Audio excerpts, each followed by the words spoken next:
In a few moments, we'll be going live to tonight's National Nightly News.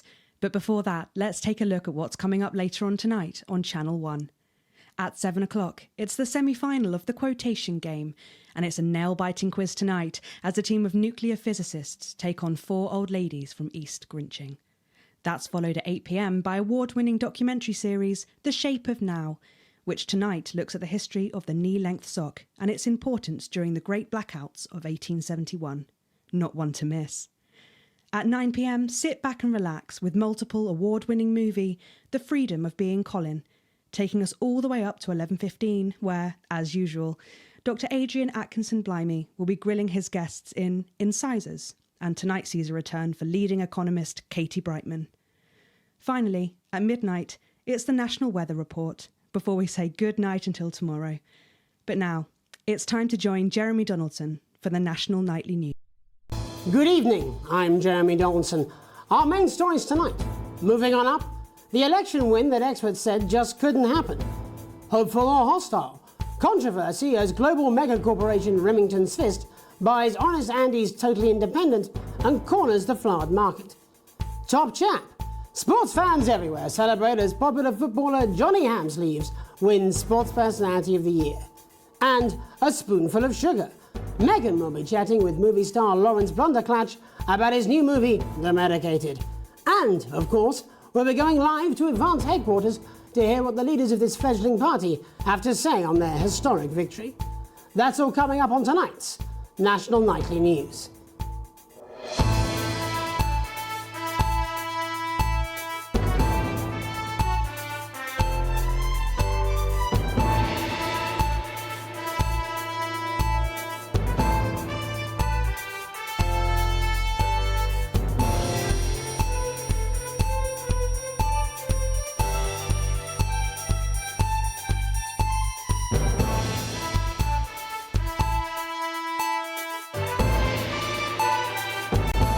But first, the votes are in and it's a decisive win for Advance.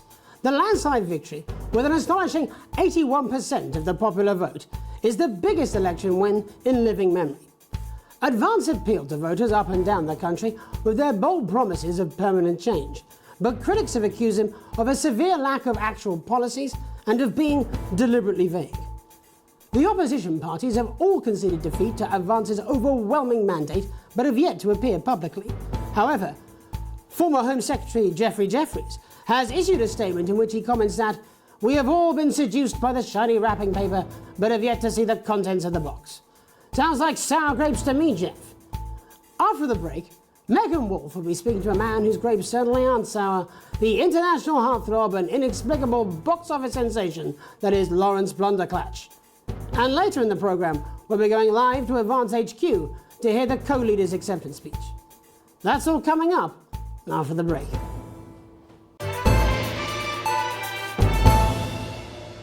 I'm Alan James. This is not a movie. This is not some child's tale. This is not a dream. This is reality. This is the story of you and how you're stupid and asleep. It's about how you were promised the Elysian fields, but you ended up filleting Satan for the salty crumbs. It's happening here. It's happening now, and it's all happening right in front of you.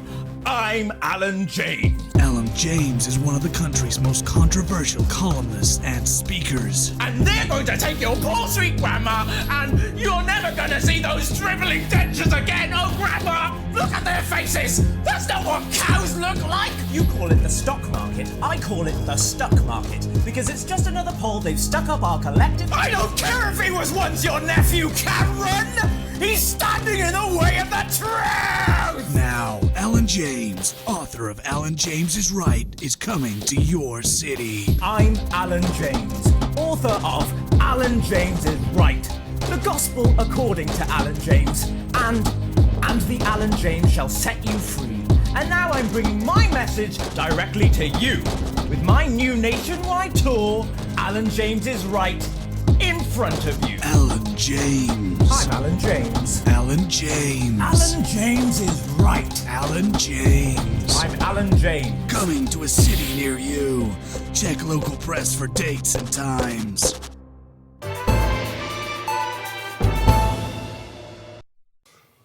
Welcome back to the National Nightly News. Later we'll be hearing from shock election winners Advance, but first our very own culture reporter Megan Wolfe is here with a star of both stage and screen. Megan?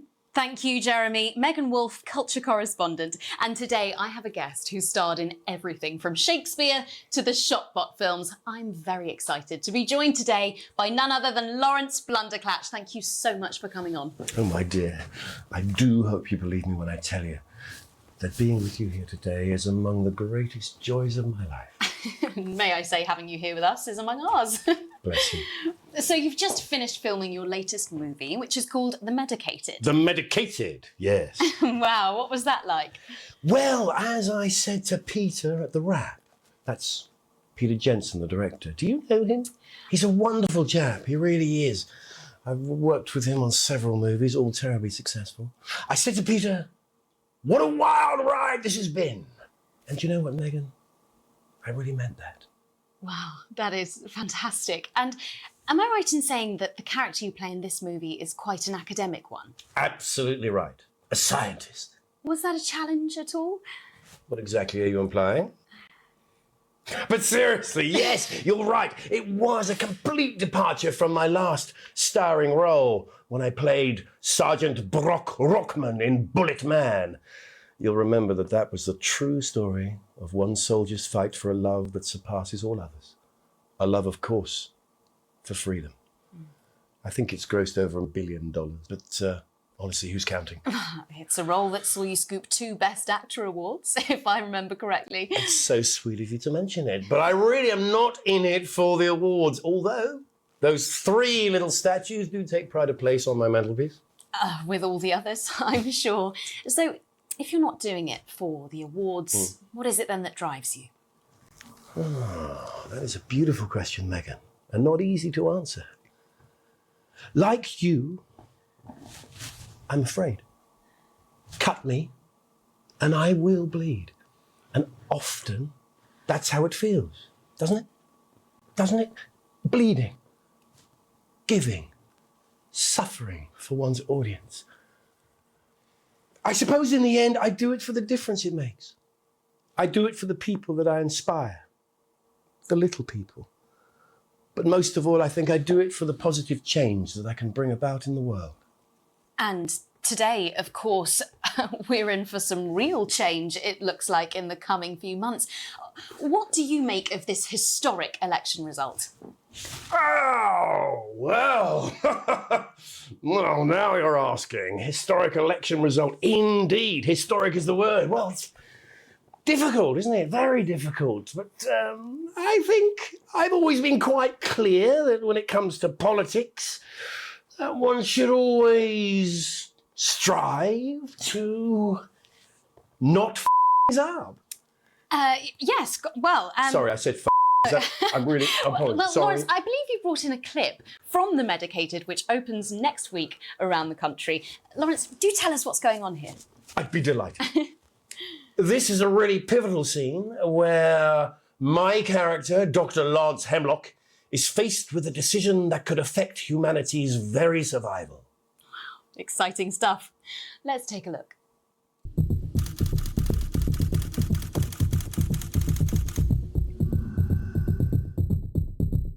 I don't understand it. Doctor.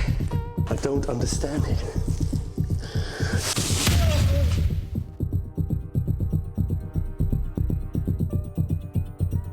It's not your fault. You think I don't know that?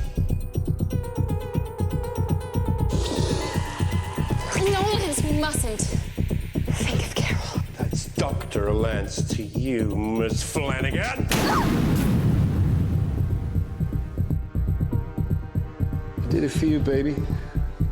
All for you. Dr. Hemlock. We're gonna change the world, do you remember? If only I listened to you. Dr. Hemlock. You told me, but I didn't listen. Doctor. I'm drowning, Lance, you said. You need to see this. No, it's all too late. Look at this!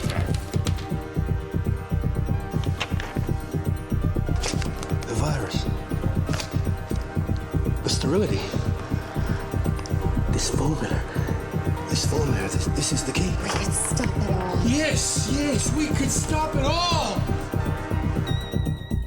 We have to ask ourselves if We should.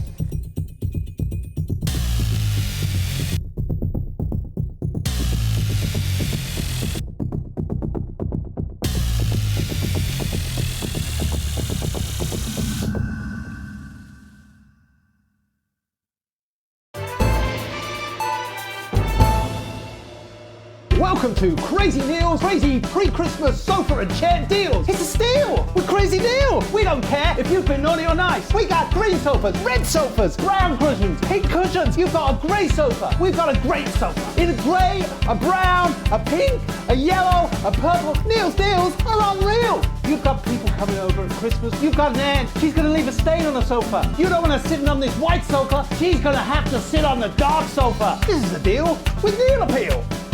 You want to throw your money at us? We'll give you a leather sofa for a price that is just crazy. If you've got lightning striking, then strike whilst the lightning is hot. You've got a disused sofa. We don't care if it's smelly, stuck in front of your telly, full of welly. We'll take that shit away. Don't make a meal out of it, make a deal out of it. We got a big ass deal on a big ass chair. We've got white chairs, blue chairs, stools, inflatable chairs. This is a crazy deal with Neil Appeal. You don't want no lame ass chair, you want a great chair. We had a man come down the other day and he brought in his young daughter and he wanted her to have the best chair. We got those chairs, we got more of those chairs. We got tall chairs, chairs on wheels, wheelchairs. We got chairs for twins, chairs made out of steel, chairs that are a steal and a deal. We got those chairs. You want crazy? We got crazy. Crazy Neil's got crazy deals. You want a toilet? We can do you a toilet. We can do you a toilet next to a chair. We can do you a chair next to a toilet. Hell, we can even do you a toilet chair. Do you come on down? You bring your ass. We've got it. You want it. You want it. We've got it. You want it. You pay us. You want it. We've got it. You want it. You want it. We've got it. You pay us. Welcome back. And I'm told we can now go live to Advance headquarters where the two leaders, Peter Clement and Julia Salisbury, are about to make their acceptance address. Shall I start? Go for it, Pat. Okay, well, thank you all for coming, and, well, where do I start? What a day! They said we couldn't do it. They certainly did. They used every dirty, low-down, lying southern trick they had against us, but you, the people, you saw right through their I'm sorry about the language there. Sorry about that. I've had a couple of celebratory pints. It makes me coarser than a granny's. Memorably put. But to be honest, who can blame Peter for celebrating?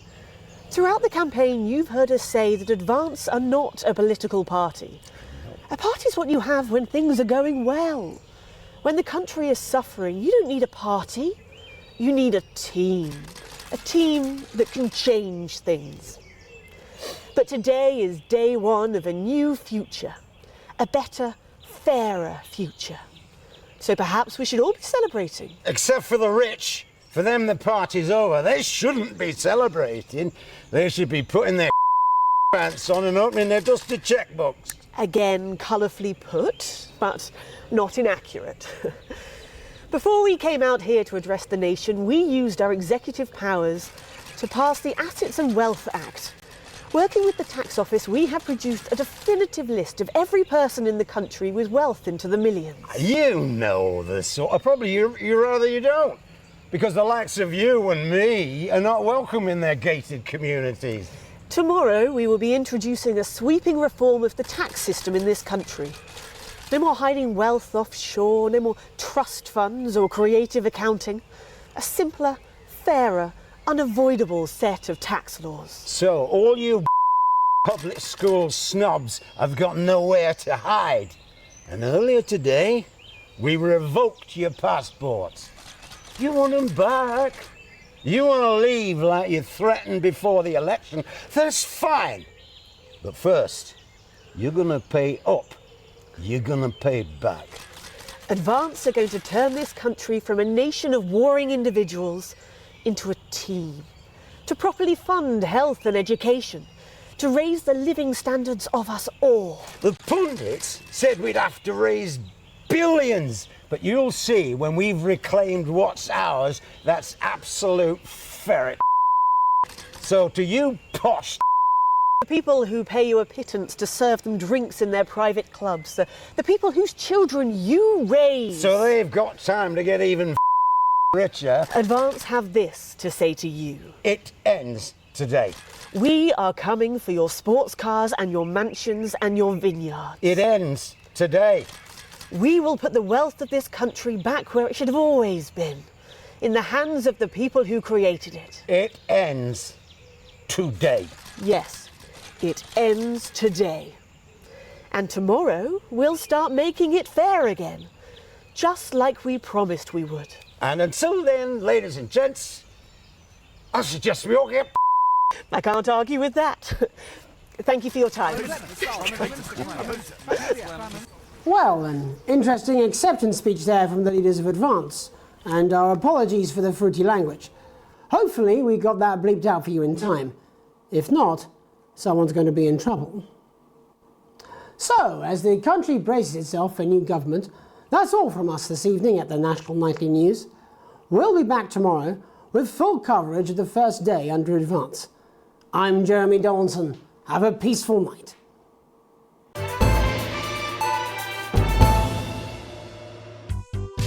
Hi, I'm world-class sporting legend Johnny Hamsleeves, and I'm not fat, but you are. Don't worry, ladies. Now you can have me, Johnny Hamsleeve, right there in your lounge. Johnny! Match day, happy day. Me and the lads are playing away. I'll take you through a proper match day workout with my two cracking assistants. Who knows, within a few weeks, you could be as fit as them. What a day, in the coach cruising down the motorway. Match day, Saturday, finished with the handshakes and we're ready to play. Did you know that fat people are less likely to laugh, marry or live past the age of 26? These potentially true statistics are all terrifying reasons why you need to pop a bit of Johnny in your VHS slot.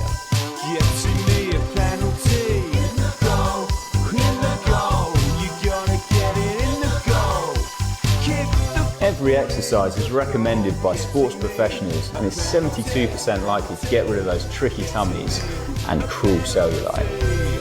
Match time, halfway line, waiting for the whistle, so Get match fit! with Johnny Hamsleeves. Teams on time, hair dryer treatment.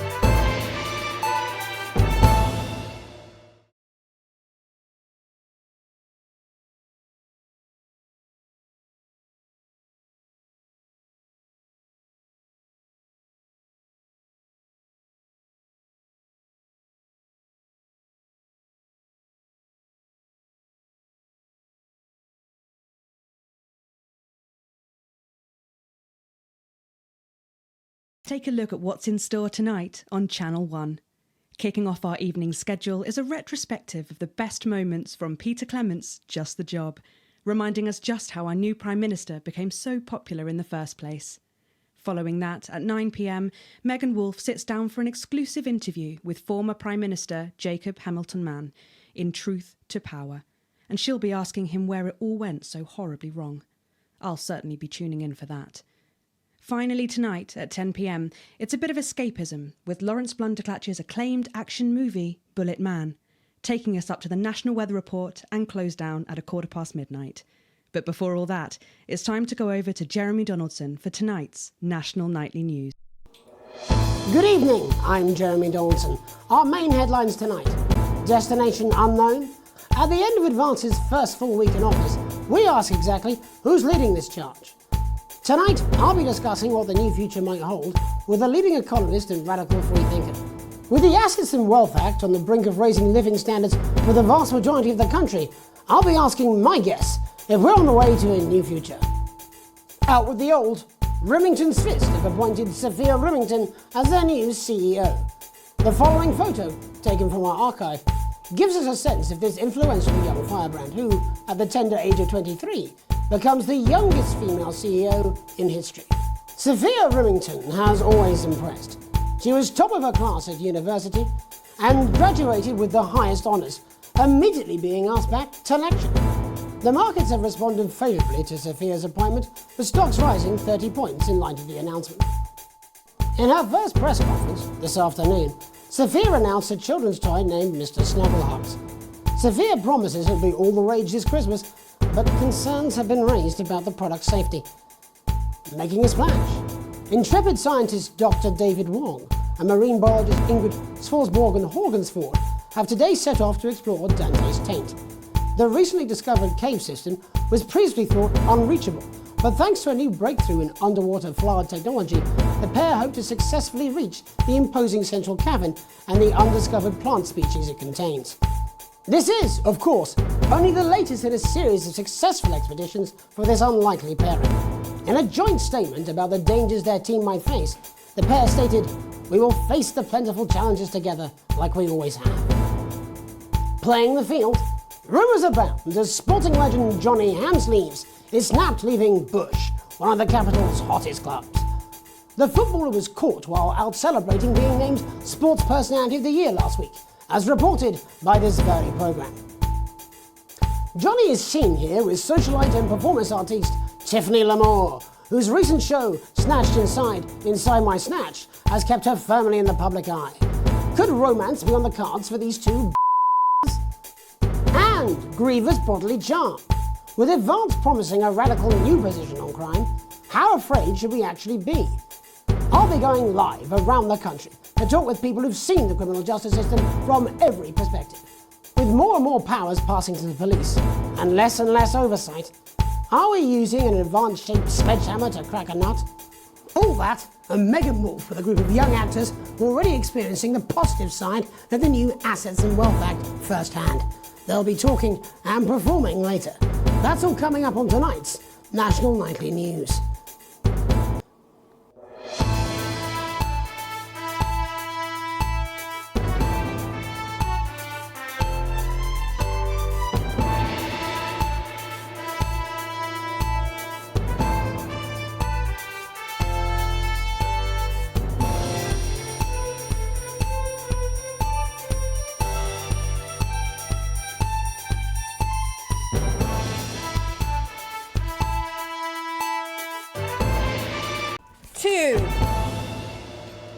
In the wake of the government's swift enactment of the Assets and Wealth Act, we're talking about Advance's first week in office and what the new future holds. Joining me are Katie Brightman, a leading economist, and Alan James, author of Alan James is Right, The Free Man's Guide to Waking Up. Alan, the government certainly haven't dragged their heels on delivering some of the legislation they promised, but what does the Wealth Act mean for us? Nothing, Jeremy. We're still vassal slaves, we're just in prettier cages. A confident dismissal there. Katie Brightman, do you agree? I'm afraid I don't, no. I think that Advance have realised that the current economic system of unlimited, unending growth is untenable, so they're changing things up. There I agree with you. They're moving to the next steps in the grand plan. Grand plan, Alan? It's all in my book. Alan James is Right, Jeremy. We're to become the great herd, ignorant, sterile and short-lived. That's what they want. Or perhaps Advance have just realised that if we carry on the way we are, we will destroy ourselves and this planet in a mad orgy of consumption, if you'll excuse the colourful. Yes, orgy is the right word. Only it'll be lords having an orgy on our poor broken backs. It's all in my book. Alan James is... Shamelessly self-promoting? Katie, how do you think the rest of the world will respond to this new approach? I think they're watching carefully. Advance are the most disruptive threat that the world powers have faced since the last Great War. Yes, Katie's right. War is inevitable. Thank you, but that isn't what And this will not be a war like we've ever seen before. We're talking millions of deaths. We're talking high-tech weapons that can level entire cities. We're talking... Out of the wrong orifices? Mock me all you like, Jeremy, but when they murder your parents and they poison your food and they take you away to their camps for hypno-brainwashing, we'll be laughing then. That might be a great way to sell books, Alan, but you know full well that isn't going to happen in a democracy. Democracy is dead. Yes, Advance are radical, and change is always frightening, but the truth is that the Wealth and Assets Act has made more than 90% of the population wealthier and is on target to produce a permanent... Bollocks!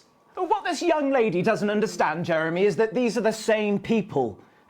Maybe they've rebranded, but it's all a little circus act to keep us from seeing the tyrant behind the curtain. That's where you're wrong, Alan. For a start, they've mobilised the youth vote like we've never seen before. You say mobilise, call it The grooming of an entire generation to walk happily into eternal bondage. Psychic paedophiles. But based on the facts, Katie, what are your predictions? The Assets and Wealth Act is only the first step. Advance now have a historic budgetary surplus, and as well as properly funding our public services, they're already funneling unprecedented amounts into scientific research and the arts. Or, as I call them in my book, Frankenscience and opiates. Like opiates, see? Can we get back to the issue at hand, please, Alan? This is the issue. It's all coming from the water, the chemicals. They're pumping it full of belief juice. Don't get me wrong, I want to see these changes, but only if they're sustainable. If Advance lose their power after spending half of our GDP on dismantling infrastructure, that could be catastrophic. The catastrophe is that they're succeeding. They've got us sat here talking about their puppet show. All right, we're running out of time. Quickly, Alan, what does the future look like to you? A bleak space where we've figuratively sodomized into submission. No, of course. Katie? We might be on the eve of a brave new world. God knows we need some change, but we need to be cautious. Let's walk forwards with our eyes open. Two very different visions of the future there. Alan James, Katie Brightman, thank you for joining me. When we come back, I'll be investigating law and order before Megan meets some beneficiaries of the Assets and Wealth Act. That's all coming up tonight on the National Nightly. Alan James. I'm Alan James. Alan James. Alan James is right. Alan James is right. I'm Alan James. Alan James is right in front of you. I don't want to scare you, but you should be scared. There must be something in the food! I don't want to upset you, but you should weep for the world. They're gonna take your poor, sweet grandma. And I don't mean to shock you, but you need to wake up! I'm Alan James, and I'll slap you so hard with the truth, you'll still be picking facts out of your face the following Wednesday! Alan James, coming to a city near you. Check local press for dates and times. Welcome back. In our second segment, we're going to be taking a deep dive into the state of law and order in our country. Advance have already tasked what they are calling a solutions team to move this serious social problem to the top of the list. Tonight, we go behind the headlines to meet the people who live with the criminal justice system every day of their lives. First up, we have Gregory Judge, a lawyer who sees the problems close up on the front line. Can you hear me, Gregory? Yes, I've got you, Jeremy. Thanks for having me. What's it like on the front line of the hard face of the cold hand of justice? Well, as you can imagine, Jeremy, we are massively understaffed in this country.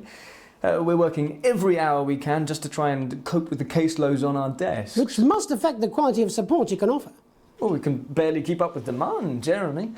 There just simply isn't enough being done at a systemic level to relieve the problem. Greg? We need more support from ministers.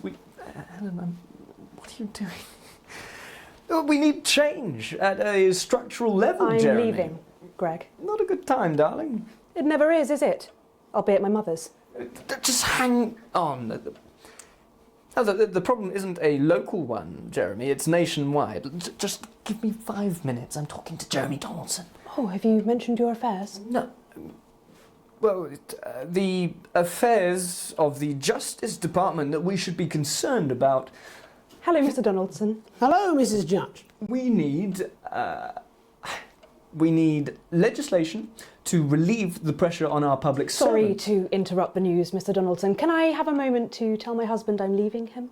Yes, I totally understand. Quite the picture of a burdened legal sector there. Gregory Judge, thank you for joining us. Next, I'm joined by Police Chief Constable Bob Peel, a man with a very different perspective on our nation's crime. Do you think there's a problem with the system, Bob? I'm sure we all do, Jeremy. I'm sure we all long for a return to the days when you could safely walk the streets of your community at night, looking in through windows and generally enjoying your neighbours without the risk of being terrorised by some thug with a knife. Or So you feel the streets simply aren't safe anymore? Where have we gone wrong, Bob? Well, that's not a simple question, Jeremy, but I think it all comes down to moral decay. We've diluted our culture and lost touch with what it means to be a citizen of this once great country. Also, as the vicar noted in Sunday's sermon, we probably shouldn't have banned hanging. And to what do you attribute this moral decay? Foreigners, gays and gypsies mainly. It's all in the Bible. Look, Leviticus clearly states that... Oh, on a moment. Jeremy, your bloody gimp's escaped. Delia? Delia, could you give me a little help, please, dear? As I was saying, Jesus didn't like immigrants much, did he? And just to be clear, you think it's the immigrants who are responsible for the moral decay? Absolutely, Jeremy. Back in your box, Clive. Back in your box. Delia, I really could use a little help with this. Oh, sorry, darling. I was spaying the badgers. Yes, I'm talking to Jeremy Donaldson. Clive, could you put him back in his box? Oh, Clive, you know it's Wednesday. You go back in your gimp space. And Off you go. whose responsibility is it to make a change, Bob? Well, it is certainly not the responsibility of the decent, good, white people of Darling, this... where's the padlock? Oh, hold on just a moment. Oh, Clive, this simply won't do. Naughty, naughty, naughty boy. Mummy said... Clive, I am not having this again. Mummy said get back in your gimp space. No! Naughty! You beast, Clive! As I was saying, Jeremy, moral decay. Crime is the responsibility of the criminal, no one else. Look, everyone has a sob story, but we don't all end up as barbarians, do we? Look, when our daughter Alice comes home with an A-, does she go on a killing spree? No, she takes 3 of her pills and hides under the stairs like a normal child. Thank you, Bob. Bob Peel there, really locking down the police's position on morality for us. And finally tonight, hopefully uninterrupted, it's time to get to the heart of the matter. Tony Dawson has recently been released from prison after serving 3 years for aggravated assault, burglary and menacing a swan. He's agreed to talk to us today, which is also, I believe, his birthday. Many happy returns, Tony. Cheers, Jez. Call me Tit. Everybody else does. No, I'm not going to be doing that. Can you tell us what it's like in prison, Tony? Tony. Way! Well, prison's a mixed bag. Structure's quite nice, but it's a constant battle against institutionalisation, as you can imagine. And obviously, are quite hard to come by. I'm picking up that you're not alone there, Tony. Tony. Way! Yeah, sorry, my friends are throwing me a surprise party. Good bunch of lads. OK, well, we're trying to let you get back to that party as soon as possible. First, let me ask you this. Do you feel that your time spent in prison helped to rehabilitate you in any way, Tony? Tony! Way! I don't think it's as easy as that, Jez. Sopen! Yeah, I think asking that is an oversimplification. It sounds like it's getting quite busy there, Tony, but let's try and soldier on. Since leaving custody, have you been able to find a new job? Yeah, all the boys are here. There's Big Chris, Oi, oi. Little Chris, Oi, oi. and Vampire Chris. This one's, yeah? Yep. 1 sec, love. On the news. Rehabilitation's difficult with the current system, Jez. It's just not set up for it, you know? It's inherently unjust. Open! So, do you feel tempted to... I'm sorry, who's this? Open! You are joking. Chrissy Free only got Mr. Fancy, oh. Not now, fellas, I'm on the news. It seems like we've caught you at a bad time. For the little boy. Oh, I can't really hear you, mate. It's getting a bit busy here. Jesus. Yes, we seem to be losing the signal here, Tony. Hey, let's believe that! Well, we're just trying to get that signal back. I think we... Yes, Tony? Tony, I mean, we were literally away for 2 seconds. How has this happened, Tony? Can you hear me? Well, we seem to have lost our train of thought there a little. Hopefully you, the viewer at home, have managed to glean a broader understanding of the serious and complex issues around law and order. After the break, Megan will be live with some plucky young thespians. Don't go away. We'll be back after these messages. This is Crazy Neil's Festive Yuletide Ornament Spectacular! So you've got the best Christmas tree that your money can buy, and you want to put on it some crazy-ass Christmas ornaments. We want to give you a spectacular Christmas cactus. You know what it's like? You've run out of things to dress up, and you want your house to look like a Christmas bomb has hit it, then we've got the ornaments for you. You want something like vases, or vases, or another cactus to go with your first cactus, or this, a crazy Christmas frog, or a toad, woodpeckers, a cool pineapple, a duck, Christmas elephant. We've got all the seasonal animals. Crazy Neil's Crazy Deals. This is a clear out of the storage locker that second Mrs. Neil abandoned, like she abandoned her children. It's a rainbow of crazy fun. Don't be a prick and get yourself quick. Grab yourself a crazy deal with Neil Appeal. Welcome's Black, I'm Megan Wolfe, and on tonight's Culture Spot, I'll be chatting with one of the first beneficiaries of the Assets and Wealth Act, a team of inspiring young people from Scritchford Sixth Form College who today received a grant from Advance to take their play, Hey, Friendship, on a tour of local secondary schools. Welcome to you all. Well, let's start with you two, Harriet and Charlotte Winstanley-Hamilton. Girls, you must be thrilled. We are, Megan. We're overwhelmed, to be honest. And I believe you two are sisters, is that right? Yes, Charlotte's my oldest. I'm the older, more popular one. Only joking. Harriet and Trey were really the ones who came up with the whole idea. So, Harry and I were shooting the breeze in the cafeteria and I said, hey, let's actually do something. So I went to look for a drama teacher. But she'd been laid off due to budget cuts. Fortunately, I directed a pantomime when I was at university, so I knew the ropes, as it were. Oh, right, yes, but you're the maths teacher, aren't you? Yes, that's me, Jeff Algebra, maths teacher. Maths is really important. Oh, thanks, Steve. Maths is really important. Yeah, thanks, Steve. As is theatre. It's one of the oldest art forms in history. Aristotle believed I just think that when we travel around all these problem schools and the poor kids see us, they say, hey, I really want to be like those attractive kids. And that's a very beautiful and powerful thing. We our audiences and they us right back. I suppose with a surname like Algebra, there was really only one choice of career for me. My wife, Angela, and I, we often laugh about it. Angela Algebra. Yes. We just want to bring a bit of song and joy into people's lives. And teach people about the difficult issues. The issues in the play are what really matter. And I think you're going to be showing us an extract from this play, aren't you? Yeah. That's right. To put into context, I play a young first year who's having some troubles at school. Her character doesn't actually have a name, yeah, because in a way she's like all of us.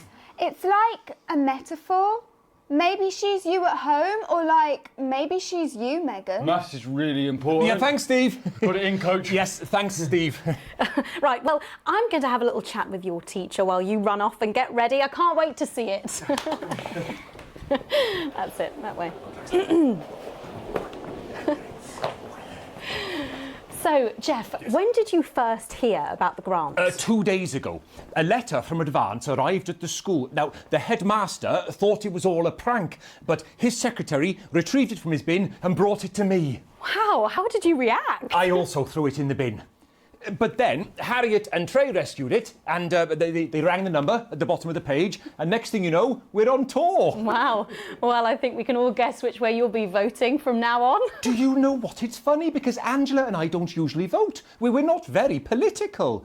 I'm a mathematician, of course, and she's a paraplegic, mainly. But we did used to watch that Peter Clements DIY show back in the day, and so we thought, why not? Let's have a go at this old democracy thing. Okay. And here we bally well are. Good stuff. Brilliant! So, let's have a look at a short section of Hey, Friendship.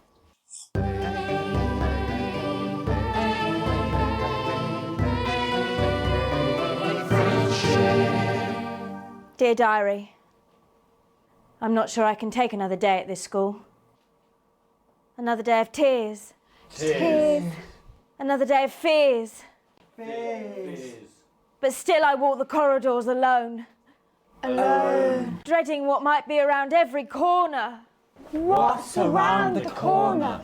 What's around the corner? What's around the corner? Oh, hi, Gary. Oh, heavens, no! It's Gary the Fist! Gary the Fist! Going somewhere, little first year? Great. I've been looking for some poor victim to bully all morning. But will this make me feel better about my violent father? Violent father. Excuse me, I'm late for maths. It's my favourite subject. And so important. Maths is for losers. What? Maths is for losers. My arm's stuck, coach. Keep going for Right, maths is for losers.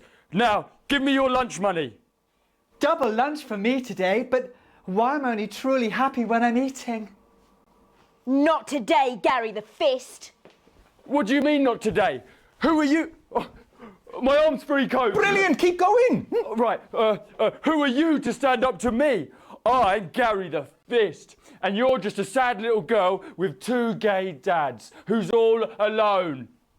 That's where you're wrong, Gary the Fist. These are my 2 new friends. Vanessa is captain of the netball team. Yeah. And Blake owns a motorbike. Yeah.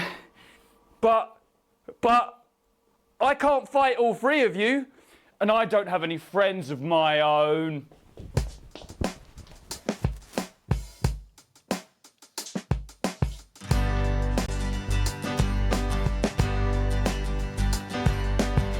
Take a look at me. Take a little look at my face. I could be you. She could be you. And you could be me. Or you could be me. Life can be peachy keen if you work as a team. It's my choice to be mean. So stop now, make a different choice. Listen to that inner voice. Hey, listen up, I won't take no crap. Who said middle class girls can't rap? I ain't afraid of your cool lads. I'm a mother loving rebel, but I still love maths.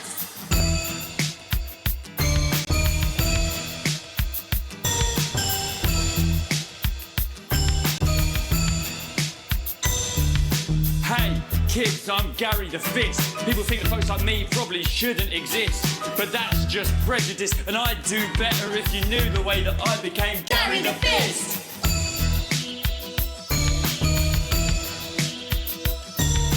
I grew up on a council estate. The park was hip, but the flats weren't great. My dad used to come home drunk and late, and he'd hit my mum, and for dinner he had to wait. Where's my dinner?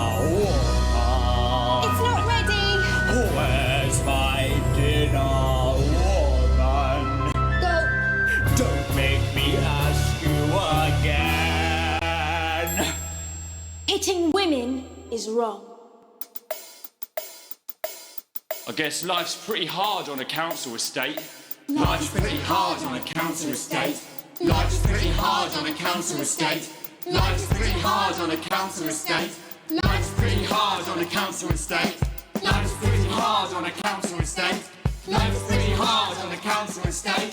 It's so damn hard on a council estate. Life can be peachy keen. Yeah. If you work as a team. Just work as a team. It's your choice to be me. It's my choice. So stop now, make a different choice. Listen to that inner voice. Friendship! Yes! Oh. Well, thankfully that's all we have time for tonight on the National Nightly News. Join us tomorrow night for all the headlines from across the country. My name's Jeremy Donaldson. Have a peaceful night.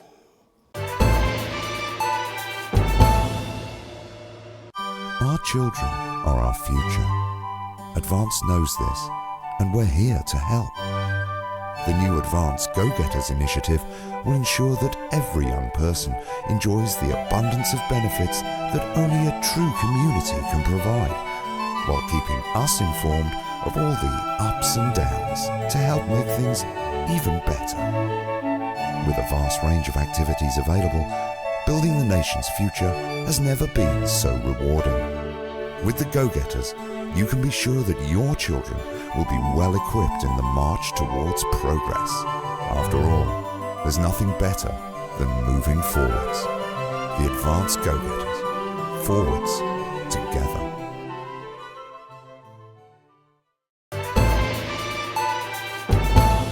We join Jeremy and the team. There's just time for a brief look at what's coming up later tonight on Channel 1. At 6:30, it's a brief history of sports board, where Patrick Bannon will be taking a look at the surprising rise of this spectacularly popular new sport. That's followed by a repeat of the live National Sports Board final at 7:30 p.m, and again at 8:15 p.m, 9 p.m, and 9:45 p.m.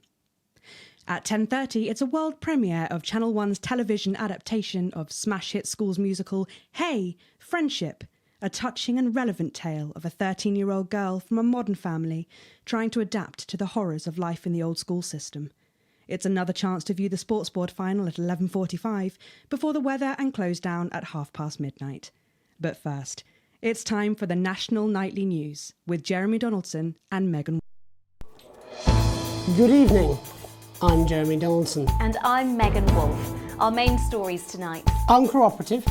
A mysterious symbol has appeared overnight on thousands of buildings throughout the capital. Tonight, in an exclusive live interview with Prime Ministers Julia Salisbury and Peter Clement, I'll be asking what this mysterious symbol might mean. After 3 months of record-breaking approval ratings, could this be the daring first move of a silent resistance movement? And what would that mean as we go into the future? We shall overcome. Trapped in Dante's taint for more than a month now, doctors Ingrid Svorsborg Holdensvoord and David Wong announced today that they're considering 2 possible options.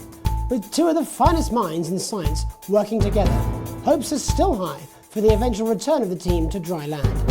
While both options are still on the table, support seems to be growing for a daring escape attempt. If a group of fungus experts can't fix the most advanced craft ever conceived by man, then who can? Bloodbath avoided. As the last Mr. Snugglehugs is found and destroyed, we ask, how could we have been so blind? Fortunately, this station wisely chose not to advertise Mr. Snugglehugs, and the subsequent disappointing sales turned out to be a miracle, as only 7 children were horribly injured by the lethal toy. How much worse could it have been? Thankfully, we'll never know. Julia Salisbury, who mobilised numerous government resources to recall the product immediately after the first blindings, said today that the new advance mark, which must be earned by all new products, would be a 100% ironclad guarantee of safety and... Table for 2. Johnny Hansleaves and Tiffany Lamour were spotted having a private moment out at lunch today. The popular couple have certainly been on a roller coaster since they started dating late last year, and this image is sure to place them firmly back in the tabloids. Could we be on the verge of the biggest celebrity wedding since professional wrestler Randy Grizzlenuts McFridge married his longtime tag team partner Tina Tiny Hands last year in a wrestling ring made entirely of cake? Is this once celebrated role model about to become the bad boy of sport? And onwards and upwards. In an attempt to put the Mr. Snugglehugs disaster behind them, Rimington's Fist CEO Sophia Rimington today announced a brand new product that already has the markets buzzing with interest. This groundbreaking product came as quite a shock when it was revealed earlier today, though its critics are sceptical that the young CEO can fulfill her promises. When only a Flard will do, you need the Flardmaster 5000. That's the slogan accompanying the announcement that has rocked the construction industry this morning. The breakthrough device for aiding in installation is sure to change the way we see the humble Flard. With that exclusive Prime Ministerial interview coming up later. And our very own Patrick Bannon live at the first annual Sports Board final. You won't want to miss a second of tonight's National Night.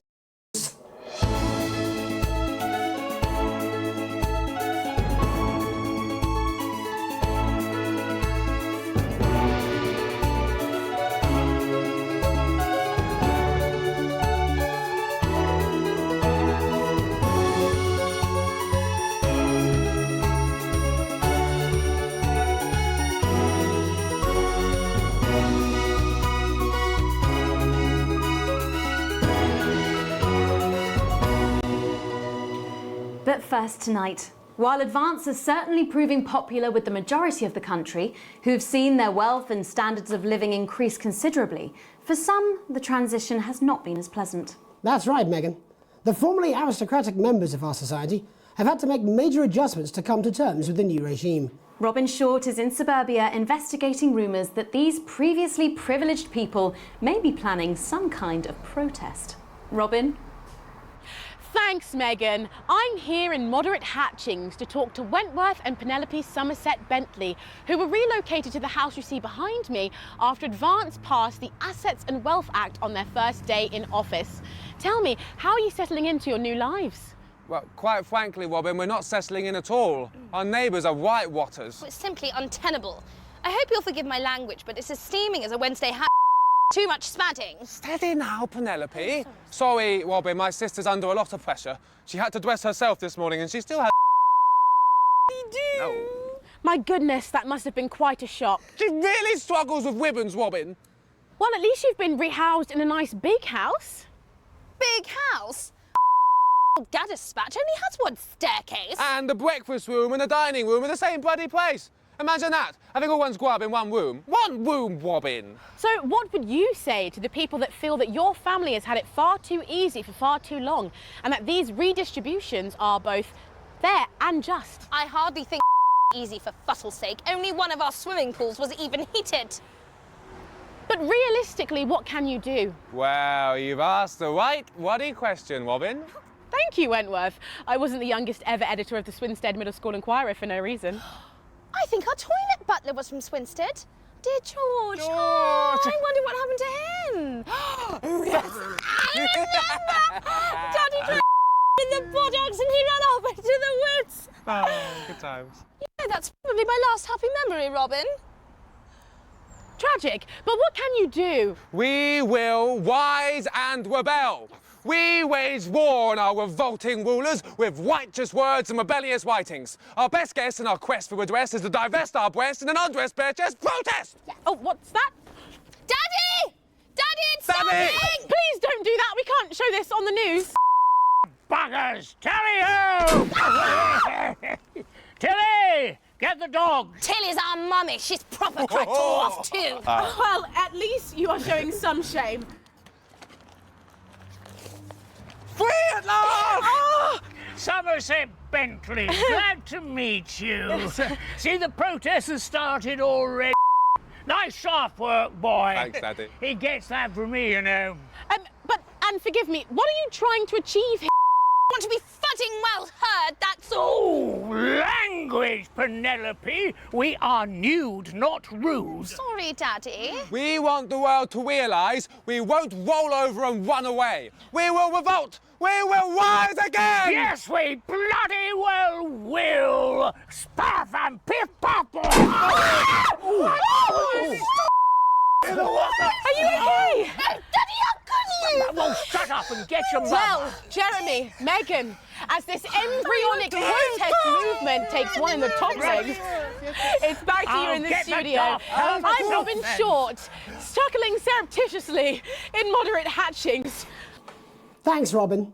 Well, that's certainly a story we want to be keeping an eye on, eh, Megan? Speak for yourself there, Jeremy, but I've seen enough shaft work to last me a lifetime. I'm sure you have. But can a naked protest movement ever really catch on? It doesn't seem like the way we do things in this country. But as I'm sure you're aware, Jeremy, this country is becoming a very different place. Yes, but seriously, who's going to run around naked in our weather? Well, hopefully not you, Jeremy. Yes, well, there wouldn't be enough canvas for the slogans. When we come back, our very own Patrick Bannon will be live from the Sports Board Finals. Stick around, you won't want to miss it. We'll be back after these messages. This is Crazy Neil's extra exciting bed and crazy cushion Easter extravaganza. We're going to give you crazy bed prices. You want just a mattress? We're going to ship them their water damage. And we don't mean a little light drizzle. We mean soaking. They're taking up space. This has got the crazy feel of an Easter Neil deal. We've got beds, cushions, beds with cushions, beds without cushions, beds with curtains, bedside tables, pictures you can put on your wall, cushions that when you lick them, they'll light up your life. A bed that helps you to levitate. Come on down to Crazy Neil this Easter. Don't be lazy. Let's get crazy. You want to sleep on your lawn? We've got flower beds. We have even got shrubbery. You want to sling a hammock? We'll throw in the trees for free. You need a sleeping bag? We've got men's sleeping bags, boys' sleeping bags, couples' sleeping bags you could sleep in upside down with just your feet out. We got beds you could sleep on your front, back, head. You got piles, we got cushions for miles. Michelangelo spent all his time on his back painting because he couldn't afford a bed. And we say we're going to come down on prices so hard they're going to look flatter than an elephant in a pancake throwing competition. It's an Easter deal with Neil Appeal. You want to come down and arm wrestle me? Ah! Welcome back to the National Nightly News. I'm Megan Wolfe. Coming up later, we'll be speaking to the Prime Ministers about their exciting new healthcare facilities, transition centres. Nice to see they care. You're absolutely right, Jeremy. But first, we're going now to our own Patrick Bannon, who's reporting live from the finals of the new game that's gripping the nation, Sports Board. Patrick? That's right, Megan. You join me live here from the final of the first annual Sports Board Championship. It's been a hotly contested competition so far. I think it's fair to say these two have been dancing around each other all season. First up, we have Eddie Striker. She's the more experienced of our two players today. Striker has got an accuracy of 7, a danger rating of K, and a 12-month driving ban. Striker's known for her signature move, the lanky hamster. And facing her tonight, hoping to prove himself with a career record of 12 outs, 14 finishes, and a divorce pending, it's Mr. Wingspan himself, Tommy, the Fingernail Harris. Just waiting on the ref now. The slapping ceremony is taking part. Still going on. Striker go first. Striker, of course, first to start as she won the trivia round earlier on by some margin. D-Robe. Harris, perhaps the brawn and not the brains. Please. Stupid. Eddie Striker. Nice start there from Striker. She's determined not to let the nerves show. Not after last time. On to Mr. Harris now. Tommy. Using his arm to pick up the ball. Not a bad shot there from Harris. Back to Striker for shots number 3. All right. She's gone to sort of throwing it under her legs. Not bad if you ask me. Was there contact? Don't know why you're complaining. To Harris. Bit of business with the ref, but it got sorted out. Back to Harris now. A ball in the hand is worth 2 in the bush. Football. Move back. I'd say that's fair, but what do I know? Oh no, and Harris is not going to be happy with that. So really not a good start there for Tommy Harris in round 1. We can only hope that round 2 treats him a bit better.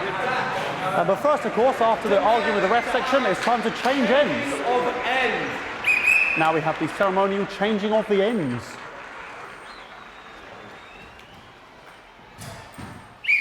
And of course, now they go back to the starting positions, as that makes sense. Striker giving it large. Second round, double. Harris. Wins round 2 now with Harris. Okay, we seem to have some sort of streaker on the pitch. I apologise if we broadcast any of that stuff. She appears to have slogans across and arse. Try and ignore all of that. Security, I'm sure we're going to take them out as soon as possible. Apologise if we broadcast any of that. As I said, we're going to get the situation resolved as soon as possible. They're trying to carry on play, but it's proving a bit difficult, and I'm struggling to follow because it's quite an eyesore. And women's body, yeah. All right, great. Okay, so back into round 2 now, and Harris absolutely determined to close that massive gap. Eddie Striker. You know, it's just some of the tightest play I've seen ever. Harris. And was that a fitted thumb screw? We haven't seen that since the Heats. What a brilliant move. Back to Striker. And we know what that means, ladies and gentlemen. That is, of course, the ground sound. Excellent bit of play here on both sides of the bucket. I don't know about you at home, but I'm finding the technical mastery in display here absolutely blooming jaw-dropping. The ref has spotted something in Harris's neck or head. And Harris is having an absolute shocker. What a miserable start there for Tommy Harris. But he is a late bloomer, of course, the boys said that. And after all, it is a game of 2 halves, 4 rounds and 7 subgenres. But now, of course, it's time for the half-time show. Sponsored by Remington Smith. On my whistle, on my whistle. Nice piece of music here to start the half-time show. Okay, another posh protester loose on the court here. We can only apologise for that. We'll do our best to shield you from having to look directly at it. Is running around here with his genitals on display for all to see. and ruining what was shaping up to be quite the dance interlude there. Now he's thrusting himself in Harris's face. Security's on it, and the bucket has been knocked over. I cannot stand it when the bucket gets knocked over. Hopefully he'll get taken out now. Genitals flying around for all to see. Really, if you ask me, not Sunday morning television. And out of there, hopefully taken away, never to be seen again. Final poses. Ball boy cannot be in the final pose. And a lovely finish there on both sides of the bucket. I wouldn't like to call that one. And as we head into round 3, I'd love to know what's going on in these two players' heads. But unfortunately, because of science, we can't. Thank you, thank you, thank you.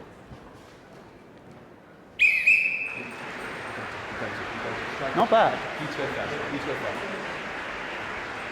So that ball boy's giving me the eye all day. I don't know what's going on there.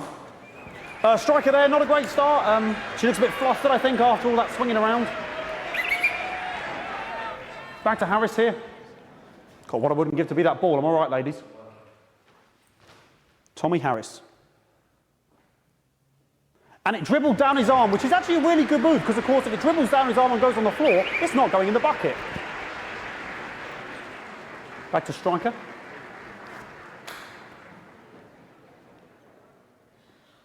And striker's gone for the animal bonus there, but of course, perhaps... And yes, Harris has counted with a tiny bell. That is wonderful play. Of course, we've seen that before. Look at her face. She is absolutely gutted. What a mud. That could have been the clincher. What a massive shame. Harris receives possession now. Harris to serve now.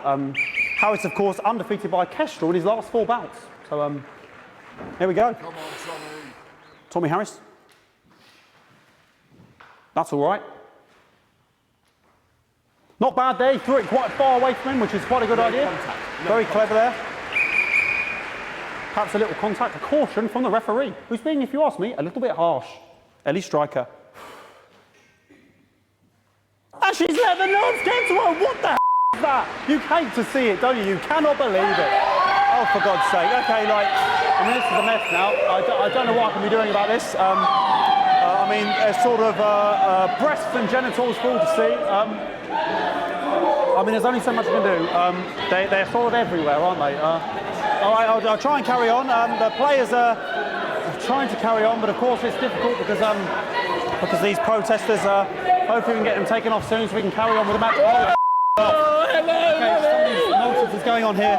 Yes, we want our money. Yes, very good. Take them away. Bloody wasters, absolute wasters.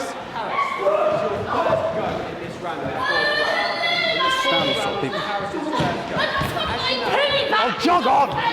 This is the mime round. It's an absolute bloody... Okay, and now we're going to go into the final round. And of course, as it's a Tuesday, the final round is a mime round. Who could believe it? Nice imaginary shot there from Harris. It really could go anywhere at this point. Really high-level play here from 2 absolute juggernauts of the sport. Hold. The bucket getting moved back to its proper place. About time, if you ask me. She's juggling it around from her hands. Interesting. And she's put it in her mouth like as if it was an egg. And now she's and she spat it out. She did the egg spit. So a wonderful move there, quite late on. Illegal spit. From Striker. But she's in it to win it. Harris's ball. On it, like a car bonnet. Tommy Harris here, having a bit of beef.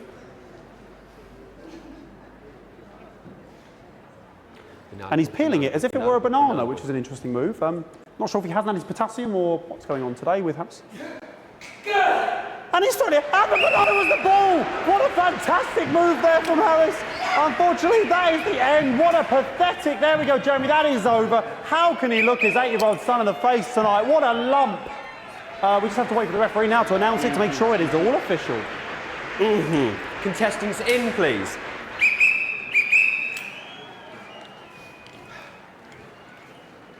And the winner of the first annual Sports Board Championship is... Everyone! Okay, the ref has agreed once once again a win for everyone, including me as my 15th win in the Sports Board Championship. I'm going to be celebrating tonight with my wife and children. Another wonderful victory for me.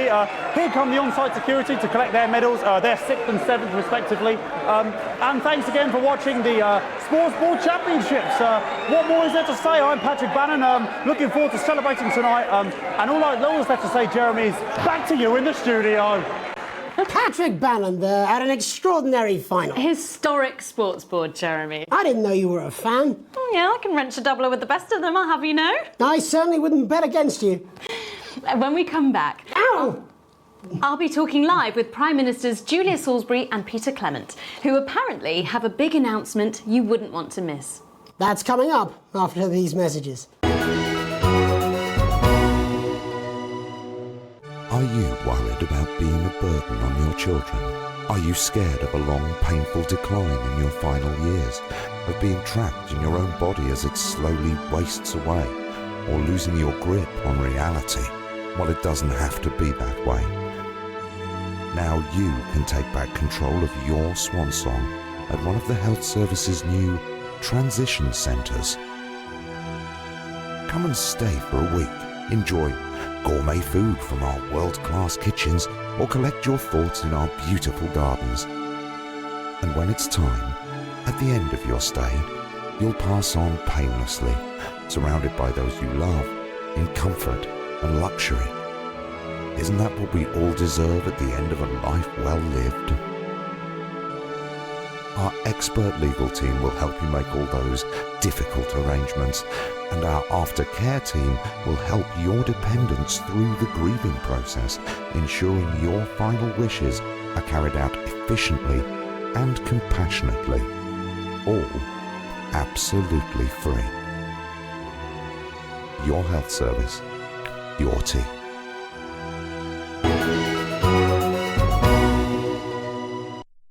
Welcome back. I am delighted to be joined by Prime Ministers Julia Salisbury and Peter Clement. Welcome to the National Nightly News, Prime Ministers. Oh, please, it's just Julia and Peter. We don't believe much in titles. It doesn't seem very advanced. We're delighted to be here. Well, firstly, I should ask how you feel about the graffiti that's been springing up across the capital. Should we be worried? Oh, no, you definitely shouldn't be worried. Well, not unless you've got a fatal paint allergy, anyway. But yes, it does seem that there are still some people we haven't been able to help. You know, whingers mostly. People who've yet to benefit from the many advantages of the new future. And you know, Megan, as my old mum used to say, there are some who just don't know how to be happy. We're working hard to reach these people, find out what they're angry about and how we can help. The door to my government is always open. Someone's dripping on me. But we didn't come here to talk about what may yet turn out to be some alternative arts project. Which we no doubt will have funded. When we want to talk to the nation about something far more exciting. Yes, your office briefed us that you have an announcement to make, but they were being surprisingly secretive about it. Let me ask you a question, Megan. Oh, OK, it's not usually how it works, but... What scares you? I mean, really scares you? It's death, Pet. She's talking about death. We're all afraid of our deaths. It's part of being human. Sorry, are you saying that Advance have cured death? That'll be a vote winner. Yep, that was definitely a drop there. But while we may not have cured death, we hope we found a way to make it much less scary. And much less painful and much less expensive. Look, which is me close-up camera, Oh, Pet? sorry, yes, it's camera 4 right there. When I was 13, me mam came and got me from school. He had to go to the hospital. Me granddad, he'd collapsed that morning, so we'd all to say our goodbyes. And I went in to see him. He were all frail and pale. And I was scared because I'd only seen him the week before, and he'd been fit as fiddle. And he said to me, Petey, he said, it's the right time. I don't ever want to be a burden to the people I love. Was that the last time you saw him? Nope. 3 days later, he were back home.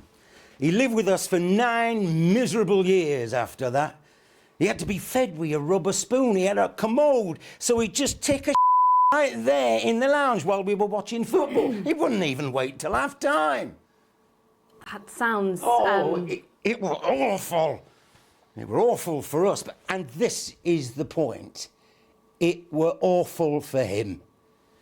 He could see it was destroying me man, watching him slowly fade away, and he would beg her to turn off his breathing equipment at night, but she couldn't, or she wouldn't. It were a crime, you see. And she didn't want to lose the children, as well as her old man. No family should have to suffer like Peter's did. And now no family will have to. The health service is today opening the first of 300 new transition centres. The transition centres will handle everything for your last days. The legal, financial, medical and emotional costs are all catered for and paid for by the government. So even the poorest citizen gets to pass on with dignity when they choose. And that choice is important. Yes. This is a service only for people who choose it. For people who feel they've run their course and don't want to burden themselves or their families with a slow, long, humiliating decline into an This microphone pack has just given me an electric shock! Are you okay? I don't know, I think I'm fine. We're still on the air, Peter. Yes, sorry, my apologies all. Are you not worried that this new system might be open to abuse? In what way? Sorry, I got zapped again. Can I get a little bit of help here, please? That the older generation might feel somewhat... That one were massive. Right, no, this coming off. That the older generation might feel somewhat coerced. Coerced into spending their final days eating gourmet food and drinking fine wine and luxury spas and gardens. Look, I am perfectly capable of... my grandmother! Bloody twat! I'm in a watch your language. For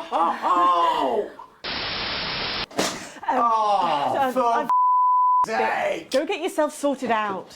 Right. We're launching a government information film tonight. It should tell your viewers everything they need to know. You really do move at a breathless pace. It's hard to believe you've yet to be in office a year. Oh, Megan, we're only getting started. And on that note, thank you both so much for being here. Jeremy. Right, yes, that's all we have time for tonight. Our thank yous go out to our guests. Congratulations to all the winners at the Sports Board final. And we'll see you tomorrow night at the same time. My name's Jeremy Donaldson. If you can, have a peaceful night. Do you suffer from benign prostate enlargement? Come on. I'm Tommy the Fingernail Harris, sporting legend.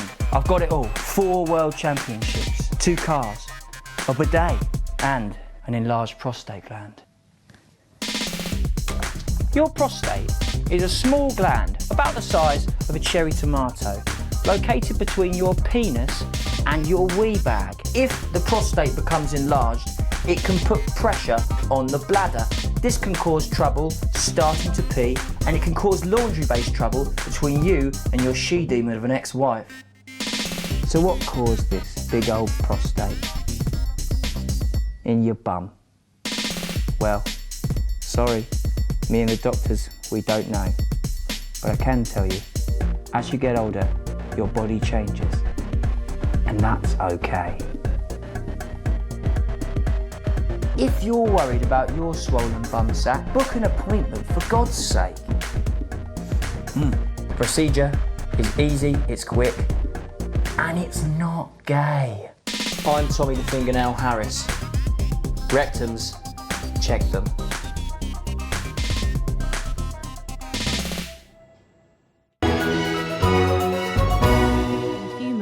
We'll be going live to the National Nightly News. But before that, let's take a look at what's coming up later on tonight and every night on Channel 1.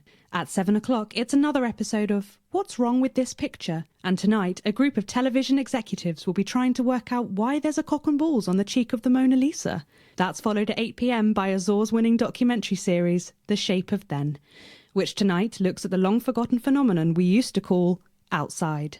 At 9 p.m, sit back and relax with multiple award-winning movie Electric Fever Dream. starring Lawrence Blunderclatch as Helena Canterbury Boatshoe and vice versa.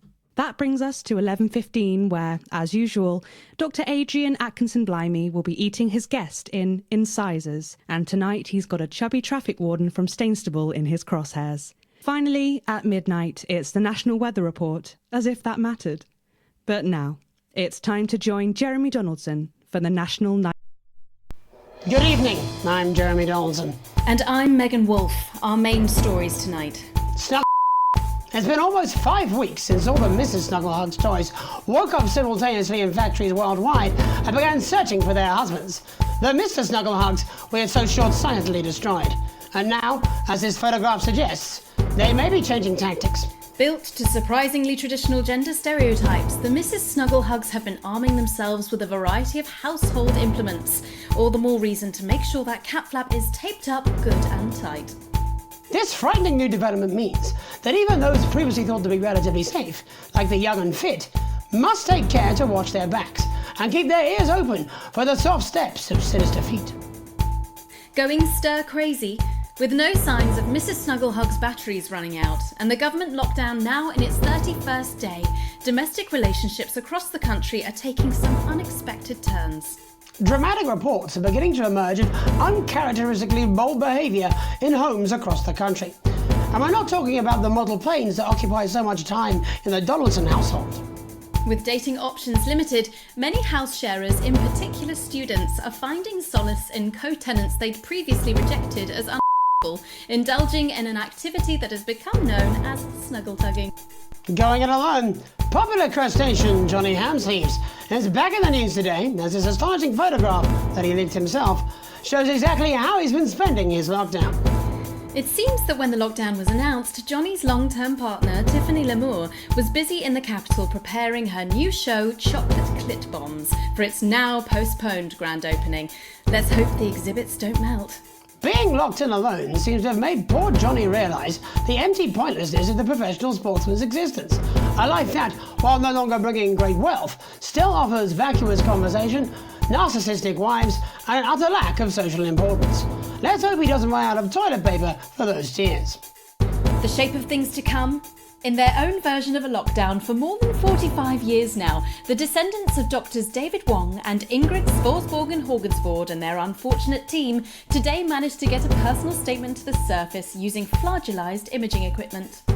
Many of the Sporsborgen Horgensbrood, as they've come to be known, have certainly captured the public imagination, with a recent vote naming Helvetica Sporsborgen Wongensvoord the most likely to survive a massive electric shock. Greetings from Dante's Tate, or as we say down here in the family, many mushrooms to you. I don't know what a Mrs. Pluckless Pug is, but they sound like they're causing you guys real problems.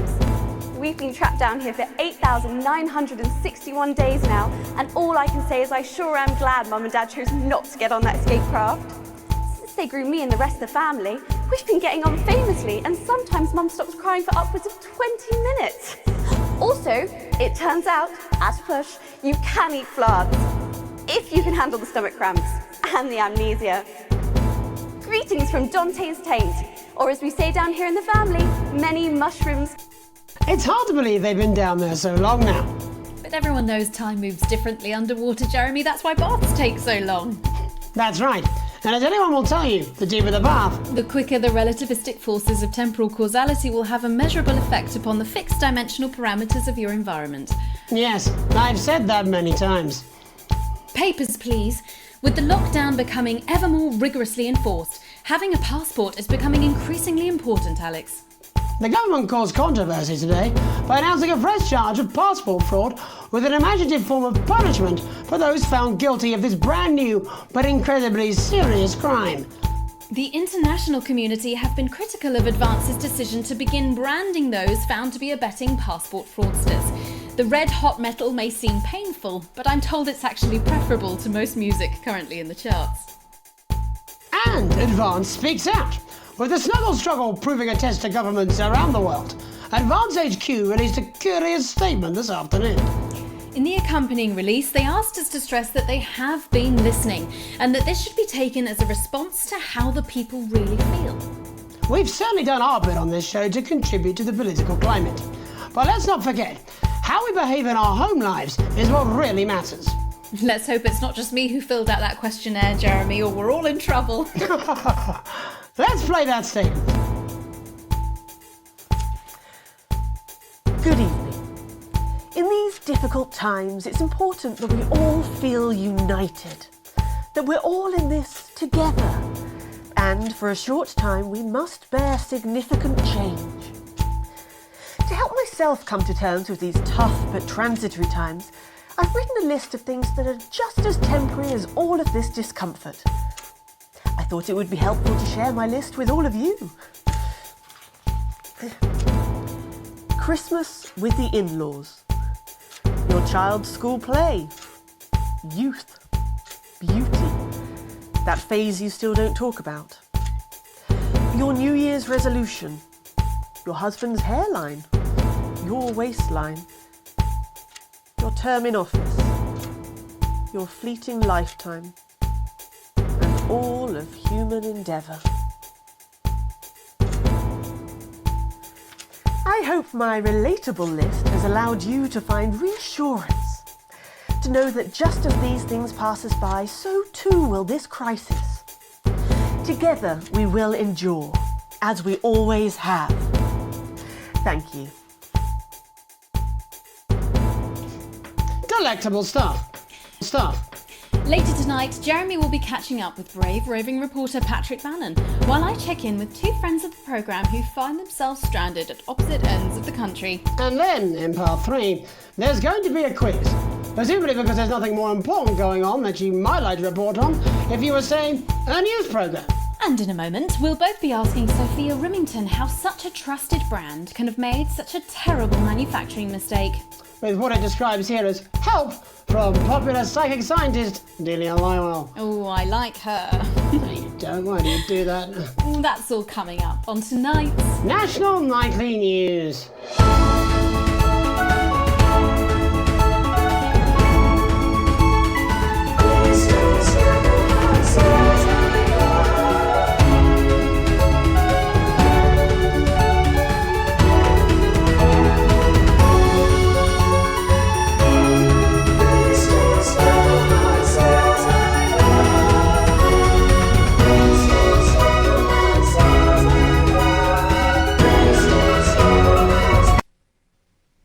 Tonight, how did we get here? Where are we going? And most importantly, who's to blame?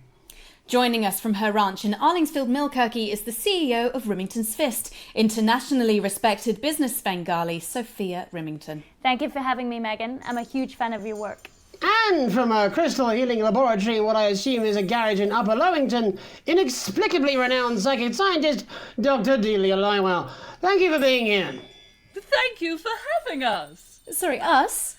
Myself and the eminent professors. Is that what you call the voices in your head?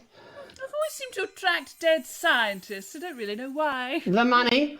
They express themselves to me through ethereal algebra and quadratic predictions. It's all very technical. No, it isn't. I concur. Miss Rimington, the entire Snugglehugs range will surely go down as the biggest public relations disaster in history, won't it?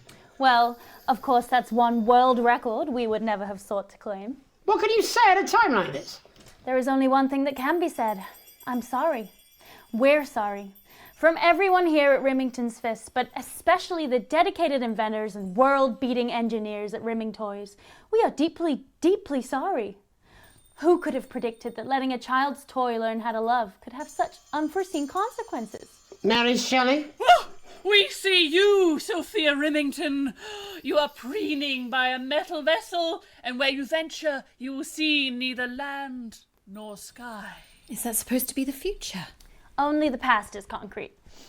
I remember being a child in my grandpa's workshop when he made the first dancing hangman toy. He put it by my bed, and when I couldn't sleep, I'd wind it up and let it go, and I'd watch that happy little executioner just wiggle and wave his tiny noose and dance before my eyes. Grandpa sold thousands of them, on the quiet, obviously, and he used the money he made to found Rimming Toys, which is now just one small part of the global supermassive megacore that is Rimington's Fist. Sadly, we lost Grandpappy along the way. He died in a fire at the preschool tobacco factory, another one of his pet projects. but we never lost his spirit of invention. Yes, I'm not entirely certain what your grandfather's offensive toys have to do with the current predicament. The spirit of invention, Mr. Donaldson. The passion to create, to problem solve. And that is why I'm here today, to tell you about a brand new product we're launching simultaneously around the world from midnight tonight. We said science! Science! We hear its song on the breeze, its breath on the wind, its fart under the covers. How does she do it? Well, please, don't keep us in suspense any longer. Won't be my feature she's making up next. Remington's Fist is proud to present Snuggle Traps. Safety and security in these dangerous times. Each box of Snuggle Traps contains 8 devices, all guaranteed to stop a Mrs. Snugglehugs in its tracks. That's enough for a small lawn or 4 window boxes. And you want to know the best thing? They're only $129.99 a box. Now that is affordable peace of mind. We see you, Jeremy Donaldson. Not now, honey, I'm mid-pitch. The best thing about Snuggle Traps is they're powered by next generation Flardinium batteries. So, however long the enemy lasts, these traps will outlast them. We see you, Mr. Donaldson. You are screaming and yelling. Your friends are crying. They fear you. And then you're gone. Oh my God, I just got chills. Did anyone else just get chills then? I think I did. I think it's more concerned. I think I'd be more concerned about these traps. Quickly, before we go to the break, these appear to be attractively repackaged landmines. Aren't they dangerous, say, to children? Oh, hell yeah. These are not toys, but they're explosive fun. Sophia Remington, Dr. Delia Lywell, thank you for joining us. When we come back, we'll be taking a look at the situation across the country tonight. Don't go away. We'll be back after these bandages.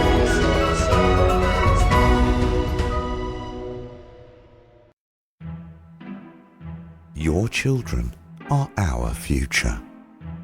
Advance knows this, and we're making sure we get to them while they're young. The Advance Go-Getters initiative will put your children in the picture. With subtle brainwashing delivered in potentially hazardous environments. And when they talk about what's happening at home, we'll be listening and taking notes.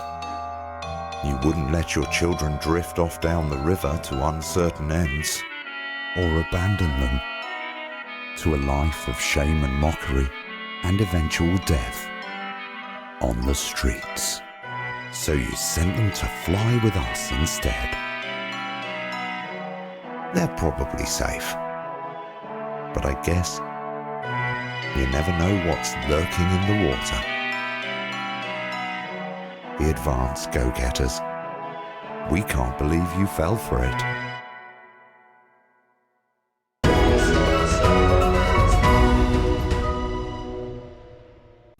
Welcome back to the National Nightly News. I'm Megan Roof. Now it's time to take a trip around the country to hear how the lockdown might impact the nation from some friendly faces. Joining me are respected academic Katie Brightman and author of Alan James's Kites, Alan James. Thank you for joining me. It's a pleasure. Thanks for having me, Megan. Thanks, Megan.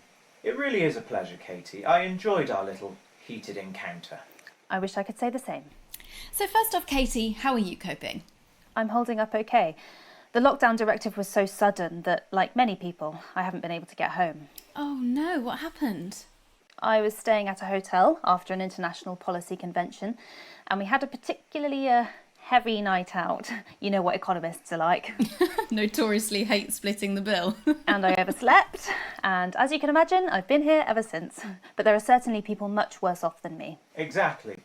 My tour has been cancelled indefinitely, and I've had to refund every single ticket, even the cheap seats. Oh, Alan, I'm so sorry to hear that. Yeah. People are being quite rude about it. They don't seem to realise I've already spent it filling the beach house with beef. The crisis claims yet another victim. So, this is just a reminder that my book, Alan James's Reich, is now available in paperback. Unbelievable. What was that? You're unbelievable. So, Katie, how do you think this might affect the economy? Should we be worried? Very, Megan. Not to sound dramatic, but this could be catastrophic. Unemployment has skyrocketed and, frankly, it will be a miracle if a lot of businesses can survive this. There you go, scaremongering again, spreading this latest liberal hoax. That's what they want. They want us quiet. Shh. They want us compliant. And they want us inside. A hoax? How on earth can you say that, Alan? Well, I haven't actually seen one of these supposed toys. Have you? Well, no, but... Did you know 3,000 people die every year from regular toys? That's a lot of people. And this is no different. You're just as likely to be hunted down by a yo-yo or a tennis racket. He makes an excellent and persuasive point, Katie. Don't listen to her, Katie. The press are the enemy of truth. She's agreeing with you, Alan, you absolute...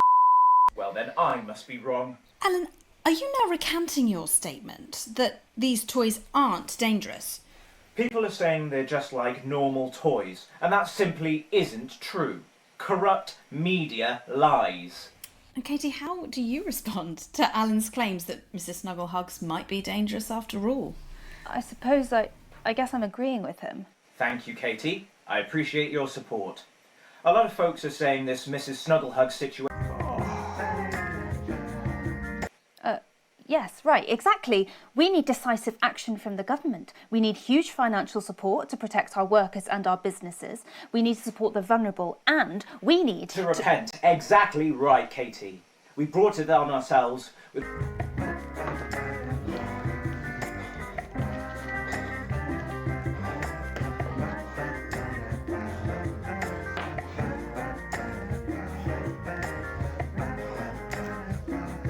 As a community and perform the ritual. Hopefully we will appease the great ancient. Katie, could it be any worse? Luckily, over the past few years under Advance, they've invested heavily into health, so the system can actually bear the strain. Is it lucky that the Llama Lords have unleashed a horde of man-made monsters on its own people to... Just stop for 5 seconds. The Global Alliance of Fish People are amassing an army amassing an army to kidnap our children.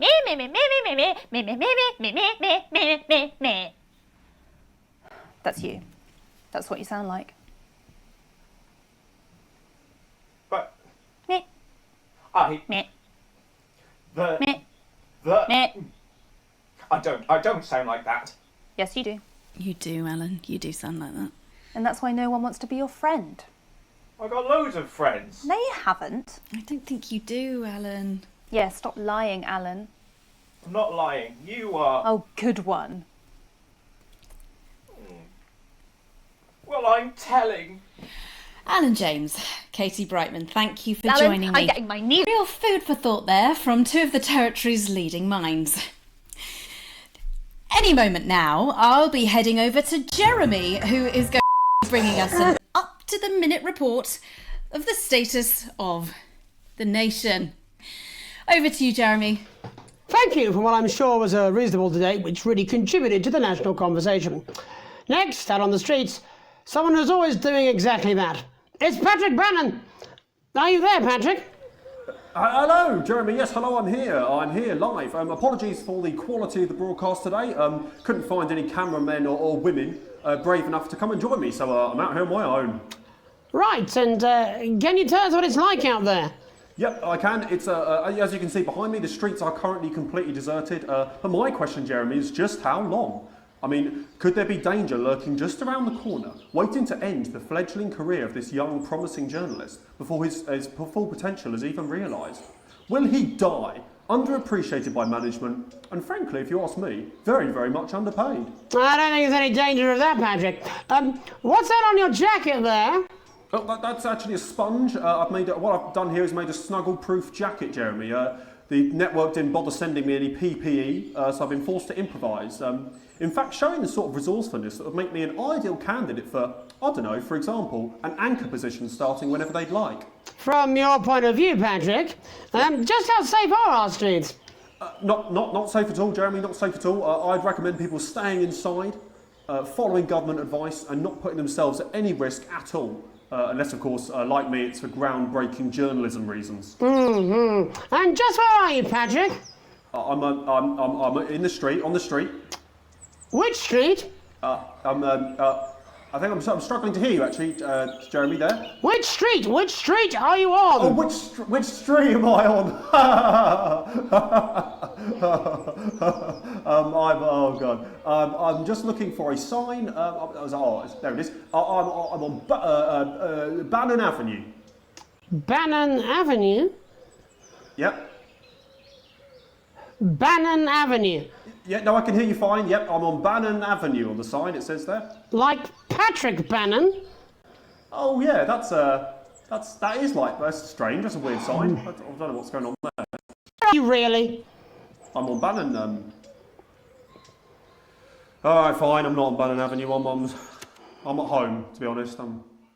Alright, fine. Well, I'm in my bathroom, technically, but, you know, I couldn't face it, to be honest, mate. It's, you know, it's terrible out there. I don't want to go outside. They're everywhere.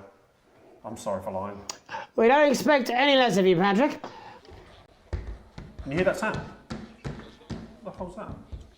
I can, yes. I'm no expert, Patrick, but it sounds unmistakably like a tiny fist tapping on your door there. Oh, it does. Oh, Jeremy, no! Perhaps there's a small queue of tiny fists, each wielding a different gendered household implement. Bashing the heads of lying little roving reporters. No, you're lying, aren't you? Oh, listen to me, you. If you're out there, just to piss off, you little snuggle. I'm too talented to die. Oh, what the hell? Okay, it's fine. It's fine. Oh, God. Don't worry, Patrick. I'd say you've got a few seconds before they break their way in there and finish you off.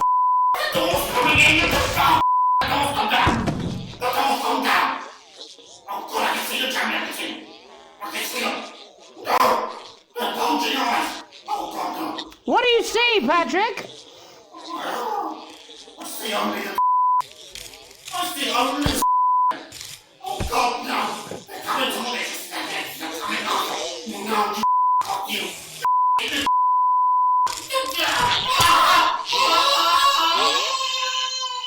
Thank you, Patrick, for that report, showing the nation, and more importantly, management, just where you belong. It's time for another break, but when we come back, we'll be hoping to take your mind off the world for a little while, and who knows, maybe even bring you a few smiles. Join us after this.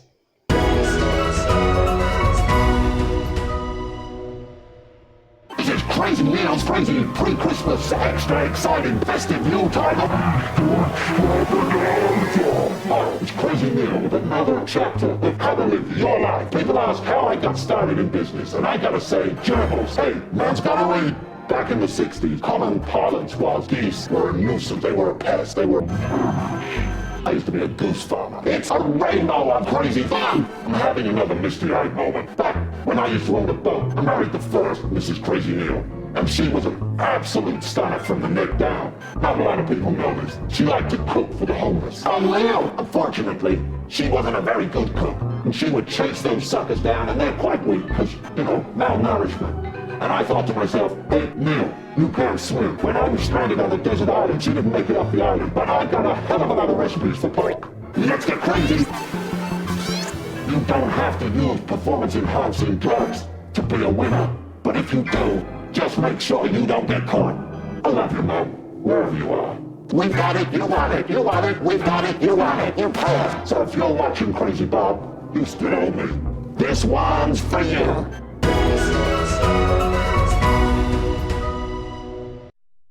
Welcome back to the National Nightly. Well, welcome back anyway.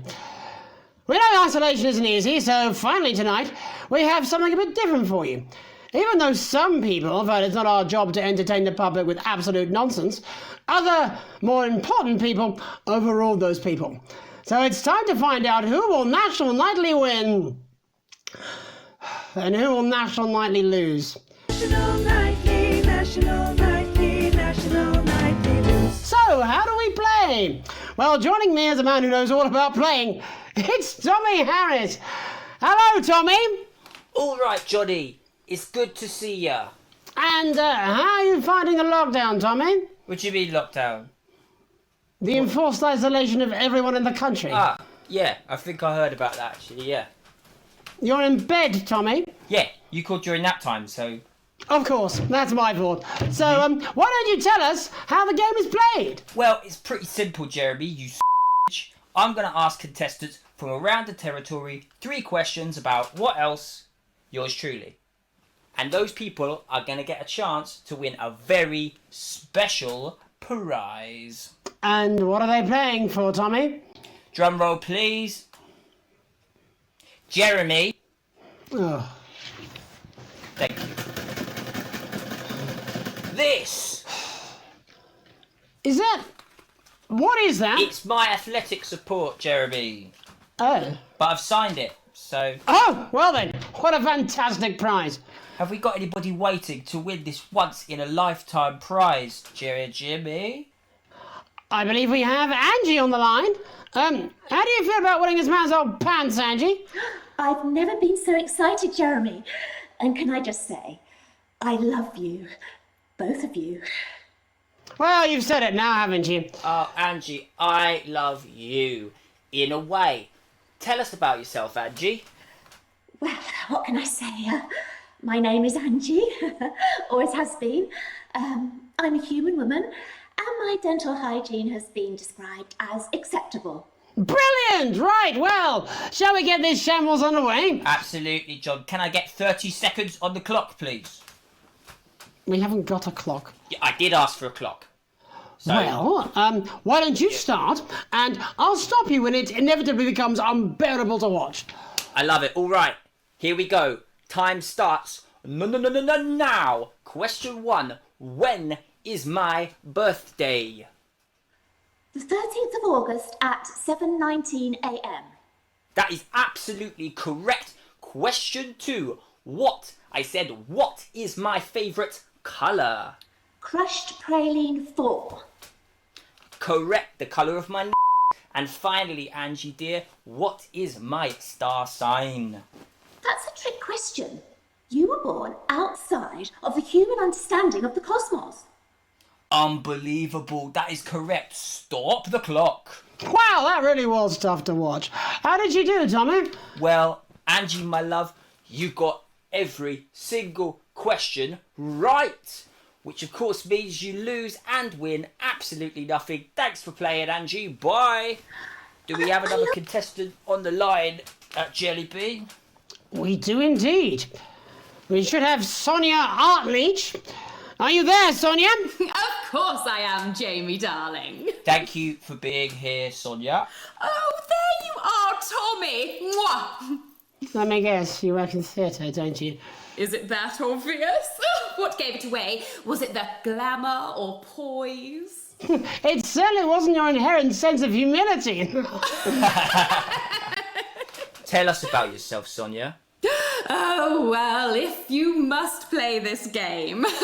I am a theatrical agent. I represent the likes of Rudy Beefman, Samuel Coffee Cup and Jodie Carpetburn, amongst others.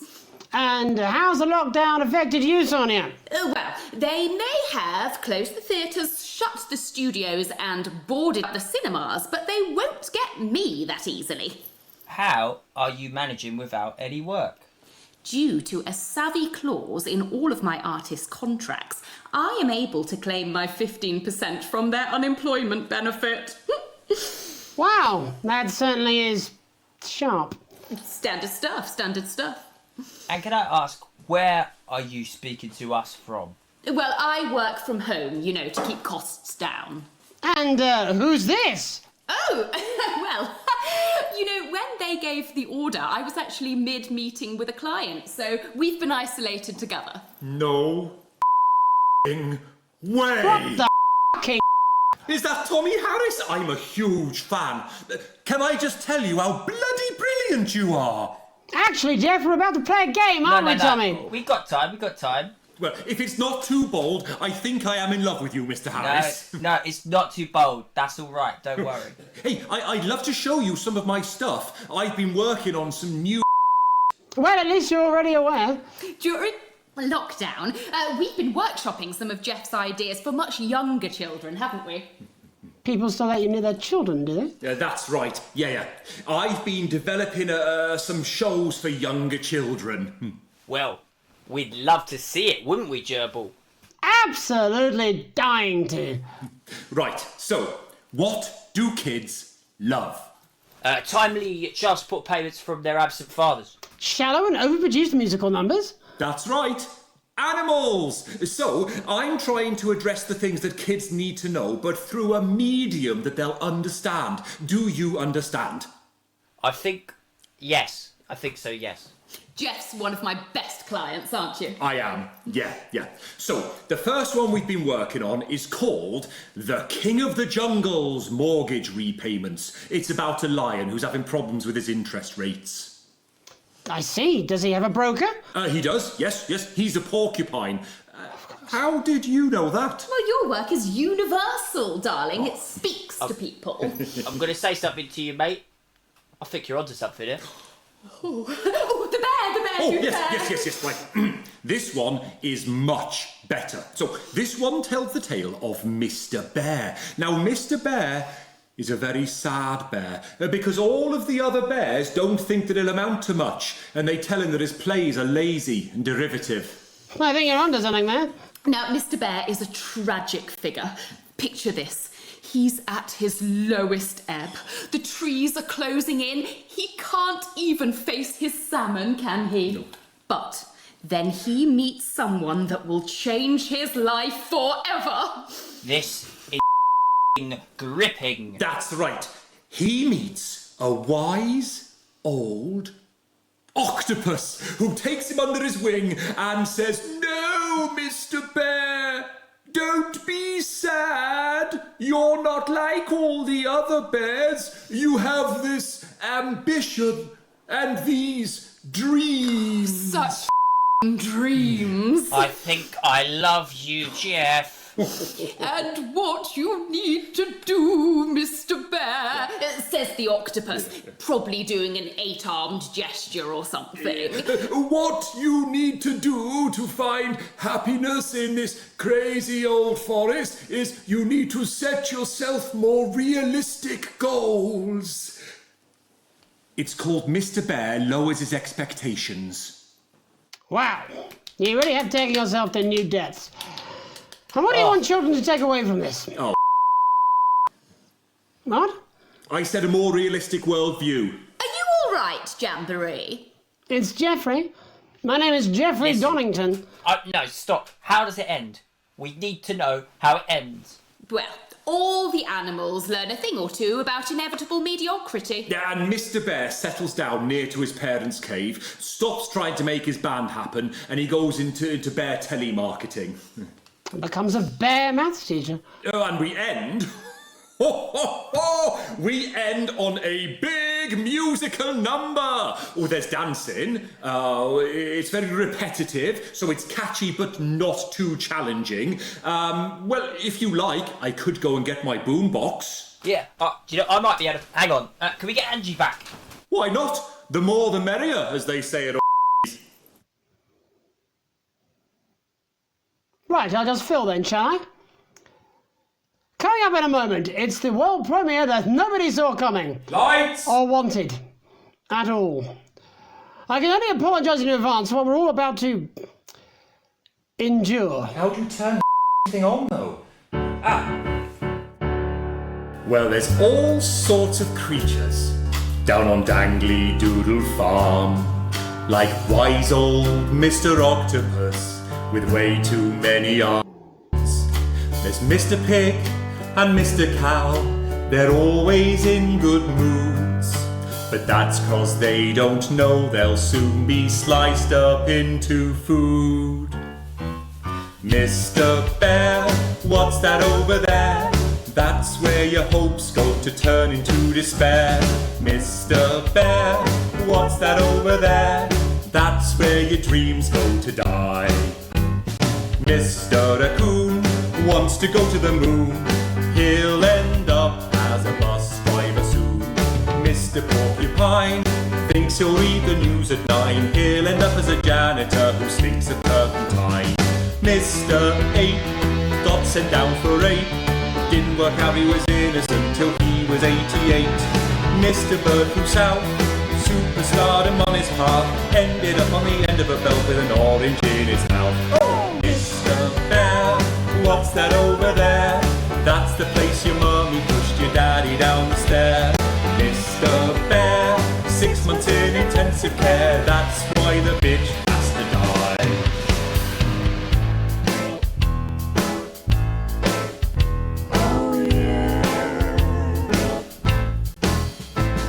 The farmer thinks the dangly doodle creatures are asleep, but Mr. Bear's a swinger like the pigs and cows and sheep. He visits every penance die and always brings the fun, and jerks off Mr. Quackington, who's always first to come. He fingers Mr. Badger's bum and Mrs. Donkey's quim. Then he fronts with Mr. Chicken till they both are quite done in.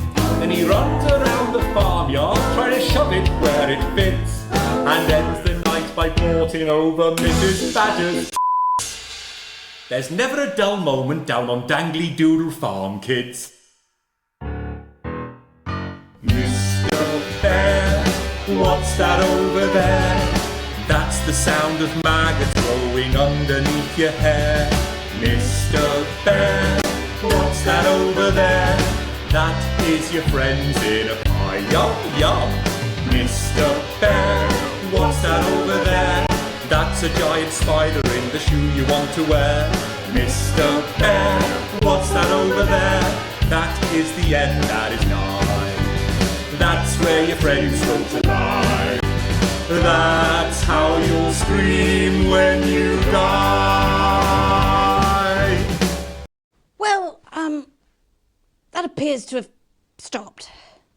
A big thanks to our guests for somehow managing to make lockdown slightly more awful. That's about all we have time for tonight. But before we go, one final story. Skinflint parent ruins daughter's future. It has emerged today that Alex Winston of 102 Nearby Street cruelly dashed Susie's dreams last Christmas in what critics are calling a remarkable demonstration of miserliness. Stingy as Alex is now called by daughter Susie, failed to see the importance of a broader cultural experience, denying the inquisitive youngster the opportunity to visit such mind-expanding places as the annual dissident hunt in Urkistan, the houses of Spenland, or the legendary tilted village of Romantica, which is scheduled to slide gracefully into the sea sometime next August. Guess she'll never get to see that now. Spouse Sam exclusively told this programme, "I don't understand why Alex would deny her this chance to meet people from across the continent. 20 years of marriage and now I'm starting to wonder if my partner is a bit racist. Looks like someone needs to cut their daughter a little slack. Maybe this story will serve as a massive electric shock to the nerves. My name's Megany Donaldsworth. Have a grease-proof night."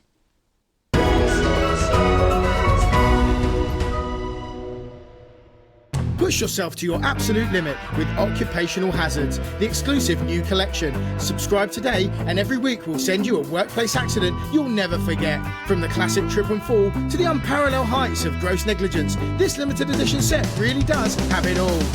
Sign up today and you or your next of kin could enjoy a disappointing payout, which makes a mockery of your pain and suffering. Also included is this vial of real crocodile tears and your employer's complete lack of responsibility. Every issue comes complete with this companion magazine, containing the impotent good wishes of your colleagues and a non-specific corporate apology. For a limited time, get your hands on the Electroshock collection at your nearest workstation now. Every week you'll receive a high-quality electric current of increasing voltage directly through your body until you lose consciousness. Don't miss this shocking offer. It really is the frying of a lifetime. Roll the dice with your future now and we'll send you this card from HR absolutely free. That's right, free. Occupational hazards, the only regular threat to your health that is both completely avoidable and ever present. Before we go over to the National Nightly News team, there's just time to catch up on our programming later tonight. At 6:30 p.m, it's What's My Old Tap Worth? And tonight, Frank Franklin and the team are in Grantstable trying to flog an Ottoman. At 7 p.m, it's today's highlights from the Sports Board Regionals, presented, as always, by Patrick Bannon. That's followed at 7:30 p.m. by The Club, our harrowing soap opera about a group of poor young unfortunates who find themselves excluded from the Go-Getters programme and their inevitable demise. At 8 p.m, it's movie time, with the network premiere of smash hit Bullet Man 2. And after that, at 10:20, Dr. Adrian Atkinson Blimey returns with a new season of Incisors, and his very first guest is popular parrot Hamilton Squawkbox. At 11:30, it's a double bill for popular transatlantic comedy That Nun's Got Guns. Before at 12:30, we reach the National Weather Report with Sally Peng to close out this evening's entertainment. But first, it's time to hand over to Jeremy, Megan and all the team at the National Nightly News. Good evening, I'm Megan Wolfe. And I'm Jeremy Dawson. Our main headlines tonight. The establishment strikes back. The World Council has agreed today to impose punitive sanctions on the people of this country. The sanctions, which are broad-ranging, include restrictions on the supply of oil and gas, food, clothing, and even some medicines. But how should we react? We asked the public. So how do you feel about the sanctions? I actually think that with Advance in charge, we'll be fine. Of course, the rest of the world will want us to fail, or it will be their billionaires next. But I trust Julia and Peter. Thanks, Patrick. Fascinating stuff. Popular Prime Minister Julia Salisbury has released a reassuringly brave statement in response to the World Council's controversial announcement. This international declaration is nothing short of outrageous. We are a democratically elected government with massive popular support. We do not recognise these sanctions, and we encourage other socially progressive nations of the world to both resist and ignore them. Advance have struck fear into the heart of the international community by showing that it is possible to have radical change for the betterment of the many. And whilst I wish we could improve other countries as much as we have our own, we do not rely on the help of others to thrive. This country is entirely self-sufficient. We are a team, now more than ever. And this team is on your side. Thank you. Defiant stuff. But what do you, the public, think of our government's stance? Robin Short found out. Hi there, I was wondering if you could spend a moment to give us your thoughts on the government. Honestly, I think they're doing a great job. I know the assets and wealth checks have made the difference for us for the cost of the little one. And people seem, happier in the main. I always said things would get better with a woman in charge. A Flard Day's night. Following the release of the Flardmaster 5000, production of Flards are at an all-time high, requiring the new manufacturing facility in Grizzleford to move to 24-hour-a-day production. With people finding more and more uses for the ever-versatile Flard, the team at Remington Cyst certainly have their hands full keeping up with demand. So, is there anything better than a handful of Flards? We asked Patrick to find out. Patrick? Do you have an opinion of Flards at all? Oh my god, I love Flards, doesn't everyone? Do you even remember when we didn't have Flards and we had to rely on words? Oh, I'd never go back. A momentary lapse of reason? Commuters across the capital found themselves somewhat bemused by the latest stunt by controversial protest group Disrupt. In a baffling start to the day, commuters found performers outside every major station, all dressed and posed identically.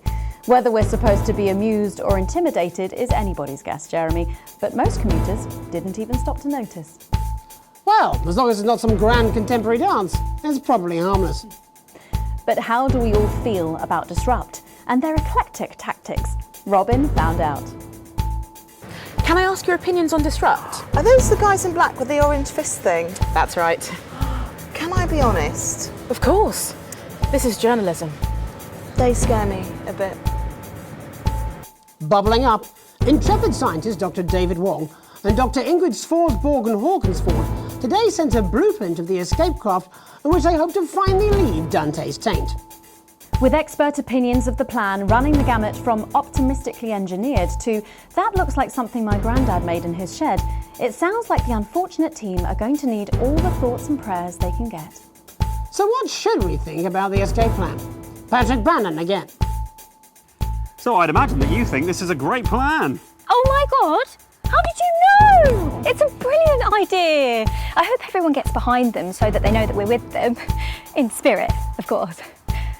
I can't actually go diving because I'm scared of the salt. I am not a number. Applications finally opened today for the new Advanced Team membership cards, a scheme by the government to allow fast access to all the new public services being introduced daily. The team membership cards are entirely voluntary, but will be recognised as legal identification by all major organisations, including the police, banks and, vitally, pubs and bars.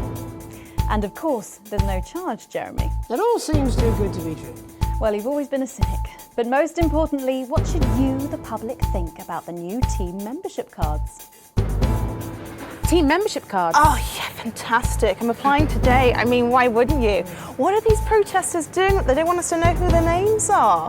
Besides, have you seen the savings you can get? I'm getting one for the little one as well. Oh, how adorable. Yeah, gonna be a proper little team member, aren't you? Yes, he smiled. He smiled. And finally tonight, back of the net, popular sports personality Johnny Hamsleeves and his fiancée Tiffany Lamour were spotted out today doing a little shopping for what many are already calling the greatest wedding ever. We can only assume that Tiffany's latest show, My Teenage Secretions, has sold better than expected, as by the looks of things, the whole affair's about to become more expensive than Lil C's shoe collection. I don't know who that is. But what should your opinion be of this extravagant display of wealth? Oh my god, fantastic! Wise words there. Later tonight, in a bit of a switcheroo, it'll be Jeremy in the culture chair, spitting rhymes with popular rapper Jay Zus. And then we'll both be chatting with a familiar team of thespians set to take the nation by storm again. That's all coming up on tonight's National Nightly News. News.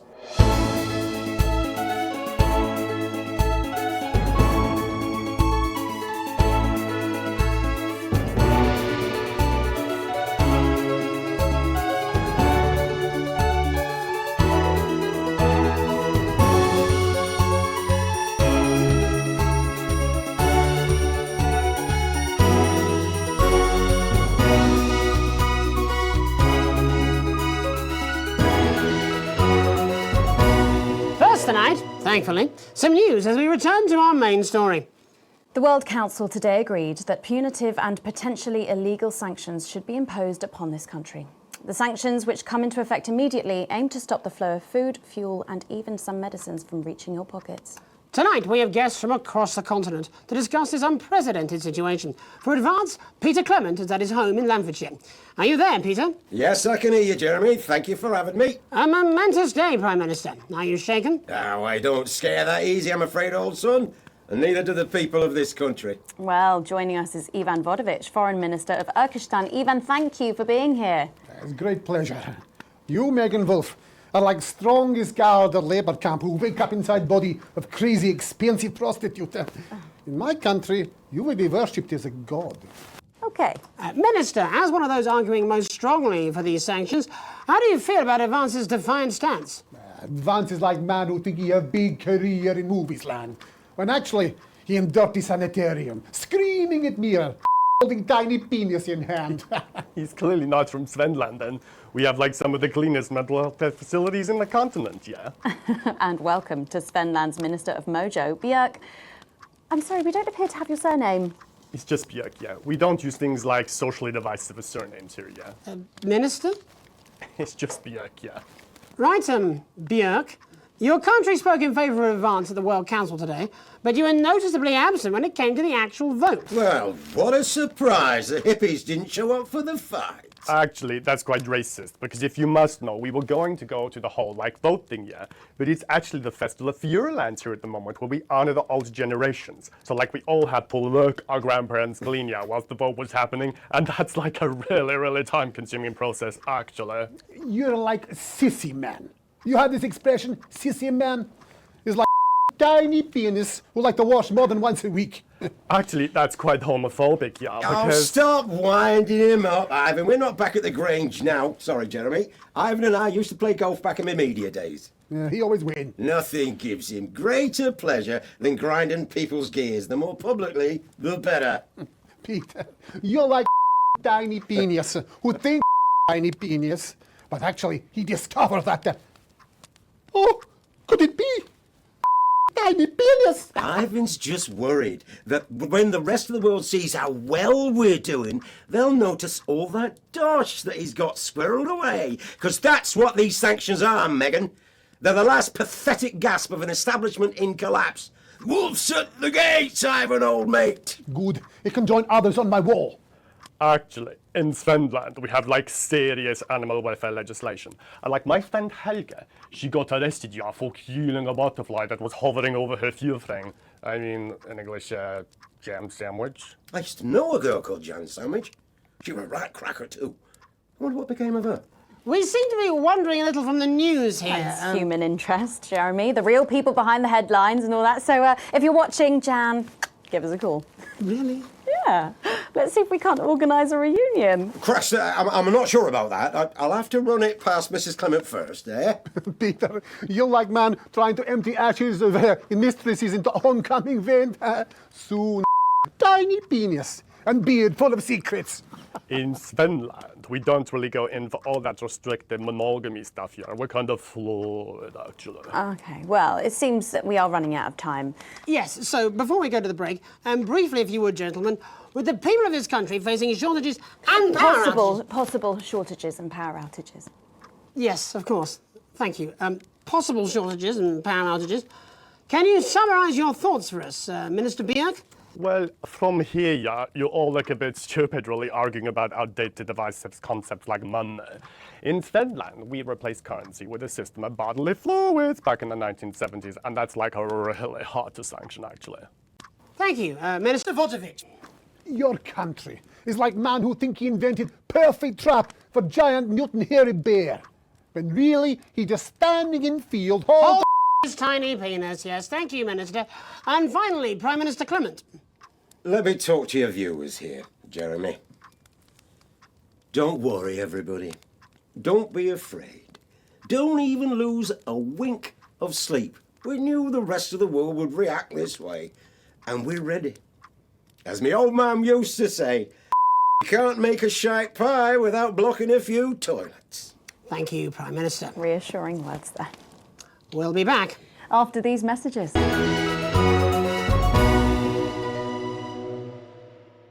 Here at Advance, we know you're worried about the future. This territory is changing fast, and that makes other countries uncomfortable. But that won't stop us.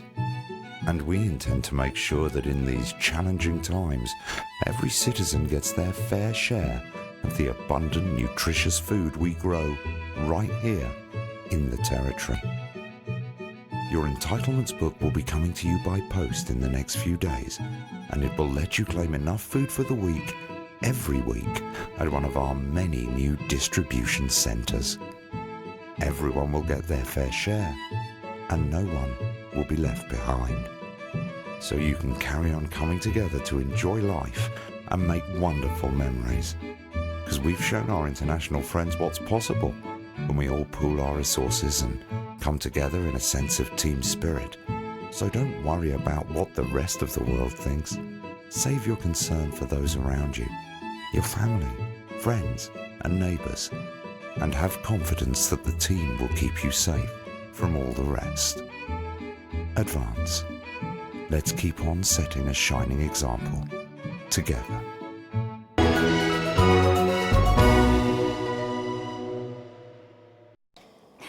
Welcome back, I'm Megan Wolfe. Later, we have an exclusive first look at a theatrical sensation everyone's going to be talking about. But first, it's time to go over to the culture spot with lovely old Jeremy Donaldson, who's joined by a very special guest. Jeremy. Thanks, Megan. I have the honour and privilege of being joined by hip-hop royalty. He's been called the son of the streets and the father of truth. Not sure how that works, but whatever. Let's welcome Jesus! Thanks, Jeremy. Yeah, it's a real honour to be here on your show, The News. You know, as a kid on the streets, I used to watch you through a window of the shop, so to be here right now is crazy. You've had quite the journey to be here today. Can you tell us about it? Well, you know, I try not to Well, you know, the past is the past, and I don't like to dwell on it. I understand. You But yeah, man, the streets is all I remember. Like, my mother donated me to a charity shop soon after I was born. Elderly lady took pity on me. You know, she let me sleep on a pile of crime fiction until I taught myself how to walk. Wow, that's quite the childhood. And she died tragically. Right there in my arms, man. You know, I remember a tear falling as she laid there next to the used homeware. And in that moment, I became a child of the streets. I was just 18 months old. What a tale. What a tale. You're known for your direct and honest lyrics.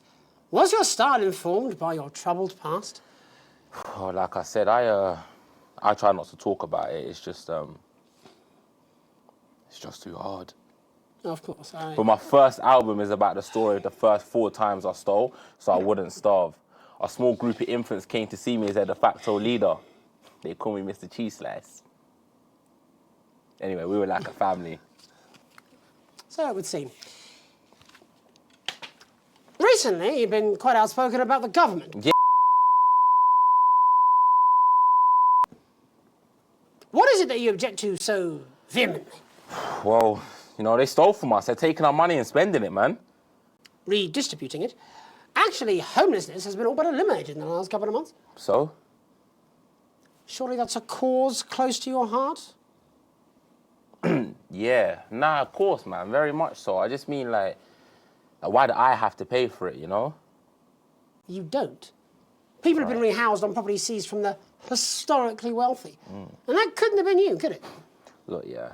I worked hard to be here. I built this from nothing, and I deserve to be rewarded for that. Would you say you worked harder than, say, a farmer or a care worker? I don't know. But if people are taking something from my music, choose to value it, buy it, who's to say I don't? And no one can take that away from me.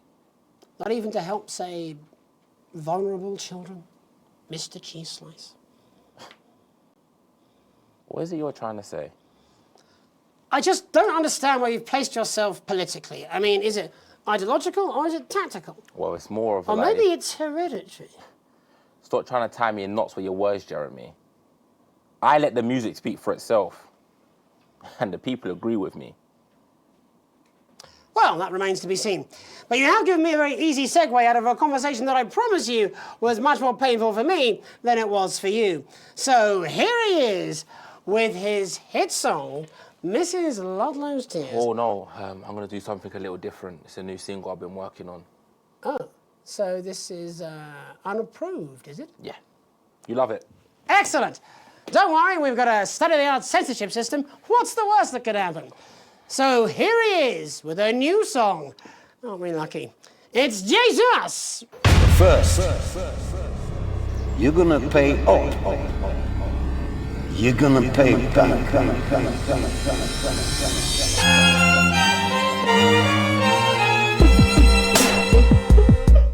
Well, we're all different races from many different places. At any given moment, only one could be the greatest. So you can feel elation for your participation. Still 2 leaders in the nation. Now we're getting sanctioned, talking about expansion. Why all your schemes? I don't need your and I don't need your help to achieve dreams.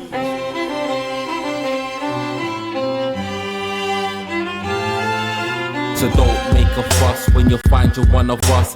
Yeah, every single one of you's a bit Jesus. And you can call me crazy, cause no one ever pays me. But I won't waste a lifetime being lazy. I may be inventive, my taste may be expensive. But why would I get out of bed with incentive? Although it's contravention of your obvious intention. I like to eat a little of the fruits in my invention. You make us the same, but we're not all the same. All our dreams, all our schemes, all our means are not the same. The best of the praise of the crest of the wave. Cause we're only equal people when we're slaves. Take this fact, gonna stain it red.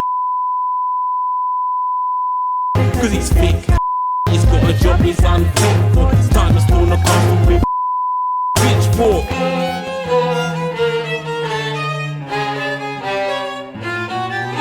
So this is for the snuff ones, the push and the shove ones, the folks that feel the burden of loved ones who had plenty like Bentley, the ones who now finding that their bank accounts are empty, the ones of aspiration who had to flee a nation, the ones who built a business that had dreams of perspiration. There's all sorts of people, the good and the evil. It only takes a glance to see we're not all equal.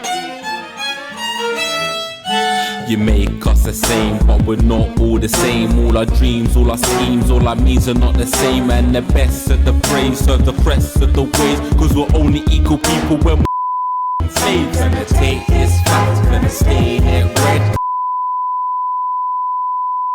cause he's fake, he's got a job he's unfit for. Time to pull the castle with pitchfork. Get out of your seats, get your in the street. Let him feel say you hate you're spoiling better.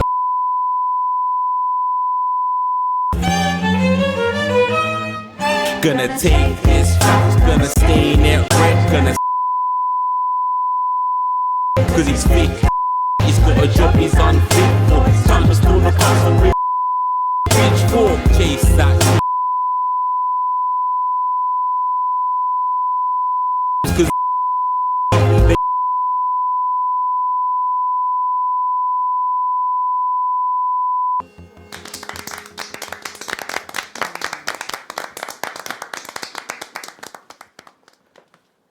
Jesus there with his new song. Thank you so much for joining us in the studio. I'm sorry. I may not agree with you, but I'd just like to offer you an apology. I've just been told that there was some kind of issue upstairs and an attempt was made to censor some of your lyrics. What? Are you joking?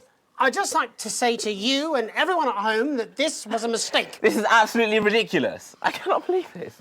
Here at the National Nightly News, we pride ourselves on remaining neutral, unbiased, and independent of any outside interference. You have my word. We will never censor ideas. Back to you, Megan. Well, a bit of dangerous language there, sorry about that. Well, thank you to little Jeremy Donaldson for providing our culture spot. Coming up, we'll be speaking to a couple of familiar faces about their upcoming dramatic outing. Don't go away. We'll be right back after this.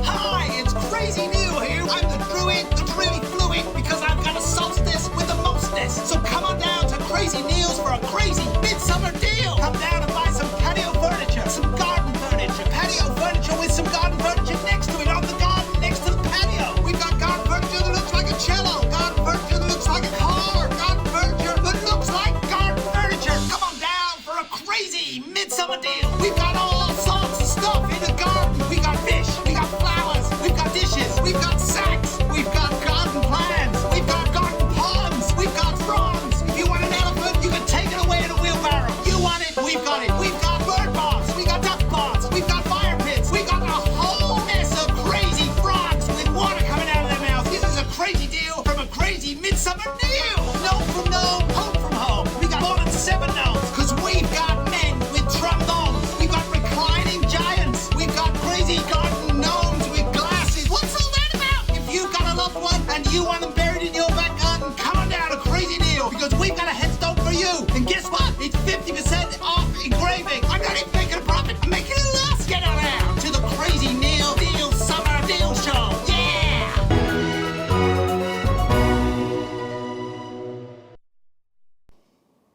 Welcome back, and no, you're not mistaken. Sitting across from us are some very familiar faces. You really are too kind, Megan. It was only a yogurt commercial, but I'm still proud of it. Here to talk about his new show, we're joined by National Treasure Tommy Harris, the National Theatre's Philippa Raven, and National Deficit Jeff Algebra. It's so lovely to have you all. Tommy, would you like to tell us about the show? You know what? I'd bloody love to. It's about me. It's about my life. And where did the idea come from? So, right, picture this. Their legs are akimbo, mid-session, sweat is pouring out of me like an immense hog. And then Cindy comes in, she says, Pete's on the phone.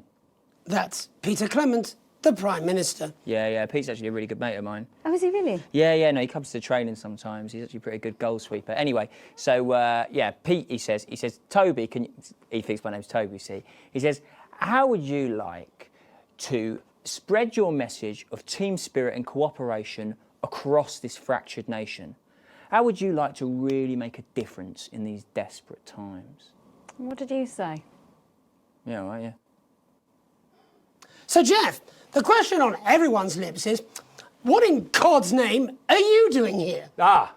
Well, after the success of my debut work and all the people that I've touched, I knew that I had a career in theatre. Yeah? I've always been an admirer of Tommy from afar. So when my manager phoned and said that I'd been offered the gig as director, I was ecstatic. I whipped my trousers off and got straight to work. Why did you do that? I do all my best work with my trousers off. Yeah, I've been told that too. No, I wouldn't say so. Right, Tommy, sorry, would you just give us a sense of what the show is actually about?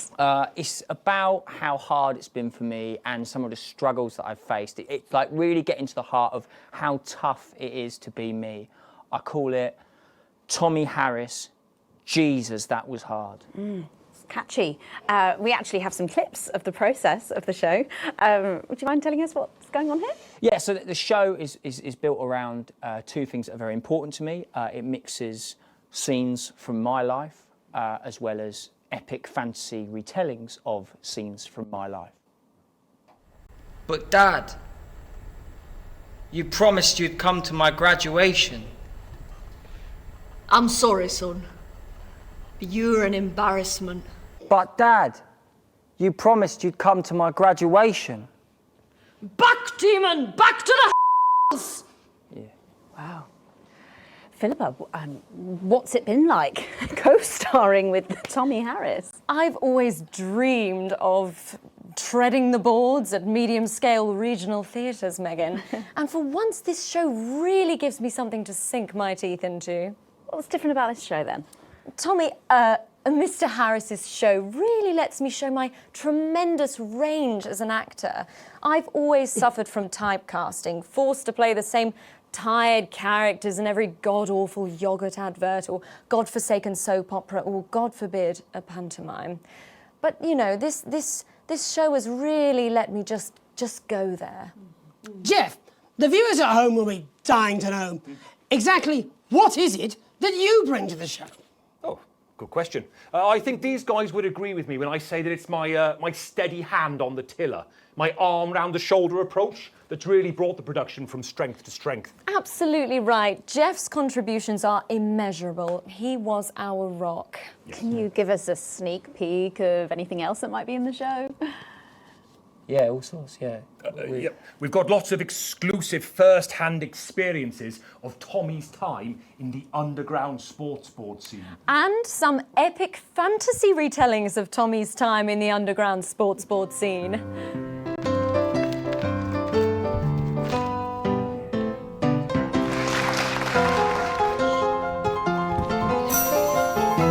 You'll never take the sacred path! And am I right in saying this was officially commissioned by the government? Yeah, all paid for by the taxpayer, which, you know, to be honest, was actually a lifesaver, really. I think it's fair to say that without Advance's support, we'd have had to cut the finale. Which, frankly, would have been a travesty. Oh, God, Jesus Christ! Goodness, and you do this every night? Absolutely.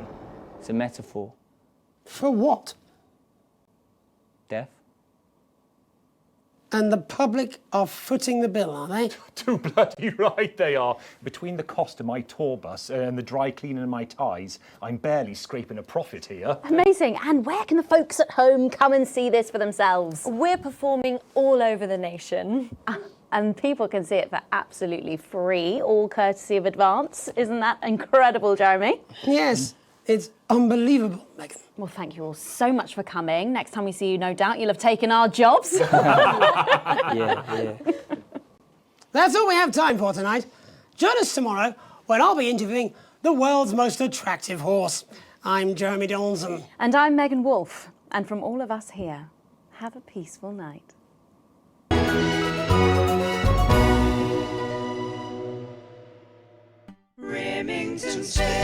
Hi, I'm Sophia Remington, CEO of Remington's Fist, and I'm so excited to be able to tell you about our newest product.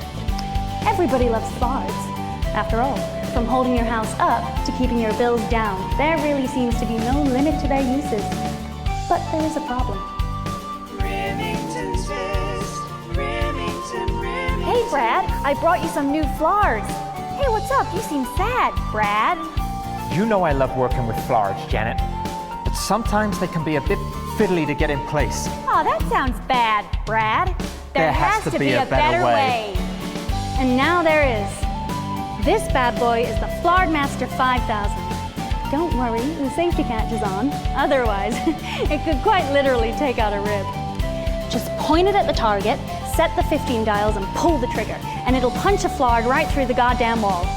So, whether you're engineering a rescue craft, a bit of home improvement, or just helping your kids out with their homework, if you can't get by without Flards, you need the Flardmaster 5000. Thank goodness it's available in all reputable stores. In a minute, we'll be going live to the newsroom. But before that, let's take a quick peek at tonight's scorching lineup. At 6:30, Megan Wolfe is at the beach chatting with members of the general public for a special heatwave edition of Your Part of Town. That's followed at 7:30 by a double bill of movies as we show Alabama Jones and the Last of the Nazis, followed by its controversial sequel, Alabama Jones 2, Whoops, Looks Like I Missed a Few, at 9:15. Dr. Adrian Atkinson Blimey will be chatting with a 6-year-old chess prodigy at 11:30, before the weather and close down at just after midnight. But first, let's go over to Jeremy Donaldson for the National Nightly News. Good evening, I'm Jeremy Donaldson. Our main headlines tonight. Siege mentality. The World Council today established a military blockade to enforce the unjust and punitive sanctions now entering their 10th week. In a statement from team headquarters a short time ago, Prime Minister Julia Salisbury issued a commanding response to this unprovoked escalation. The World Council should make no mistake. This blockade and the illegal sanctions it seeks to enforce are an act of war and will be treated as such. Any incursion, however slight, into our territory will be met with swift and deadly force. You have been warned. Three's a crowd. It seems the celebrity wedding of the decade might have been a touch busier than expected. In a photo leaked today, it appears the union of football star Johnny Hamsleeves and his bride, Tiffany Lamore, may have had a few uninvited guests. Hundreds lined the street to celebrate with the happy couple.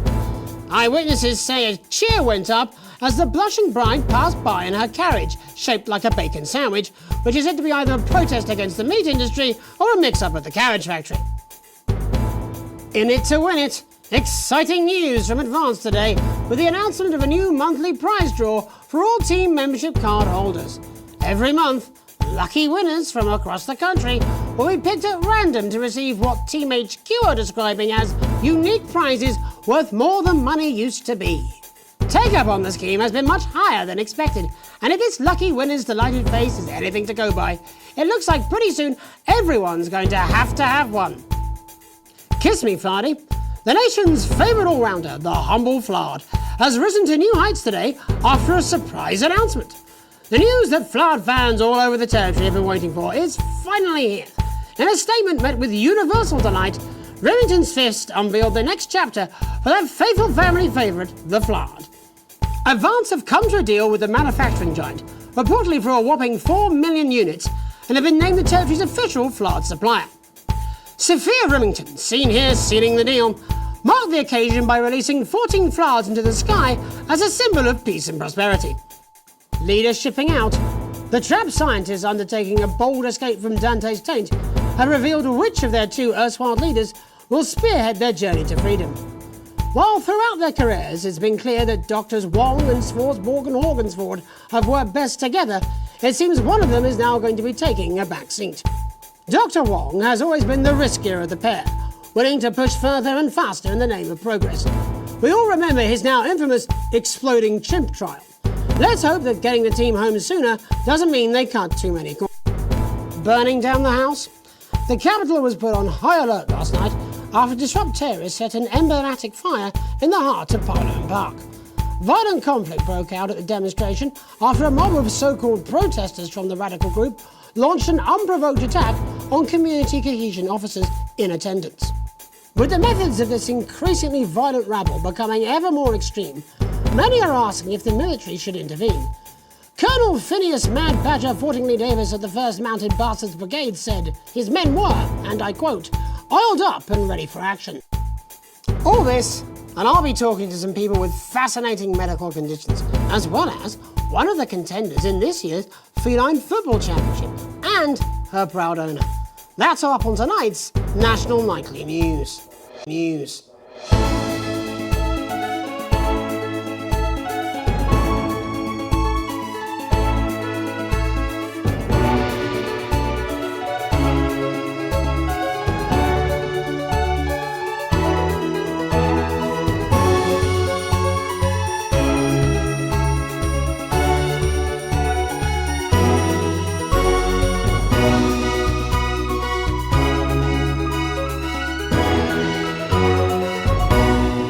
But first tonight, our team of correspondents has been dispatched to every corner of the country to see how the people of this great nation of ours are coping with this unprecedented hot weather. First, let's go to Megan Wolf in Shining-on-Sea to see what the scientific community has to say. Megan, how's the weather there? It's absolutely glorious, Jeremy. Thank you for asking. I'm here with Dr. Anna Burns of the University of Princeford. Are you enjoying the weather as much as I am? Oh, yes, it's wonderful, isn't it? My eyelids are sweating. And you're part of a team carrying out a study into just what's causing this unbelievable heat, is that right? Yes, that's correct. Yes, we want to be able to reassure the public once and for all that there's absolutely nothing to worry about and that they can enjoy their sunstroke and fossil fuels in peace. You sound very confident about that. Oh, very much so. I can say without any hesitation, there's really no cause for any concern here. I've actually left my car running. So tell us about this experiment.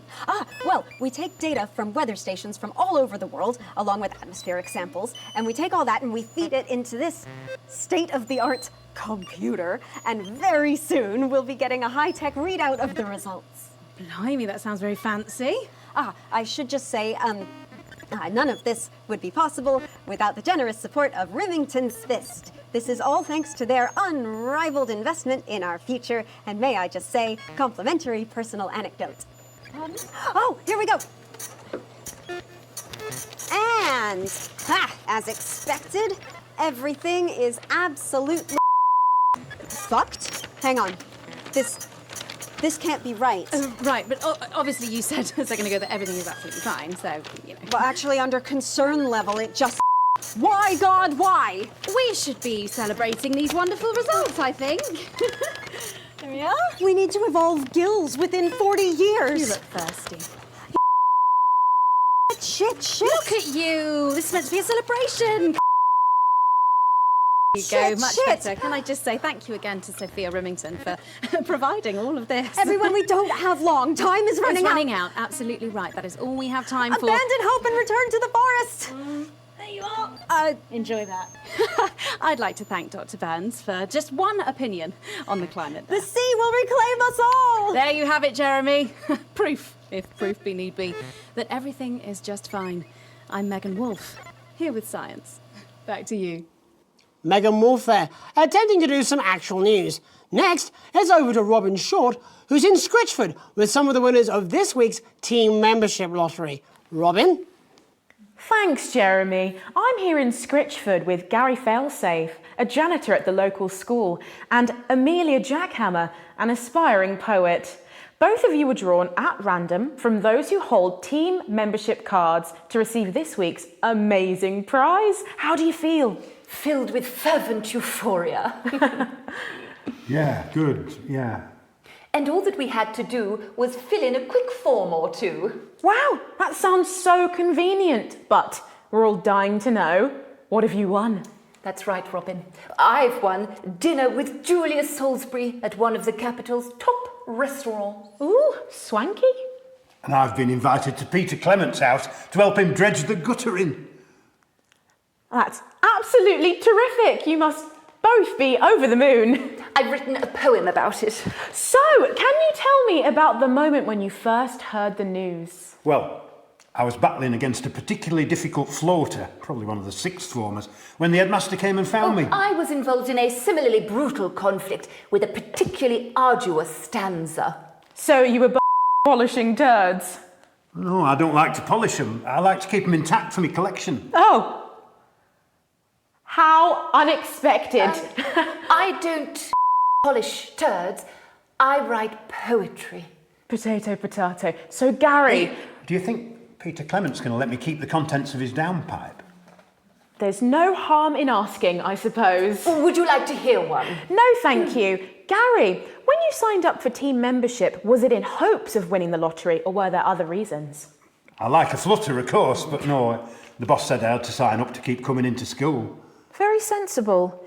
It's important to know who we're trusting around our children. Oh, I have an unpublished book of sonnets about children. Perhaps you'd like to hear one. No! Or an anthology of haikus on the death of innocence. I'd rather out Gary's turd collection. Really? I thought you might say that. Oh. Oh. Are you all right? Yes, it's coming. It's inspiration and it's delicious. Right you are. Today on the show there's no news, just a man who kills multiple poos. Here, this big one's my favourite. See how it's fibrous, really lovely texture. Would you encourage other people to enter for their chance to win? If it's colour you're looking for, take a gander at old Blue Eyes here. The national news lost its way. Covered some crap on a tray. Some of these are quite rare. Maybe that was unfair. And that's all we have time for today. Back to you, Jeremy. Thanks, Robin. What a lucky pair they are. And finally in this segment, it's over to Patrick Bannon, who's gone to the smelliest town in the country to see how the unprecedented weather is affecting the locals. Patrick? Hello there, Jeremy. Hello, yes. I'm here live in Grizzleford, which has recently voted the smelliest town in the country. And I have to say that, you know, in this heat, the smell really is. I mean, it's something else. Barry Lardons, mate, you've lived here your whole life. How'd you put up with the stink? Well, we're just all very proud of our achievement, to be honest with you. You can tell that, look at him, proud as punch. Do you know what it's like, son, being the second smelliest town? No, I don't. Living in the shadow of Arseminster smug fucks. But who's laughing now, eh? Tell you what, not me, that's for sure. So what happened, mate? Right, the good people from Remington's Fist came in and saved the day with their factory. You're talking, of course, about the newly built Flard factory. Yeah, they gave us this big presentation on jobs and growth. But as soon as we heard about the stench, we paid them whatever they wanted to put it here. But does the stink not affect your life in every way, Barry? I mean, perhaps if you're filling in a tax return or completing the physical act of love. It's strong at first, but you get used to it after several weeks of your first bout of sickness. The judges were very impressed. So what's sickness? Oh, that's nothing to worry about. It takes a few minutes before you develop any symptoms. Now, folk are saying something about the production line and how they dump carcasses directly into the water main, but I think it's probably the fume valves on the high street. On the high street? Should I see a doctor? What are the symptoms? Well, the first one is asking stupid questions. Then folk experience a lot of Fuck off, do they? When was the last time you brushed your teeth, you stinking old tramp? Next recording is a period of randomly bursting into song, followed immediately by delusions of grandeur. Oh, that's not really a problem, I've never sung in my life. Hello, it's sexy Patrick Bannon, and he's wearing sexy shorts now. Oh my God, look at me. I'm like a stallion. I'm gorgeous, why didn't you tell me? I should take my shirt off. You know what? I'll even let you touch me if you want. That will be the bout of undeserved self-confidence. Love the Bannon, feel the Bannon. Oh, mate, what's the point? And the ennui. All that's left now are the hallucinations and unconsciousness. Nana Dottie? Was that you? Why are you made out of elbows? You know I don't eat opinions. Oh, Don't worry, folks. Once he wakes up, he'll be just fine. We'll just find a place to stick him where it won't matter how many times he evacuates his bowels. Right, that's all here from Grizzleford, a town that's really making a stink. I'm Barry Lardons. Back to you, Jeremy. Thanks, Barry. With a naval blockade being set up around our coastline as we speak, when we come back, I'll be talking to 3 members of the general public who appear to be here purely for medical reasons. Don't go away. Unless, of course, you've got something better to do. We'll be back after these minutes. Hi, it's Crazy Neil with our mega hot sunny summer deal. The prices are heating up, but the temperature's going down. Or it's the other way around. We don't know. We've got dingoes. We've got ringos. Give me the flamingo, guys. I know the prices are mental. If you're boiling hot and you're thinking, I need to get cool, I need to get down to Neil's because we've got the aircon on. We're serving up ice creams to all the customers, but our prices are dropping faster than a kid with a cold. It's on the floor. Yes, they're dropping every day. We've got crazy artificial paddling poles, ornamental paddling poles, big poles, little poles, any ground catching nets. Well, I don't care what you think. I'm gonna drop them even further. We got rubber rings for pets. We got rubber rings for you. We got rubber rings for them. We got rubber rings for her. Are you the managing director? No. We got everything from pina coladas, lifeboat starters, ladies on lilos. We got men in silos. If your favorite hobby is ice sculpting whilst the outside is boiling, we can let you sculpt dragons. We can let you sculpt flagons. We can let you sculpt icebergs. Whatever the temperature is doing, we got a fan. You don't care? You're fired! Hey! So come on down to the Crazy Neil Long Hot Summer Deal Steal!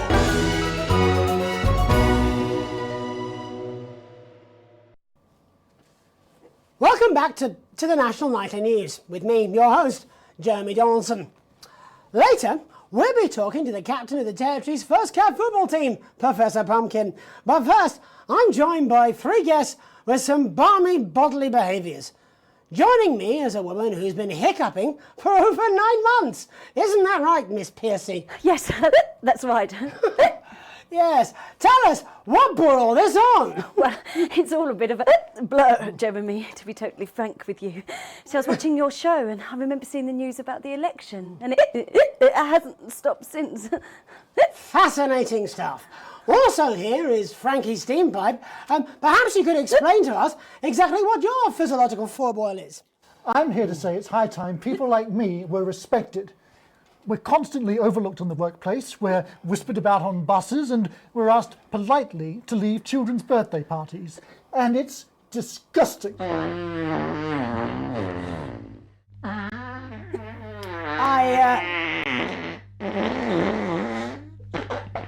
I'm sorry, my bowels have comic timing. And finally, I'm joined by a man who answers every question honestly, even when it isn't aimed at him.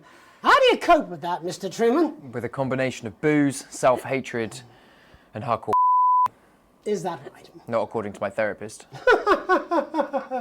Well, in that case, let's speak to Rose. Tell me, how does the hiccuping impact you? I get shushed a lot, which is hard.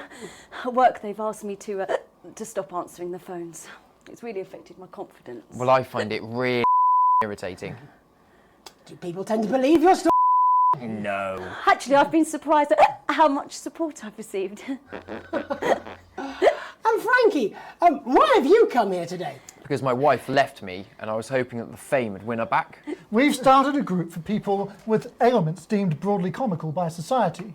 It's called Take Us Seriously. That's right. And we bloody well mean it. And who's joined so far? A bunch of losers. It's just us so far. And how much success have you had? Well, we've seen some real positive changes. I don't want to toot my own horn, but it's been a runaway success. Not a single person come to our fun run, and all of our leaflets fell in the canal. Well, Miss Piercy, some people are saying your condition was actually caused by the shocking events of that night. What do you think? Come now, Mr. Donaldson, that's absolute rubbish. What'd it be like to have a pair? Could you? I'm sorry, it's very hot. What was I thinking? The it? No. Or a sellout? Apologies. Just a reminder that he can't help it. And hey, if this isn't live television, then what is it? Right, Frankie, Rose, tell us, how can the viewers get involved with your cause? Yes, we're holding a sponsored run in Capital Park next weekend. It's called the No Smiles 13 Miles. No, it's called the No Laugh Half. What did I say before the show? No, I didn't say. Wow, didn't say we that. may have to end that there, unfortunately. What a harmless bit of fun. Steady on! This is exactly what I'm talking about. We demand respect. Yes, well, later, I'll be talking to Professor Pumpkin, a ginger tabby with a world-class pair of penalty paws. Is that really necessary? No, it isn't. Let go. Not you. Unhand him! Enough! That's enough! Enough! What are you doing? Trying to myself. Alex, cut. Don't you dare! Don't dare cut to the ads before I tell you to. Now, you in the broadcast centre, Bozeman's little scapegoat, you listen to me. You cut to the ads before I tell you to, and I will kill every single person in this studio. Jeremy, think about what I am thinking about what I'm doing. I've been thinking about it for a long time. We all should be. Christ, it's so hot in here. Do you remember when we used to do the real news? Before it was all lottery winners and bloody cat football? We are on the brinks of a siege the likes of which the world hasn't seen in hundreds of years. The enemy is at the gates and I'm stuck here talking to these three idiots. I think my hiccups have stopped. You three, get out of my studio. Go on, now, go, before I change my mind. Jenny, lock the doors. Lock the doors.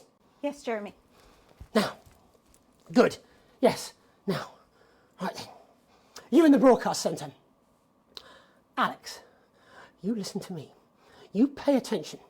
Now, I'm sure you've already loaded up exactly what you're going to play in the commercial, but today is going to be a little bit different. Look to your right. Yes, really. Look to your right. There is a VHS tape, and I want you to load it into one of the machines, and when I say so, and not before, you play it. You've got about 15 seconds, so I wouldn't waste any time. Now, all cameras, all of you, on me. When we come back, we're going to do news. And because every single thing that comes out of this studio is either one-sided or banal, we're going to show the other side for a bit. For a balance, like the good old days. Alex, play the fucking tape.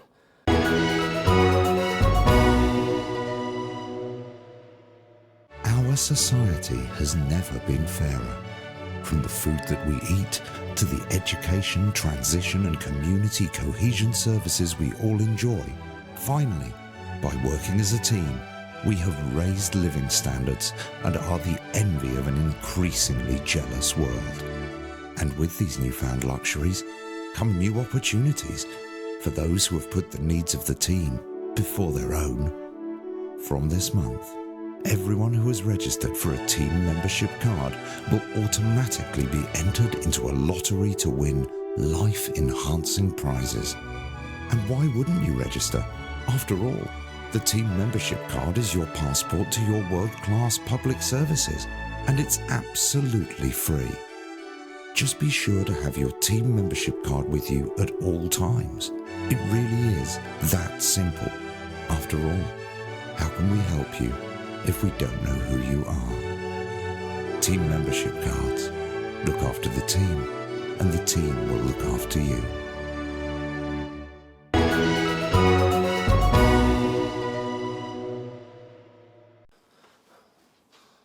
Welcome back to what's left of the National Nightly News.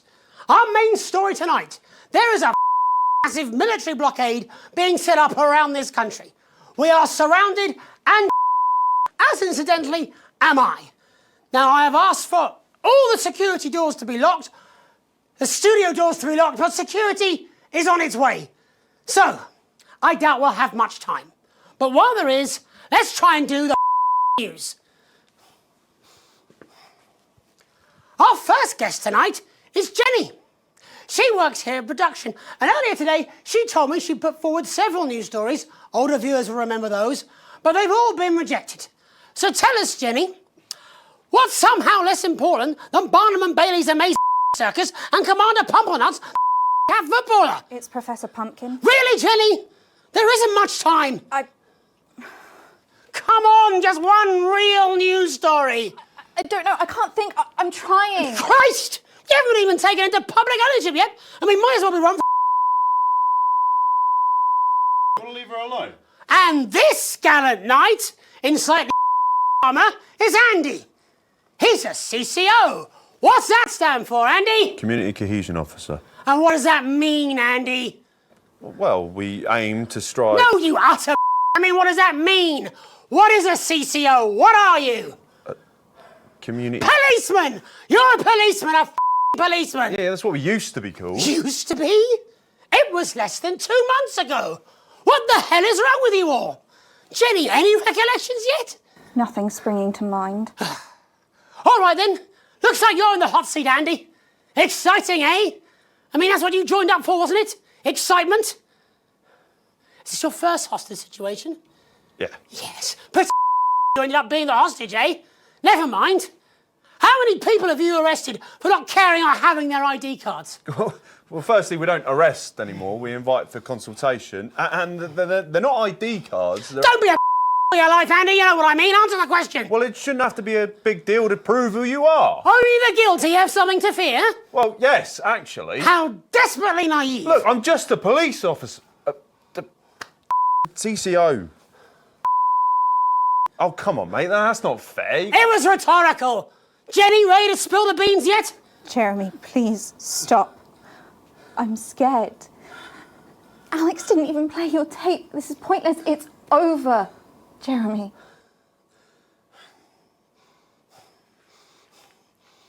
I was going to quit tonight. I had notes, see?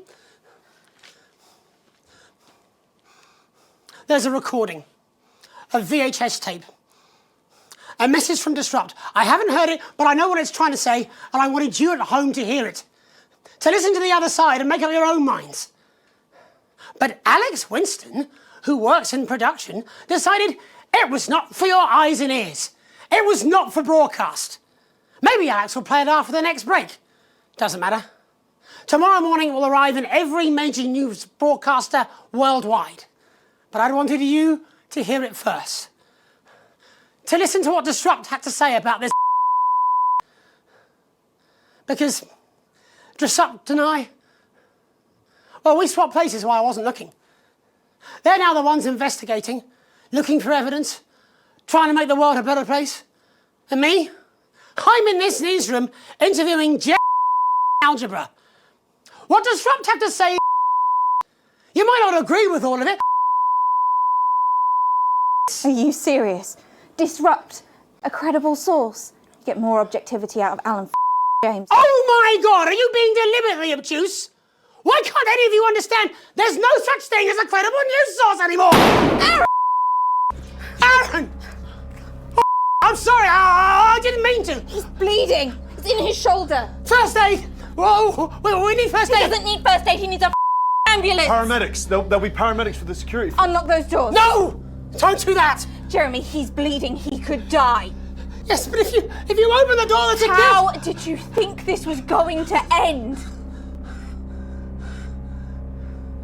Why are you even here today? It's supposed to be your day off! My date cancelled. I thought it'd be more fun to be here than moping around at home. Truth be told, I wanted to see you. Being annoyed with you is like wearing a comfy jumper. I think that's the nicest thing you've said to me. Let's not make it the last. Right. All remaining cameras on me. In a minute, I'm going to ask Jenny to unlock the doors. Now, that will mean Aaron, our cameraman, can get the medical attention he needs. I should imagine I'll get arrested for this. It wasn't the graceful. I had a speech. I was meant to be resigning with a flourish of honour. A last hurrah! I was going to wish you all one last peaceful night. Can't see that happening now. Still, I want to have one last stab at the news before I go. You see,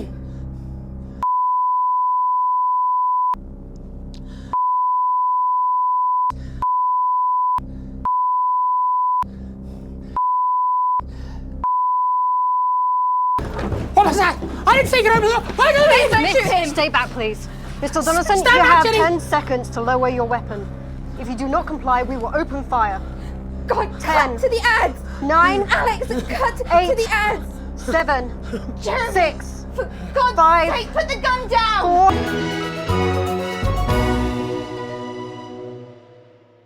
4 Remington's Fist. Hi, I'm Sophia Remington, CEO of Remington's Fist, and I'm here today to take you on a trip to tomorrow with the brand new RS Rainbow, a home computer entertainment system with sophisticated graphics and breathtaking sound.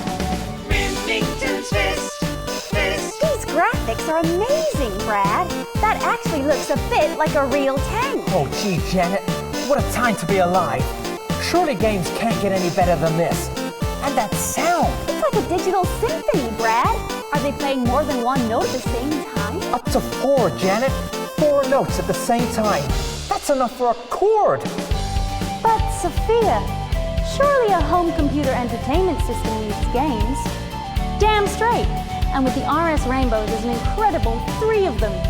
You could be solving puzzles in Zone, or jumping about in Twitchy Builder, or even taking on your friends in our incredible 2-player game Fighting. Yes, you heard me. 2 players at the same time. The RS Rainbow has a luxurious 32K of memory, so you can have whatever game you can dream of. I'm Sophia Remington, and I can't wait to turn on, load up, and as the cool kids say, zone out.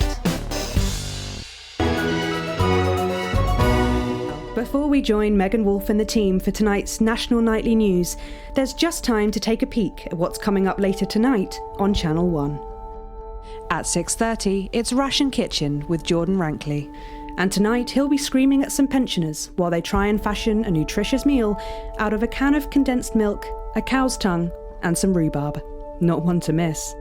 At 7 p.m, it's a look back to happier times with part 8 of our acclaimed documentary series, The First 365, which looks at the astonishing progress made by Advance as we begin what is only their 2nd year in office. At 8:30 p.m, it's over to Patrick Bannon for all the day's sports board highlights, including all the tabletop action from the semi-finals of Pro Amateur Sports Board, the Sports Board Sports Board Game. At 9, it's our nightly war report from the late news team, followed at 9:25 by our unsettling play, When Katie Went Abroad, which tells the cautionary tale of one brave young lady's battles to survive the cruel administrations of our neighbours. At 11:25, it's Incisors. And tonight, Dr. Adrian Atkinson Blimey will be getting his teeth into Fiona from Hamble Bamblebury, who has invented a tasty twist on the humble biscuit. And that takes us, after the weather and public information film, into our close down. But first tonight, it's time to join Megan and the team for the National Nightly News. Good evening, this is the National Nightly News. I'm Megan Wolf. It's the 140th day of war. Our main headlines tonight. Company of Heroes. Skirmishes on land and sea again today as our armed forces tested the mettle of the World Council's illegal blockade. Advance's strategy of multiple small-scale incursions into the disputed zone is certainly keeping the enemy on high alert, unable to work out where or when the next strike will come. Proud parents throughout the territory find themselves ever more impressed by the bravery and commitment of their incredible children and the job they're doing keeping supply lines open against all possible odds. Don't starve. Advance's food programme moved from strength to strength today as rationing depots were opened in the last remaining unfed areas of the territory. The rationing depots have been constructed in record time, and the government's agricultural coordination strategy has seen shelves restocked with increasing regularity. And judging by the looks on this happy family's faces, it can't come a moment too soon. They'll be getting a good meal tonight on the government, just like the rest of us. 7 days to die. The recent decision to allow those with long-term health conditions to access transition centres has today been declared an overwhelming success. Previously available only to those in their final years, the expansion of the service has been met with relief by the many organisations calling for it to be opened up to the wider community. The transition centres have reported larger than expected numbers, but report that they are coping well and able to provide a complete and meaningful service to all who choose to use it. Populace. More than 11% of the population have thus far failed to register for a team membership card, a worrying statistic given that the cards are a legal requirement from midnight tonight. It's up to the other 89% of us to remind our tardy friends that not taking advantage of all the exclusive services available to cardholders is now, as it should be, absolutely criminal. Start me up.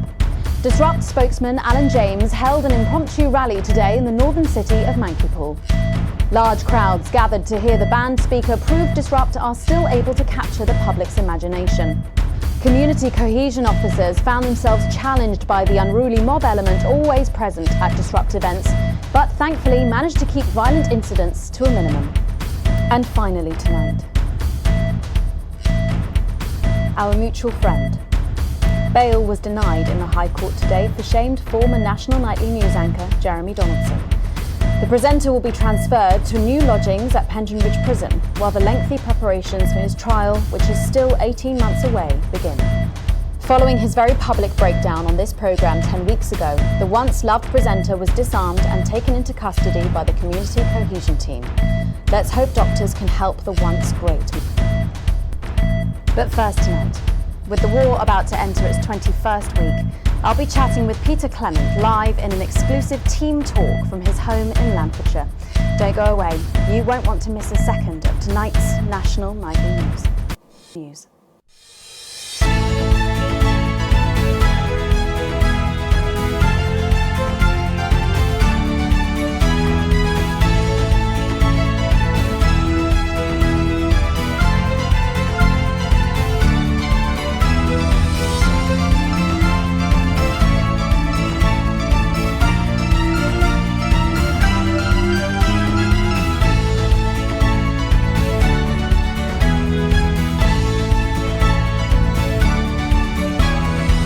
Later in the programme, I'm thrilled to say I'll be chatting with mega pop star Lil C, who's going to be treating us to a world premiere of her new single. And then after that, in part 3, we've got something new I promise you won't want to miss.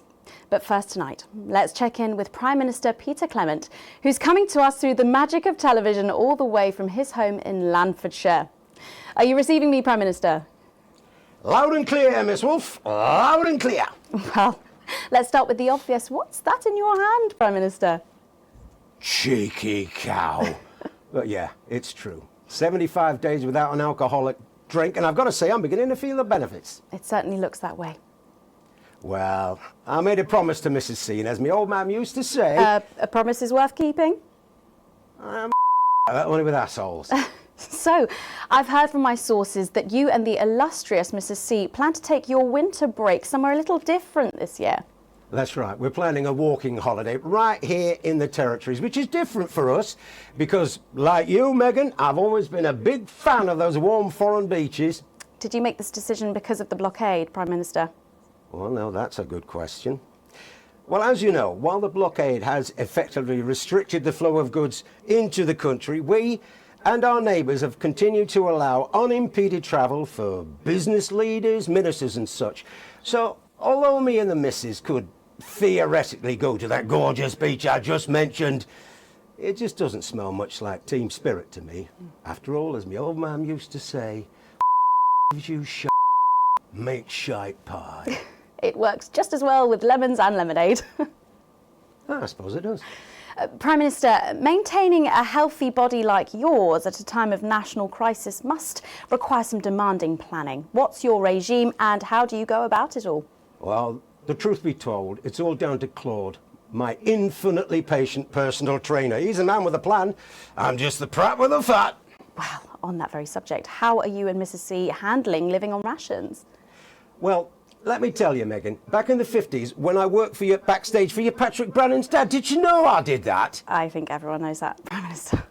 Well, what you probably didn't know was that Graham Bannon was a right tightwad, paid the bare bloody minimum and still found every possible excuse he could to dock your pay even further.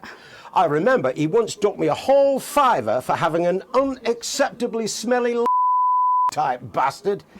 Anyway, what I'm saying is back then I ate a lot less than I am now, even under rationing. We all did.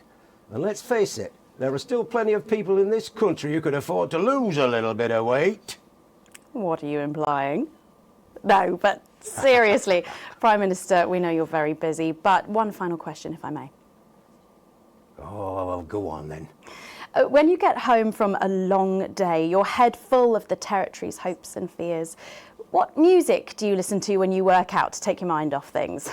Well, I know I've got a bit of a reputation for being an old fuddy-duddy, but I'd be lying if I didn't say there's something about Little C that just demands one's attention. Well, let's hope you stay watching, Prime Minister, because she is going to be talking and performing live after the break. Oh, I'll be watching. After all, as my old man used to say, everything's a treat on a boring Friday, but the wind up you shouldn't. It's Wednesday, Prime Minister. I think the expression still stands. Peter Clement, thank you for joining me. I don't know about you at home, but I think there's something kind of inspirational there. I know I feel safer. When we come back, Lil C is going to be giving us the debut performance of her new single, and I'll be getting to meet her. As her biggest fan, I don't mind telling you I'm pretty excited. Don't go away. We'll be back after these messages.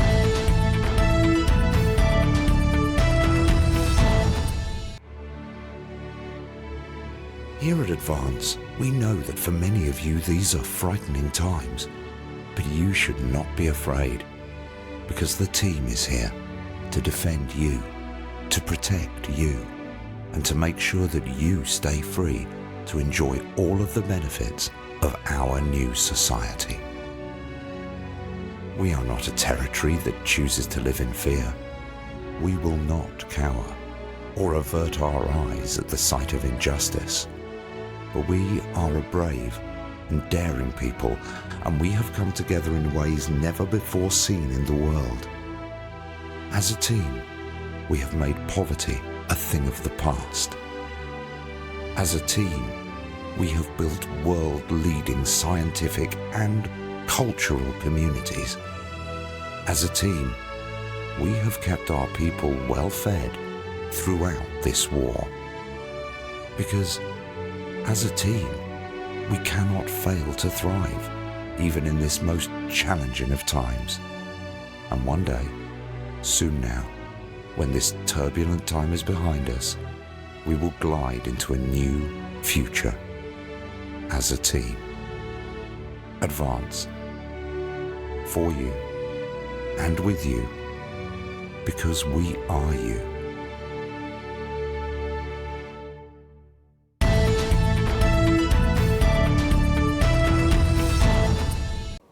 Thanks for coming back. Later, we have an exciting new feature that we just know you're going to love, so stay tuned for that. But first, I'm really excited for our next guest. She rose to prominence as the delightful Susie May in All My Daughter's Children's Men, before taking the music industry by storm this year with her debut album smashing the chart records at the age of just 20. Let's give it up and welcome Lil C!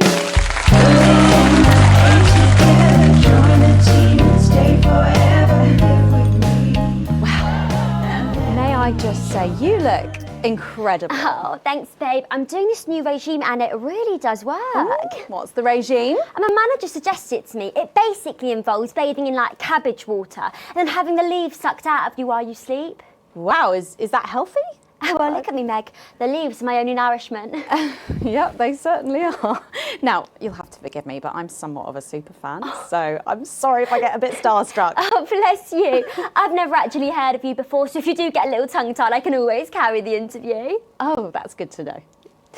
So your first album, F My Face Together, it hit shelves this summer and it just exploded. I mean, what was that like for you? Bonkers, just so weird. I was in all the papers and the magazines. Overnight, I went from that like annoying little girl from that show to that like sexy little girl from that show. Wow, that must have been bizarre. Not really, it was just like any other morning. You know, get up at 5, go on a 4-mile run, have 3 meetings on my cabbage bath, but then only then was my dad actually talking to me. Oh, of course. I mean, the famed country singer, Billy Bob Jean Short. I didn't know you'd been estranged. There's nothing that strange about it, Megan. Okay, yes, he may believe that aliens told him to hate women, but there really isn't anything to prove that he's wrong. Uh-huh. So, this newfound explosion to your popularity, I mean, did that change your life? Well, I had to start wearing like nice underwear, you know, for the paparazzi. But as my manager says, best to make the most of it before I'm 30. Is that right? So what's the album about? So I thought it was about like how pretty and great I am, but actually it's about monetizing youth, I think, or about like promoting an unrealistic standard of beauty or something. Your manager again? Yeah, he says insecurity is an opportunity. Oh, do you think he'd be happy with you telling us all this? Telling you all what? It really doesn't matter what I say here. I'll do my dancing and then this part will all be forgotten about. Oh. Well, yeah, I mean, we're going to see some of those famous dance moves very shortly because you're going to be performing your new single, aren't you? Yeah, it's from my album Put It In My A Together and it's out tomorrow. So soon, after the last one? Oh yeah, I've actually released 2 albums since lunchtime and a clothing line during this interview. See, this is called Cry for Help and it's going to be in all the best high street and retailer shops and it's out now. So girlies, you know what to do. Scream and cry until somebody gets it for you. Ooh, there she goes. Blimey. All these projects, they're keeping you very busy, aren't they? It must be tough. Yeah, it can get tough and I hate it sometimes and I hate myself. I just want to like cry into a bath of root veg.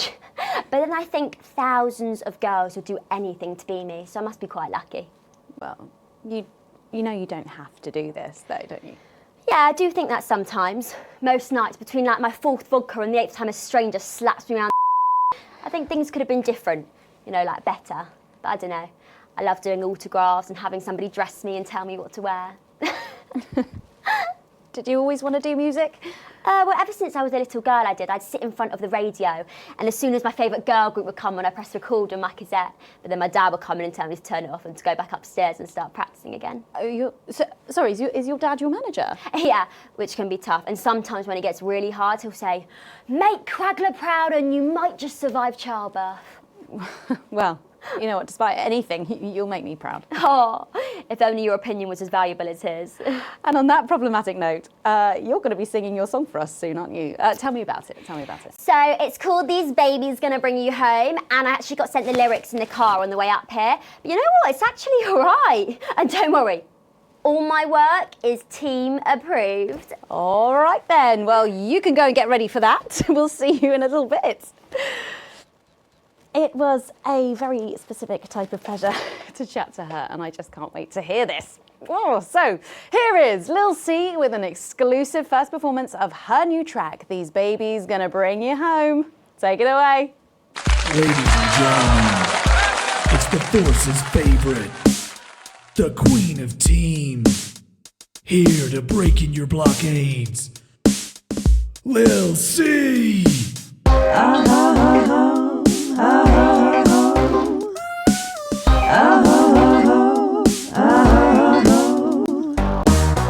Oh baby, can't you see I'm hungry? There's a place in me that's empty. I want that meat you're packing, only you can fill that crack in me. I'm under siege, so come and free me. Ain't no disruption here, boy, I got no agenda. Just want the team and me, nobody foreign member. Don't stop no morning drill, there's holes in me that ain't been filled yet. I only scream this loud when you do your country proud. I ain't no Vickers daughter, common Spanish on my border. Quick before I get much older, tie me down and pull me like an enemy soldier. An enemy soldier. So let them try and break our dream. We fight and love and die at two. So what a Peter Clemens boys can come and use me as a toy. I wanna see some action, so come and break my sanctions.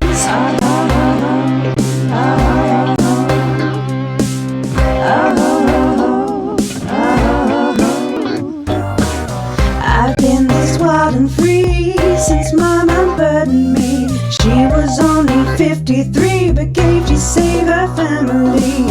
There's no one judging me if I'm the one that's in your fantasy.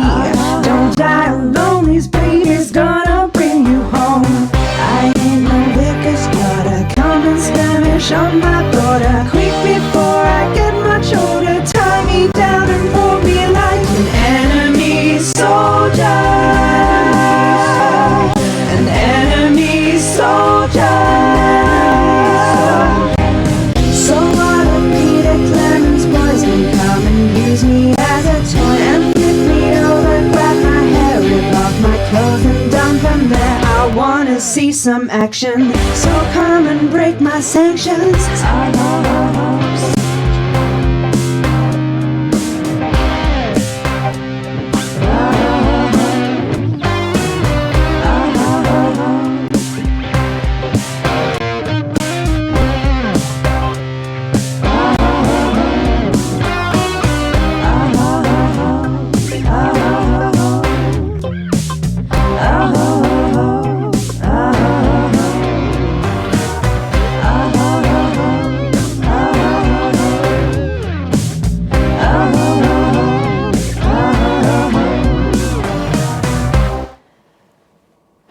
Well, if that doesn't distract you from the world outside, I don't know what will.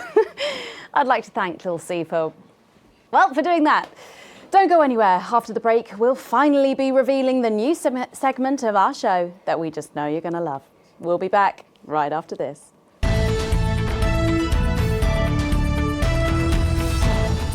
Hi, it's Neil here with a pre-Christmas crazy Christmas deal. It's post-Christmas, it's pre-Christmas, it's all of the Christmas. Ho, ho, ho, it's a sale. It's gonna go, go, go. Come on down and pull a cracker. It'll go bang in your face and you'll take whatever comes out. Yay! Christmas pineapple on a tree. Take 2 baubles, take 3. We don't care how many baubles. Take a candle. Set fire to your Christmas tree. Set fire to your life. If you're thinking Christmas is a way off and the blockade is getting you down, stock might be low, but the prices are lower. We've even had to get crazy creative, and we've got specials on all of the furniture with tinsel. We've got furniture without tinsel. We got Christmas furniture. We got pre-Christmas Christmas furniture. It's a cracker of a deal of crazy deals. Yay! We got crazy Christmas dots. We got crazy Christmas dots in hats. We got crazy Christmas dots in hats and jumpers. If you're feeling hungry, don't feel down in the mouth. You can have a dog on a log. And remember, a dog isn't for life. It's just for Christmas to eat. It's a crazy deal at Crazy Neils. We've got elves on trees. We've got trees on elves. If you want to know where the elf on the shelf is, we've got elves on elves. Bend over and ready for you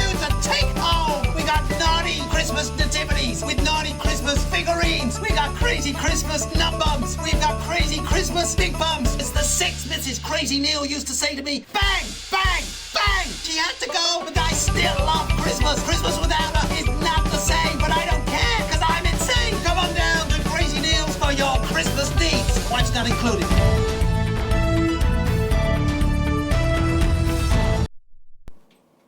Thanks for joining us for part 3. We've been teasing you about our new feature all night, and now the wait is finally over. I can reveal that every night on the show, we'll be treated to an episode of an informative and hilarious new segment called The Notice Board. It stars some top talent and we're very excited about it. But before we see it, let's have a quick chat with the writer, director and phenomenon, may I say, Jeff Algebra, guys. Actually, I've dropped the algebra. I go by Jeff DePoon now. How'd you like that? Well, yeah, very fancy. I suppose you need a new name now that you're a successful artiste. Well, exactly. I'm earning enough to pay taxes now. Oh. And how does Angela feel about all this? Who? Your wife. Oh, God, no. No? No, she's long gone. No, she was holding me back. I'm with Norm now. We were married last month. Norm de Plume. Yeah. And why did you write this? What was your inspiration? Oh, well, I received a telephone call offering me 25 grand to write a pro-team sitcom. And I heard my father's voice. It said, Jeff, you listen here, boy. You make hay while the sun shines. You wring every penny you can get out of this. So I wheeled him down to the transition centre, got out my typewriter and started clacking. Wow. Oh, And without further ado, let's give it up for the notice board.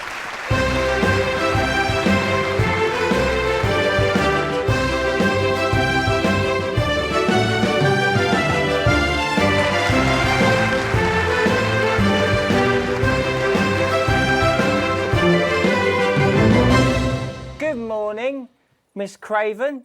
Oh, morning, Ray. Everything all right, Mrs. Craven? You look as worried as the vicar in closing time. Oh, Ray, it's those young louts. They've vandalised my shop again. No! Yes! They've written all sorts of obscene language and crude pictures, and I know it's those damn youths. I don't know. It could be the vicar at closing time. I'm just worried they won't ever become productive members of the community. What if they never see the error of their ways and end up as social outcasts, such as shoplifters or bong rats? Don't worry, Mrs. Craven. This is a very supportive community, and I'm sure that in time they will fit into this society like this key into this lock.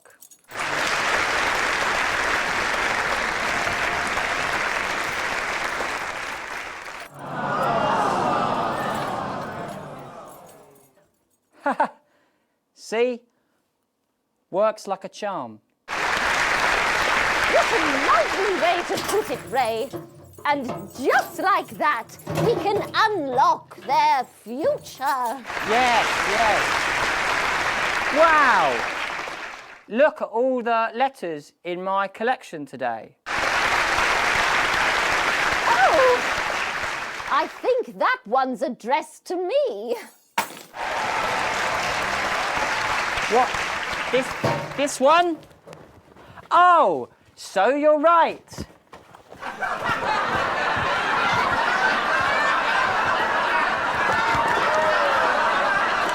Here it is. It's a letter from my granddaughter, Brenda. She says she got an A on her maths exam because one of her friends has been helping her. She was always a team player, was our Brenda. what's up, losers?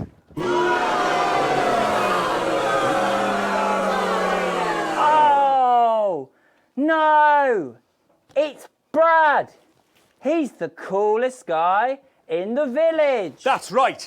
I just got here on my motorbike. Clear off, Brad.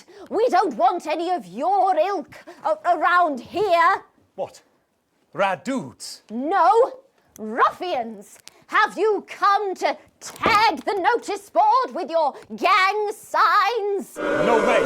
I've actually come to pin my resume on that notice board. I'm looking to do some tutoring after school. What did you say?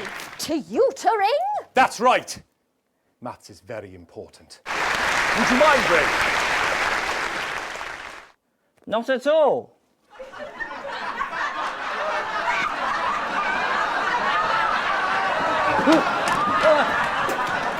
So you, a young person, have been spending your time helping others and not just urinating on churches or huffing glue? Hey, I haven't huffed glue for months. Well, blow me down! You know what? We misjudged you based on how young and cool you are and not on your actions. No joy.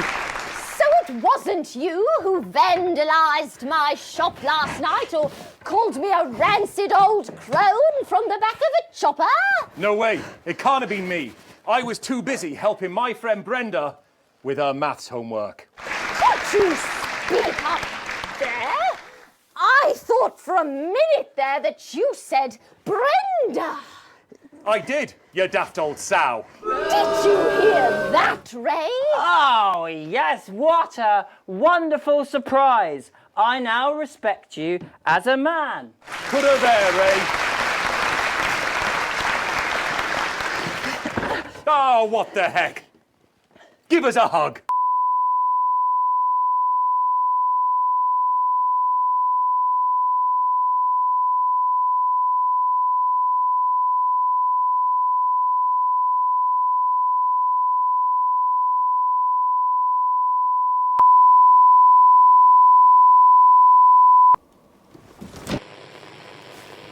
Sorry to interrupt the first groundbreaking episode of the notice board, but we're receiving some breaking news.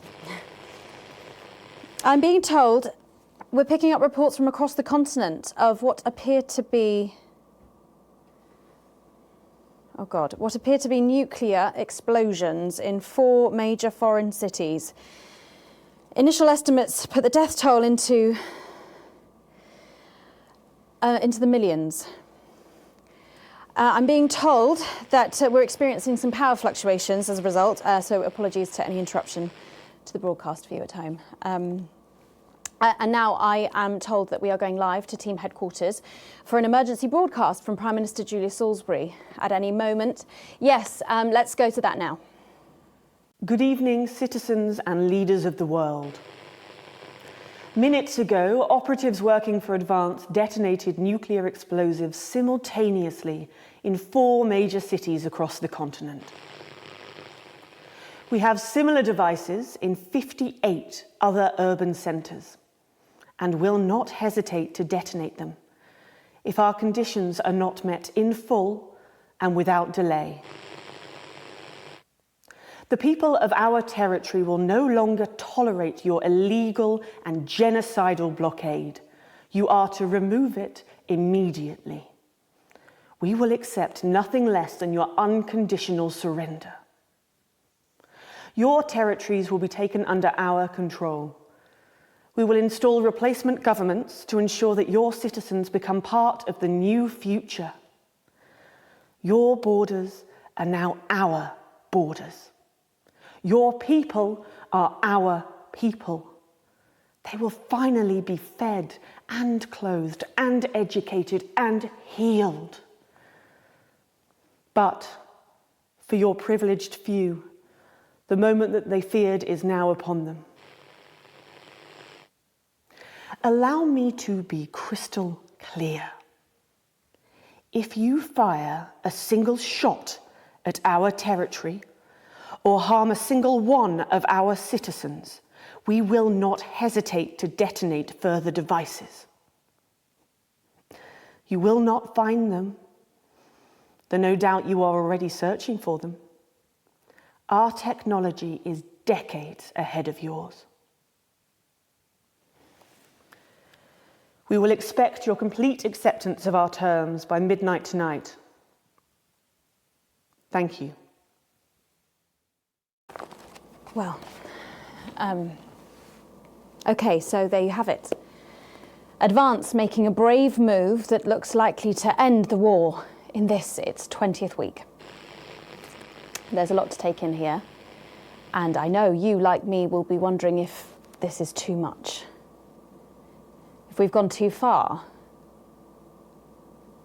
But I'm thinking of our sick and ill, denied their medicines, the children with no food on their plates, and the body bags returning from the front line.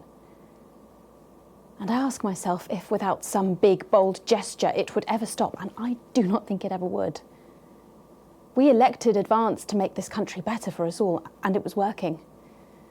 But then the rest of the world looked at us and they said this cannot be seen to succeed. And they brought their warships and their tanks and their planes just to make sure that we were instead seen to suffer, to make sure no one anywhere would ever attempt this again. So, to my mind, our government have taken the only path available to them. A difficult decision for their hearts to bear, but one that ultimately we can respect because it is designed to keep us safe. And while this is unquestionably a dark night, it may indeed presage the dawn of a new future. My name's Megan Wolf. Let's make tomorrow better.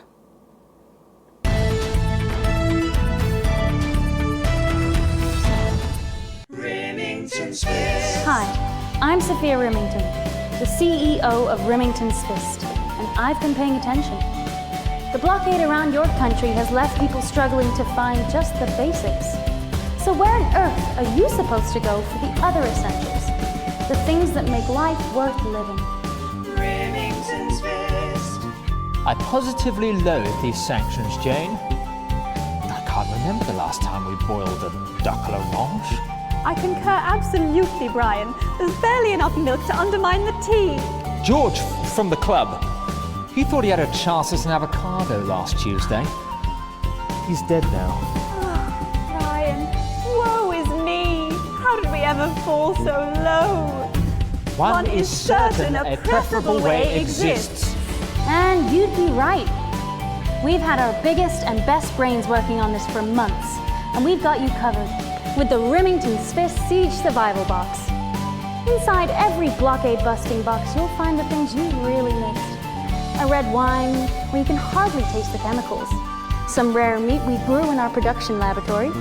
Chocolate so salty you'd believe it came from Svenland. The list of luxuries is endless, at least 7. And we've even added a random twist.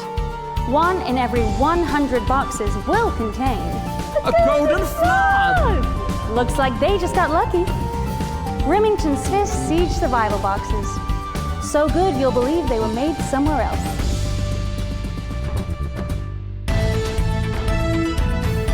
It's Channel 1, broadcasting across the territories. Before we go over to join Megan Wolf and the team for the National Nightly News, there's just time to take a look at what's coming up later on tonight. At 6:30 p.m, it's Territory Trivia, where tonight a group of Menu Centre fulfilment executives from Territory 4 take on our reigning champions, the CCOs of Territory 11. After that, it's a special programme looking back at the life and career of Peter Clement. That's Just a Job at 7 o'clock. At 9 p.m, it's a chance to see the very first episode of Just the Job, followed at 10 p.m. by a chance to see the very last episode of Just the Job. At 10:45, Dr. Adrian Atkinson-Blimey will be attempting to learn the xylophone in Incisors, and that's immediately followed by the latest episode of our travelogue across the territories at 11:30, where tonight Jenny Demina will be looking at the old labour camps of the former Urkistan and how they've been converted into luxury holiday camps for the territory's family breaks. The Territory Weather Report takes us into the daily advance briefing before we spend the night showing you a series of random pages from Terrytext, accompanied by offensively inoffensive music. But first, it's over to the newsroom for tonight's National Nightly News. Good evening, this is the National Nightly News broadcasting across the territories. My name is Megan Wolf. Our top stories tonight. Future legend. It's been 40 days since Disrupt conducted multiple attacks across the territories. During the coordinated action, subsequently dubbed the Night of Fire, emergency services were kept busy at the agricultural centres, while a series of covert attacks were carried out freeing political prisoners, including former newsman Jeremy Donaldson. Nothing's been heard from the missing journalist since the violent Disrupt attack on his convoy 6 weeks ago. Donaldson was on his way back to Betterment after his notorious court appearance. All of us here at Channel 1 hope that wherever he is now, he's safe. Food, glorious food. With the last of the menu centres opening in Territories 5, 8 and 14 today, Advance confirmed that the programme is now in full operation, providing free food for every citizen of the new future. What started as rationing during the 20-week war has blossomed into a social contract that is the envy of the unawakened world.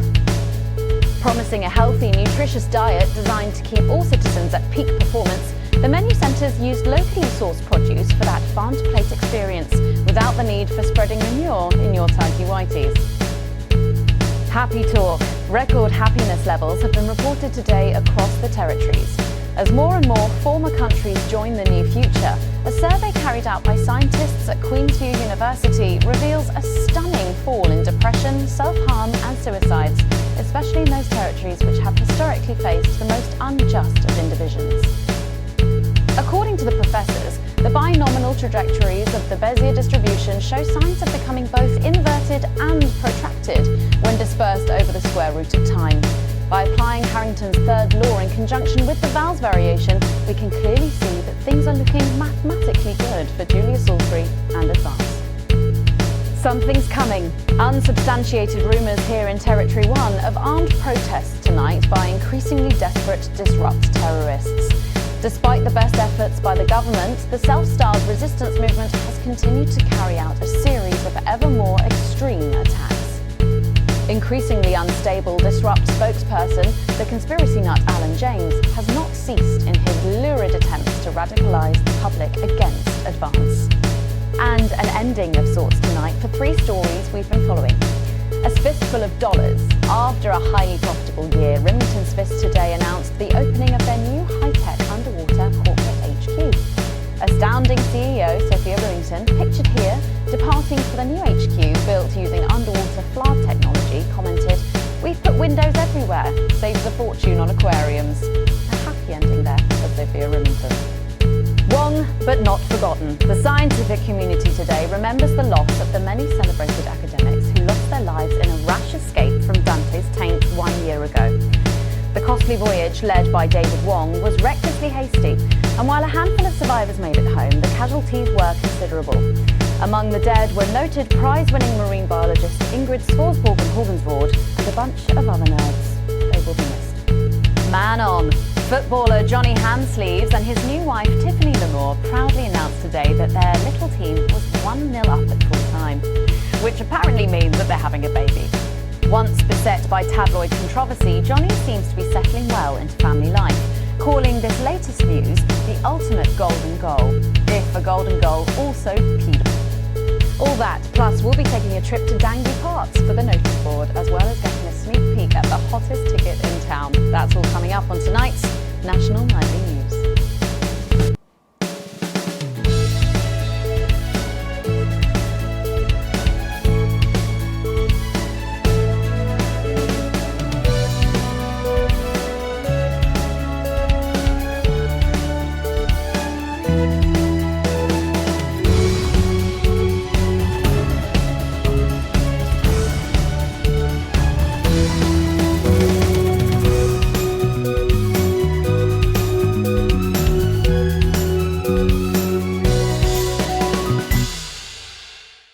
But first, 500 days after the loss of a fine leader and a great man, the start of tonight's programme is dedicated to remembering and celebrating the life of Peter Clement. Patrick Bannon is live from Parliament Park, where Julia Salisbury will be breaking ground on what will soon be a memorial garden in Peter's honour. Around here for too much long. Poor bastard. Patrick. I don't know what I'm going to do. We're live. To a Peter, weren't they? Patrick. They were, and I don't mind because he held her. Now there's no stopping her. Hello, Patrick. We're Of live. course, can't. Is that completely off the rocker? I heard from an aide that. Hello, Megan. You join me here live from the what? Oh. Seems like we've lost some signal there for a moment. Well, we will be going live to that groundbreaking ceremony just as soon as we can get Patrick back. Meanwhile, let me just say, I think the memorial gardens are going to be gorgeous. I've had a sneak peek at the designs and Alana Marsh has done a fabulous job. Oh, OK, all right, it seems like we have got the signal back. We can now go live to Patrick Bannon in Parliament Park. Patrick. Thank you, Megan. I'm Patrick Bannon, and we are indeed live here. Apologies for the technical difficulties there, but any moment now, Julia Salisbury will step out on stage behind me and dedicate the gardens to a great departed leader, Peter Clement. The crowds have been slowly gathering since this afternoon, and the atmosphere here has been bright and cheerful, despite the sombre occasion. And it seems like the ceremony is getting underway. Here is Prime Minister Julia Salisbury, the picture of elegance, to begin her address. Good evening, fellow teammates and friends. 500 days ago, all of our lives changed irrevocably. Still reeling from the triumphs and tribulations of Liberation Night, another great loss befell the people of these newly united territories. The loss of a leader, a statesman, a dear friend, and a hero. Peter Gordon Clement. Peter's death at the age of just 62, of course, announced by the team on the 24th of December, just 6 weeks after Liberation Night. Born to a working-class family on a housing estate in Rotherham, Peter first trained as a carpenter before getting his start on television, first moving and building scenery, and then developing into the personality that we all knew and loved so much. Just the Job first hit our screens over 25 years ago, running for 11 series, winning multiple awards, and charming audiences up and down the country. Peter taught us, all of us, not to be content with the way things are, not to accept inequities, no matter how small. But he also taught us what it took to fight them. Courage, integrity, empathy, and hard, bloody graft. Across a career spanning 3 decades, Peter Clement was known for shows including Wake Up, It's Saturday, and much later, late night chat show Petey, which at its peak drew millions of viewers. Peter was by no means a saint. Trust me, he once told me he had more regrets than he'd had stolen dinners. He always did have a knack for a turn of phrase. But it speaks to the strength of his character that he chose to share with us his mistakes alongside his achievements, his faults as well as his talents. Peter had the heart to give it all he had for the people of these united territories. Famous for his potty mouth, it's estimated conservatively that Peter Clement uttered over 1.5 million swear words during his career, though some sources put this figure well in excess of 2 million F-bombs alone. Gripped by illness as he was in the weeks and months leading up to Liberation Night, he wasn't the man we loved. But his eyes still twinkled with that familiar joy for life, that spark of wit and wisdom of a life lived for others. Prime Minister Clement, of course, died from apparent liver failure after suffering from the long-term effects of alcohol abuse. I first met Peter nearly 20 years ago, moments before I was supposed to give a speech. Not unlike this one, actually. Only I'd spilled coffee all down myself, and I was young, nervous, desperate to be liked, and from behind me I heard, "Christ, Pet, you've either pissed your kecks or sprung a leak, but either way you got a problem." And before I could even say a word, he'd stripped off his dry trousers and insisted I took them. That was the sort of man that Peter Clement was. Kind, compassionate, sensitive, a brilliant thinker, a natural leader, but mostly a good man.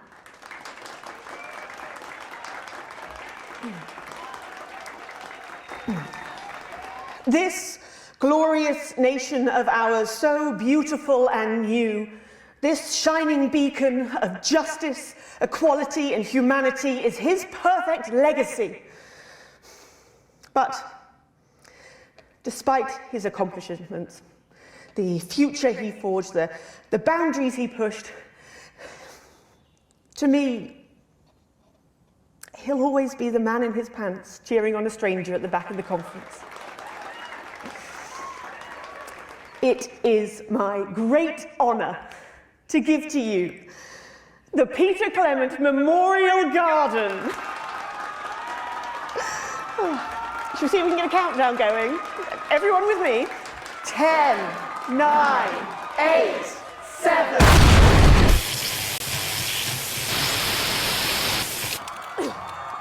Secure some guy. Mom, we have to get you to safety. Come with us. I'm not leaving, I can't. You two, come with me. help is here. Look, we're gonna help you. We need a medic here. You need to be okay. You're gonna be okay. Just stay. Okay. You two stay with him. Mom, we have to stay by your side. I am the Prime Minister, and if I give you an order, you will damn well follow it. Do you understand? Do you understand? Yes, Yes, Mom. Keep your eyes open. Look at me. Look at me. Look at me. Stay with me. Help me. Stay with me. We've got you. I've got you. I've got you. Just stay with me. No. Stay with me. I need help now. Please, just stay with me. Please, stay with me. We can request authorization. Centipedes are requested. Target approaching Songbird. More than 10. Target armed. Target armed. Haven't you done enough? Look around you. This is what your precious freedom looks like, is it? Under fire! Oh, God, no.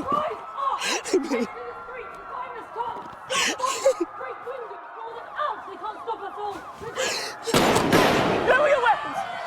Mom? I said, lower your weapons now. Centigrade authorization was granted. None. It was unnecessary. Can't you see? Will you turn that off, please, sir? I said turn it off. Shocking scenes from the capital there, exclusively on the National Nightly News, and our apologies to any of our viewers who might have found this evening's events upsetting. But at the National Nightly News, we believe in bringing you the raw, unedited truth as it happens, and we make no apology for that. We'll update you on the latest from this disrupt attack later in the programme, but when we come back, it's time for happier pursuits, and you know what that means by now. Don't go away. We'll be back after.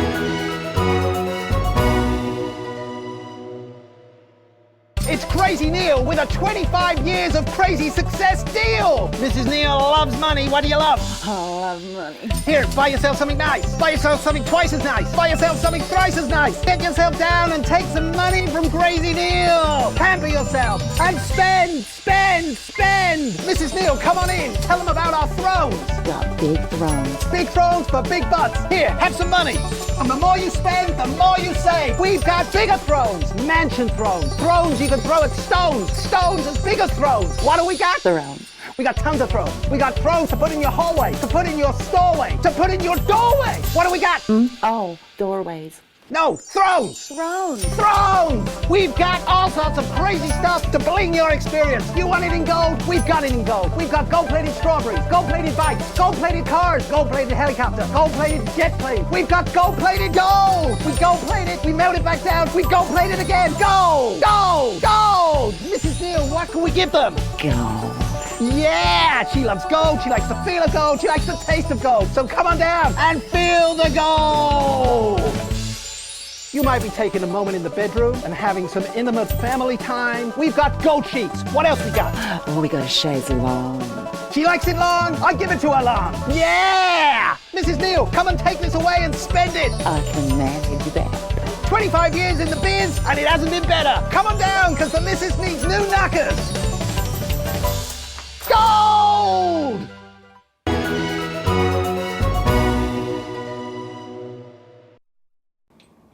Welcome back to the National Nightly News with me, Megan Wolfe.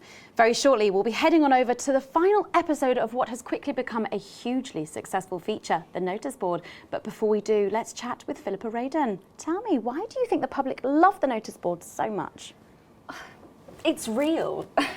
There, I said it. It connects with people. You know, people look at us and they say, those are real people struggling with real problems. That's a really interesting point. Yeah, I mean, I was saying to my PA's secretary as I got out the limo, I was saying, it's good for people to see normal, authentic people like them on TV. People like you. Yeah, precisely. Right. Unfortunately, then I was interrupted by some dreadful wretch who wanted an autograph, but a swift kicking from security soon put him back in line. Yes, well, I think it's really good that our screens are filled with such relatable stories. So, the Notice Board is coming to an end after a sensational time at the top. What do you think has made this show so successful? Oh, it's a combination of so many things. My hard work, my talent, my look. Wow. We really have a lot to thank you for. Hey. You're welcome. Well, since the show's done so well, what's changed for you? I have a real sense of responsibility now. You know, a sense I've been entrusted with something precious and that I should use that platform for good. Yeah, I think that's really important, that we should use this platform to do good in the world. I agree. That's exactly it. So I've decided to help as many underprivileged children as I can. Wow, Philippa, that's really amazing. So, how are you doing that? Is that better access to education, or reducing child poverty? No, by adopting as many as I can get my hands on. Oh, okay. How many children have you adopted? Oh, we're well into the double figures now, Megan. I stopped counting in the late 30s. Goodness, that is a lot of children. Yeah, once we finish putting them into the guest room, I'll have to put a futon in the laundry cupboard. Oh, you really are some sort of hero. Hey, I live a privileged life. What can I say? I mean, any child I can take on is a child rescued from suffering. Poor children.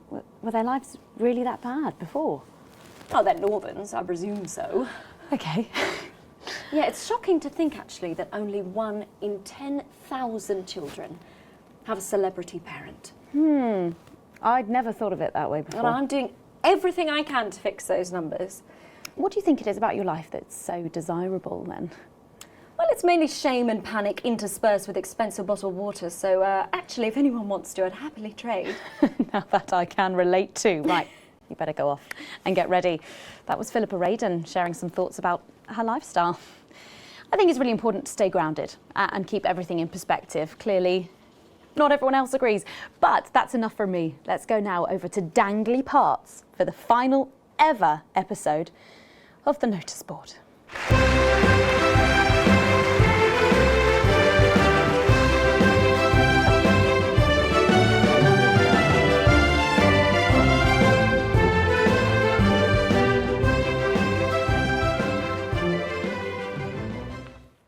What a day!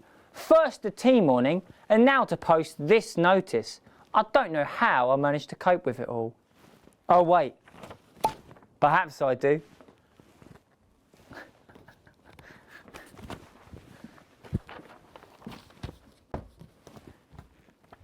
Oh! By St. Barnabas, what on earth is all this? Freeze, dirtbag! Oh, Laura, it's you. I thought for a moment you were a knife-wielding mugger or stabber. No, I'm afraid not. It's just me, a community cohesion officer, responsible for keeping crime at record lows. Of course, keep forgetting that thanks to you and your colleagues, violence on our streets is a thing of the past. What's all this, Vicar? I know, it's a disgrace. Somebody has defaced our notice board with this assorted construction waste. We should be good team members and clear it. I agree. Careful, Vicar. It looks heavy. Ha! They don't call me the Right Reverend. Ripped for no reason. Hooka! Hooka! Hooka! It's no good. It looks like all those crucifit classes were a waste of time. Perhaps you, a young CCO, would be able to move it.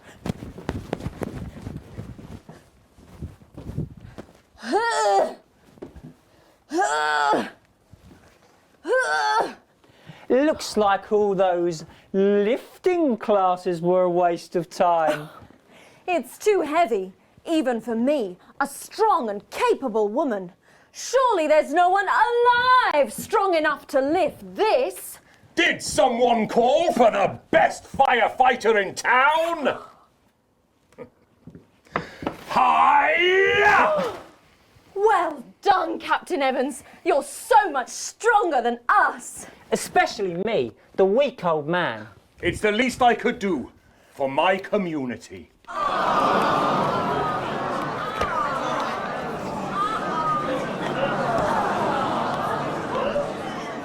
No luck catching the little devil then? Unfortunately not. The ferret struck again last night. When Ray opened the post office this morning, he found that every single stamp had been pre-licked.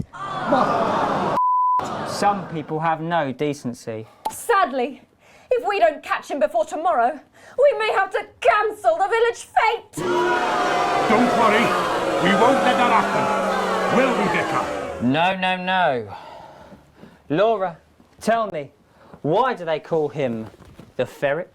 Some say it's because of his sneaky nature, but really it's because whenever he strikes, he always leaves behind the foul stench of urine. Never fear, officer. We'll catch this nuisance and save the village fete, or my name's not Captain Danger Evans. The community cohesion team are doing their best, but they simply don't have the smarts to solve this mystery. But I know someone who does. Someone who's about to blow this thing wide open. Me! Blackout!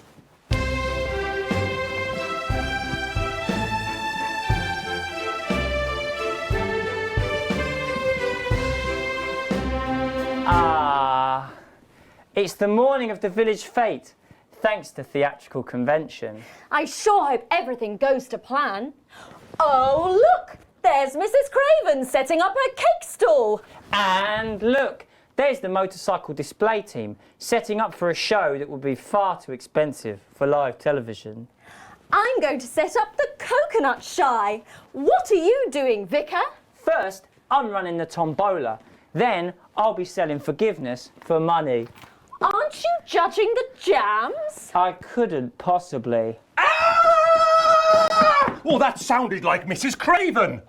Looks like someone sucked all the jam out of her donuts. That damn ferret has struck again. Whatever are we to do? Although I'm very competent, I have no idea how to solve this case. I guess we'll just have to cancel the fete. Hold it right there, ferret. Me? Have you been drinking from the fire extinguishers again? Not you, the vicar. I don't know what you're talking about. Admit it. You wanted the village fete cancelled so you could have the day off, didn't you? I already have to work Sundays. I shouldn't have to work 2 days a week. But how did you know? Well, my first clue was the smell. Yes, I do smell of urine. Next, I noticed that the vicar's tongue was particularly dry, almost as if he'd been licking thousands and thousands of stamps. Or perhaps eating Mrs. Craven's baking. Which brings me on to my third clue. The vicar said that he had no more room for jam. Almost as if he'd had his fill. Precisely.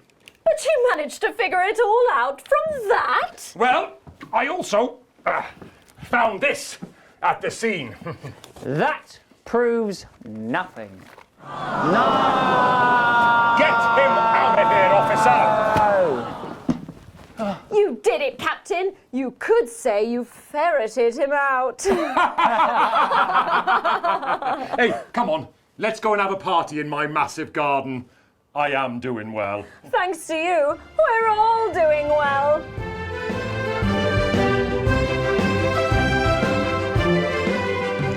Well, that was it. The final ever episode of the Notice Board. And what a way to end it. Thank you, as always, to Jeff, Philippa and Tommy. After the break, we'll be both dancing and learning. So don't change that channel. We'll be right back.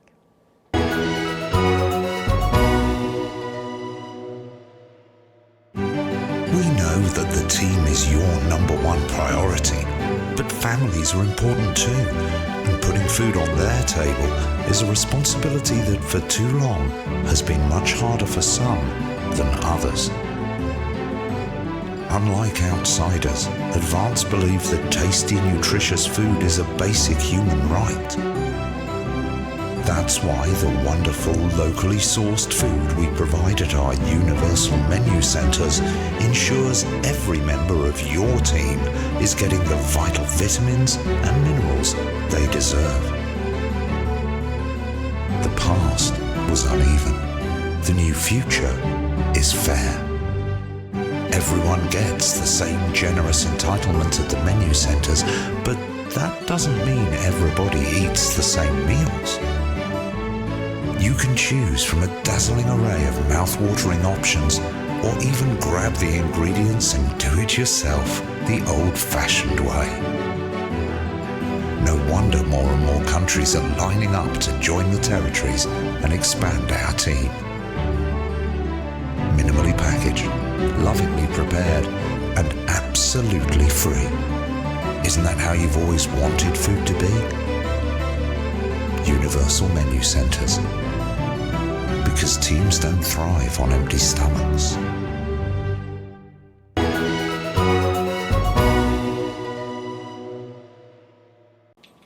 Welcome back to the National Nightly News. Later in this segment, we're hoping to be able to go back to Patrick Bannon at the scene of tonight's shocking Disrupt attack. But first, I'm delighted to be joined by the cast of the smash hit musical everyone is talking about. I'll be speaking with the cast in a moment, but first, let's take a look at them in action. Please give a warm National Nightly welcome to the Novaries. The Novaries. Hello? Doctor? Yes, I see.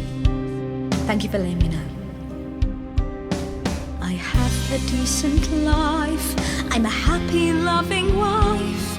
And my job is well paid and fulfilling. I have a husband, John. He's due home soon, won't be long. And I have to tell him something that is absolutely chilling. We share coffee in the morning, and we make love every day. We take time alone together to talk and laugh and play. We prioritize our needs. We do charitable deeds. But the flowers of a happy life are now beset by weeds. I'm home. Oh, darling John. Oh, dearest John. There's something very wrong. I've just had a conversation with our doctor, David Wong, so please be seated. This news will make you feel defeated. The scans revealed a lump. You poor unlucky chump. Is it cancer? Worse, oh, John. We're having a baby. How can this be? Oh, woe is me. Why has this happened to me? I always wear 2 condoms for the maximum of Safety in our tiny flat. We built a peaceful habitat. Now our lives are fucked. Having a baby. Now you can't have any wine at book club. And there won't be any time for foot rubs. Now your hair will stink of weed. And you'll start to disagree. And forget about that holiday in Territory 3. No more waking up at 10:30. In fact, you're never going to get a good night's sleep again. No more snap decisions to go on to a club. You'll be lucky if you even make it out to the pub. Why can't we be more like our gay and lesbian chums? The only glue they have to deal with comes from personal bums. Now when I take a sick day at home, The parasite won't leave you alone. how he's grown! We're our top priority. I look after you, and you look after me. Ain't no trouble and strife. We got a childless life. No one wails and no one walls. No one draws things on the walls. A happy husband. A wonderful wife. We got a childless life. We're having a baby. We're having a baby. Changing nappies daily. We're having a baby. No more weekends by the coast. Now your kid is uppermost. It's more than a passing craze to have childless days.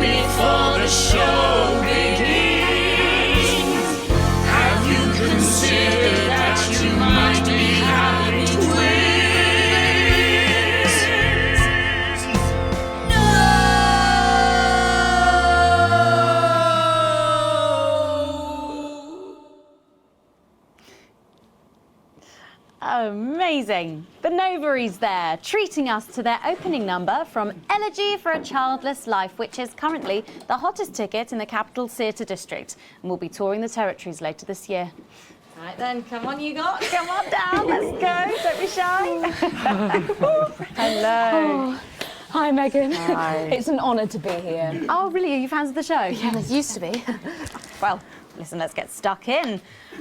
Your amazing musical. Now, I mean, not only do you perform this show every single night, with matinees on Wednesday and Saturday. right, but you're also the show's creators, am I right? Well, everyone contributed their ideas, and then some of us went away and did the actual work on the script. But no, it's very much a team effort. Oh, that's fantastic. How rude of me. I've not introduced any of you. I'll be the one being replaced next. Let's go down the line, shall we? Hi, I'm Jack. Jim Blunt. Pleasure to be here. Jennifer Boreham Woodley. Hello, I'm John Sapley. Used to be in the business professionally. My name's Jill, with a J. And I'm Janet. I'm the youngest. That's incredible. And you were all friends previously. I mean, what a coincidence, right? With your names beginning with a J. Oh my goodness, guys! Our names all begin with J. How have we never noticed that? Because you haven't typed them out 1,000 times, maybe? You knew? Why didn't you say anything? I thought we all knew. It's bloody obvious, isn't it? I just thought we were doing a funny thing where we never mentioned it. And I believe as well as being friends, you're also couples, you know, in real life as well as in the show. Well, oh, well, not exactly. No. I'm not married to him. I'm with Janet. And I'm with John, you lucky bean. Jim and I are married. 4 fabulous years. Well, that must make for some confusion in the rehearsal room. Well, you should have seen the first draft.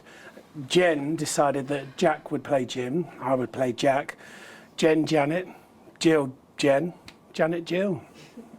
What about John? Well, my character was originally just called Man 1. It was allegorical. It was very confusing. Not for a professional. After much doing and throwing. And gnashing and wailing.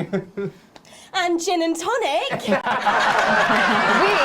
that we'd just use our own names, which is less truthful. Right. We're also less likely to go into the wrong dressing rooms. Oh, God, yeah, that would be very embarrassing, wouldn't it? Of course, when I first wrote it, we were only meant to run for a few nights at the Mimbley Village Hall, but when I registered it with the Department for Culture, it caught the eye of someone high up, and before you could say overnight sensation, we were transferring to the capital. It's all been a bit of a roller coaster, really. I'm only 19. I'm the youngest. You really don't have to repeat that. I had to give up my job as a mortuary technician. Well, yes, we all had to move to the capital. I love that job. It's been a very turbulent time. So peaceful, no singing. This piece isn't political, is it? No, absolutely not. It's about children and why you shouldn't have them. In a way, I guess it is political, with a small p. After all, we are a solid unit, and eagle-eyed audience members will see we nod our heads to advance on stage throughout, and we target the messaging at women aged 22, well, about 35, as they're the most likely to be afflicted by this terrible problem. Terrible problem. Having children. Well, you understand, Megan. You clearly agree. Wow, this isn't about me. Of course, we see that there are advantages to a family unit, but eagle-eyed couples watch as the little parasites advance on their lives, and there's no time to play the guitar, get through a book, or watch a movie. They're exhausted, passed out on the couch by 20 to 9, for God's sake. You're very chatty tonight, dear. Usually I'm the chatty one, because... You're the youngest, we know. It's not a badge of honour, Janet. Janet, please, Jennifer. Oh, well said, John. Thanks, Jack. Got you back. So, could you just tell us what is the play about? What happens in it? Well, go ahead. It's a tragedy, obviously. Jennifer, myself, and John have their child, and then the story charts the downfall of their hopes and dreams. And there's lots of singing. And dancing. A lot. My character works at a menu centre for a distribution unit. Eagle-eyed, she sees her friend's rapid advance to a pit of despair. Becoming a target for children's TV advertising at the age of 22, she decides to take drastic action. I can't really say more, though. I probably said too much already. Let's not spoil the second act for anyone who might come to see it. Which should be all of you. For too long, we've been told that a life without children is somehow incomplete, that children are a blessing. Well, I've done the research, and they're not. Besides, there's already loads of running around all over the place, so... Exactly. We just want people to have the option of a happy, child-free life without stigma. You know, when I was 14, before I had come out, I had an experience with a girl called Julia Jacobs. She was an experiment, I guess, you know, a chance to dip my toes into the... Fascinating. Well, thank you all so much for coming in tonight. I really hope you keep them dancing in the aisles for many performances to come. The Nova is there. And I am pleased to say we can now go back to Patrick Bannon to get the latest from the scene of tonight's horrific events. Patrick, are you okay? Thank you, Megan. This is Patrick Bannon reporting from the scene of tonight's devastating and symbolic attack tonight this evening. An attack which I myself have found myself caught up in. I'm still a little dazed and a little deaf, Megan. So I hope you'll forgive me if I seem that it's time to speak with the Prime Minister. Mrs. Salisbury, that's you. You're still here. The Prime Minister. I couldn't leave, not when there were people that needed help. Any team player would have done the same. I don't deserve praise for being human. Yes, no accolades here. Or Palisades. Or lemonade. Right. So, is the situation... Now, are we safe? Yes, the security services performed their duties without hesitation, and I would like to assure the public that although there have been some injuries, there were no civilian deaths here this evening. Oh, that's good news about the Sorry, did you say no deaths? That's right, no civilian deaths. Just the 4 disrupt terrorists curtailed by law enforcement, who were, as always, so cohesive. If I may, I have a message for your viewers. Of course, the camera, there's the speak there, on the camera there. Stay at home tonight. Do not become another casualty of war. Disrupt have had their moment, but as the dear departed Peter Clements once famously said, it ends today. Thank you, Prime Minister, for those strong words of strength. Back to the studio. Megan, now in the studio with Megan Wolf now. Patrick Bannon there, bravely reporting from the front line of tonight's horrifying bombing. Maybe you need to get checked out, Patrick. Well, that brings us to the end of tonight's National Nightly News. But before we go, one final thought. Throughout the programme tonight, we've been receiving reports of disrupt activities throughout the territories. Through a series of coordinated attacks, these terrorists are attempting to undermine Advance's vital work. However, sources at team headquarters have told us that this flaccid revolution was not only predicted, but allowed to happen. Our government have lured Disrupt out from the shadows, and they are not the overwhelming force they would have you believe. The military have been actioned, and, well, it's pretty scary out there tonight. So stay at home and stay with Channel 1, because the team has assured this programme that the turbulence will soon be over and we can once again focus our minds on building the new future with equality, fairness and resources for all. My name is Megan Wolf. Let's make tomorrow better.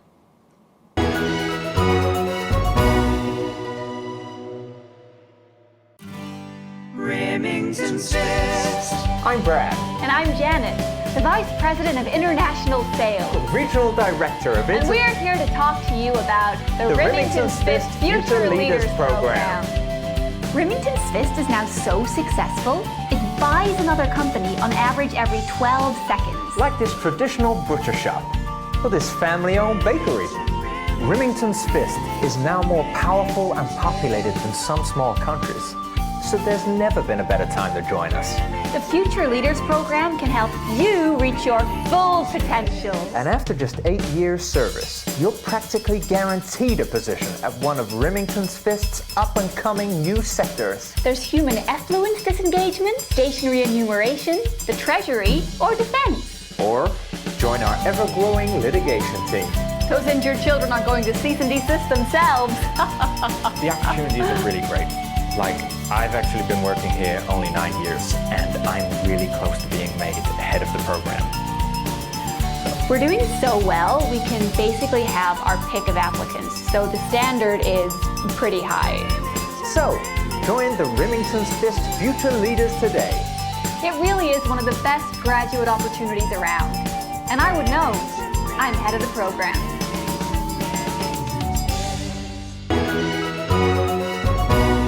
Tonight's edition of the NNN, there's just time for a look at what's coming up later tonight on Channel 1. At 6:30, it's local programming with What's Traipsing Through Your Territory.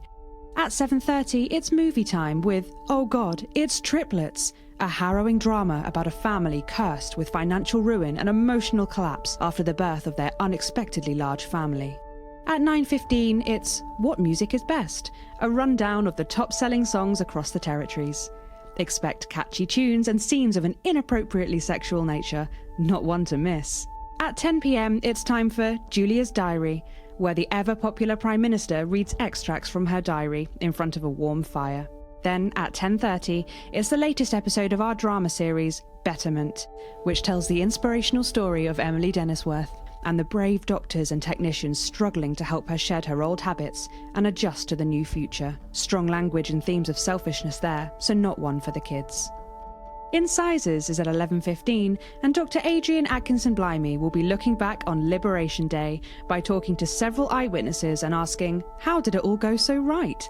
That's followed by the Territory Weather Report, Advanced Briefing, and pages from Terrytext, now featuring up to 16 simultaneous colours. What a time to be alive.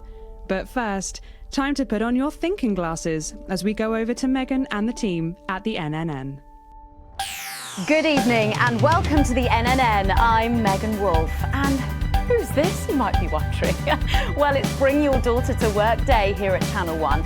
So I'm joined tonight by my foster daughter, Stacey. Say hello, Stacey. Go yourself. All right then, here are the stories that matter to you. First up, with Advance confirming that the nuclear fallout from the 20-week war is to blame for the drop in birth rates across the territories, we asked you what keeps you going.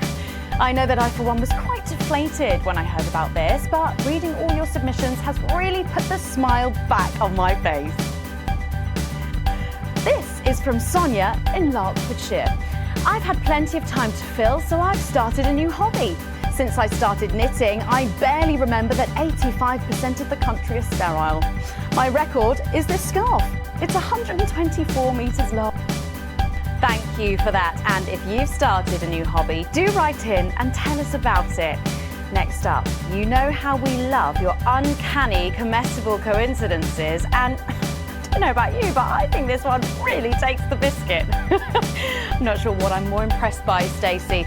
The things our viewers spot, or the unbelievable way our menu centres are now able to feed every team member every single day. Catherine from Berkeldown sent us this, saying, I couldn't help but spot the face of poor departed Peter Clement in my fourth lager this morning. Oh, I'm not sure if I see it, Catherine, but then again, I'm only on my third. Do keep those coming in. Come on, have a go. We've just got time for one more of your stories, and this one is an inspiring story of rehabilitation. That's it, just tell us who it's from, yeah, and then read it out, okay? Apparently, this is from Sherry in Pendon. Here I am, just 6 months out of betterment. I'm healthy, sober and working thanks to the facilities I had access to on the inside. I'll never have to go back to my old life of stealing cars and burning down charity shops. I just wanted to share. We absolutely love hearing the way our neighbours and team members have been able to become better people. So do let us know your stories here. You could do this bit, Stacey. No, you're right. Come on, give it a try.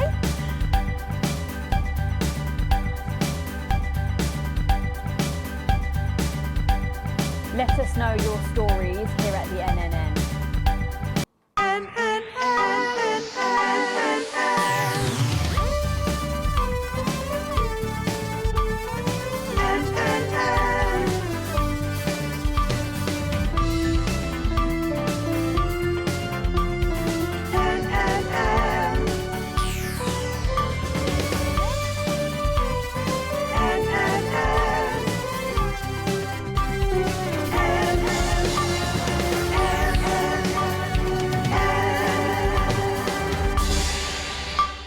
up tonight on the NNN. It's time to celebrate this week's team lottery winners live from the Shakespeare Theatre right here in the capital. We're going to hand over to Julia Salisbury.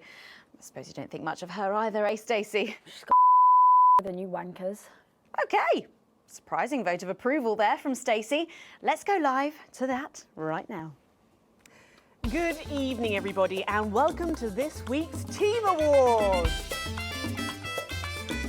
Of all the many duties I have as team leader, this is by far the most pleasant. As I so often say to you, the uneven past is now, following the demise of Disrupt, firmly behind us. This is the new future, and I say to you, it's better now. I am delighted to be joined here tonight by one of the oldest people in Territory 1. He was born over 107 years ago. Please give a warm team welcome to Alfie Tatchbadger. So, Alfie, you must have seen so much in your lifetime. What have been some of the highlights? Alfie? Is he all right?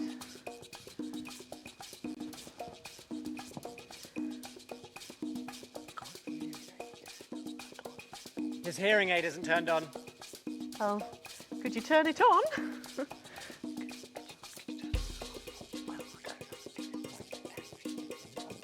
He says it drains the battery. Well, will you tell him that we'll buy him a brand new battery after the presentation?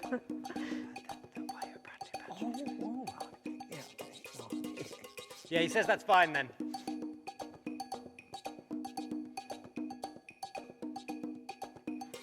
And I will help him with that, yeah. If you would. Sorry, can't get the staff. Yeah. We got it. So, Alfie. What? You're 107 years old. Oh, don't bloody remind me. Would you like to tell the audience what that's like? Well, where is everybody? Out there, in the dark. Oh, bless him, it's not just the ears. Who are you? 2 sugars, please. I'm Julia Salisbury, the Prime Minister. A likely story. Who are you really? No, I really am the Prime Minister. Oh, you're a woman? Yeah, a woman. One of Women can do anything men can do these days, Alfie. Can you piss standing up? I can't say I've ever tried. No, I didn't think so. 2 sugars, please, and not too much milk. Shall we get to the awards, Alfie? Oh, aren't you going to ask me about my life? Well, I'm not sure we have enough time left now for that, so... When I was 9, I wanted a pet, so I asked me Mam and Pap. There was no television then, back then, you know. We made our own entertainment out of coal and roadkill. Well, that's fascinating. So they got me a pet, see? But it weren't a dog. They told me it were a dog, but it were a stone. A stone? Yes. So I called it Patch, which was a popular name for a dog back then on account of the king having a patchy face. And I decided to introduce him to pretty little Gertie Thimble, who lived up the road. Oh, how romantic. She threw my dog in the river. That was the day I decided I'd never marry. And that's the secret to your long life? Oh, no. I've been married 7 times. Divorced 8. There was a mix-up with number 3, see? Yes, I'm just lucky. Are we going back to the home soon? Soon, Alfie. First, let's turn to the reason we're all here, the weekly Territory 1 Team Awards. First up tonight is a lady who really knows how to put in the extra hours. She works at a transition centre in Hamble-Bamblebury, and she has single-handedly allowed more families to unburden each other than any other nurse in Territory 1. In the uneven past, she'd have been locked up. Tonight, she is being honoured as a team player. Please welcome Daphne Snister.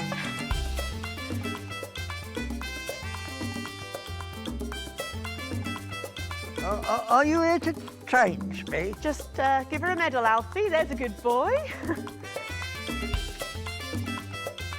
Right, gotcha. I mean, 2 sugars, please. And don't let it steep too long. I think you're supposed to give me one of those. Oh. Well, there he goes, look. I can't get the arms up any higher than that. You'll have to go down now. Thank God those fractious times are behind us, and now the territories are thriving. Are we in? As the actress said to the bishop. Yes, thank you. I've got it from here. Well done. Daphne Snister, everybody. Now, open your envelope and find out what you've won. Crikey, don't hold back there. She's tougher than one of Peter's homemade Eccles cakes. Got it. I've won a holiday for 2 in Territory 15. It used to be called San Palmerino, didn't it? I believe it did. We're all one, Nick. Still on fire? And Daphne Snister, everyone. Oh, what about my change? I've been in these wide fronts for 3 days now. We'll get to that, Alfie. Oh, right you are, love. Next up tonight is a couple from Farnley who, after a rocky start losing their family's ill-gotten gains to the Assets and Wealth Act, have really embraced the new future, setting up a community farm and petting zoo in their local area for all the local children to play. Please welcome Otho and Lobelia Jackson Randy-Gannett.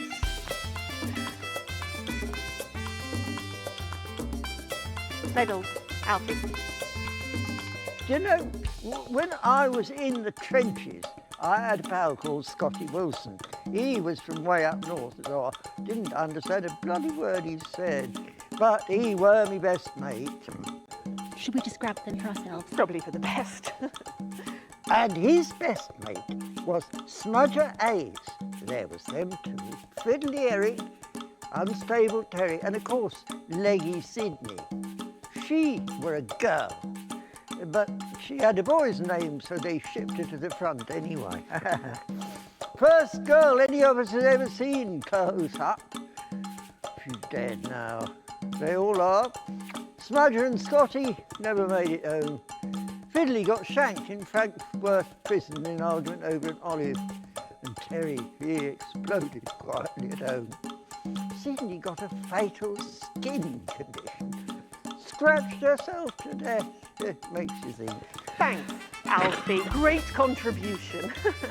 So, Otho and Lobelia, a petting zoo. After we lost all our wealth, we discovered there were actually people who had never even owned a pony. I used to have 3. So we decided to do something about it. That's the type of people we are, you see.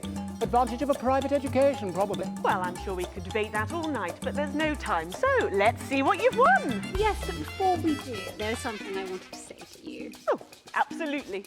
Every citizen of the new future has my ear. Good. When Advance came to power, you took all of our wealth. You took the shirts off of our backs. Quite literally, in my case, I used to collect shirts. Well, you might as well have the rest of it, too. Oh, security! Cool, line. We want our money back. One, my love. One wild, one free. Alfie Tadgebatter. And you are? Oh, nice. Got to go. And it isn't fair. You tell him, girl. That's my wife, you know. Oh. It isn't right. We used to have 3 horses, Fenton to Pfeffel and Hungwell. And now what have we got? 2 mangy goats, 1 mongrel dog called Kenneth, and a rooster that would bloody shut up! Can we get this over quickly with, please? As the actress said to the bishop. Oh, here we go again. Hello, Alfie Tadgebatter. Piece of me, yeah. Look at it, Jack, you can't have done it clever. Stop them! Oh, don't worry, love. I'll protect you.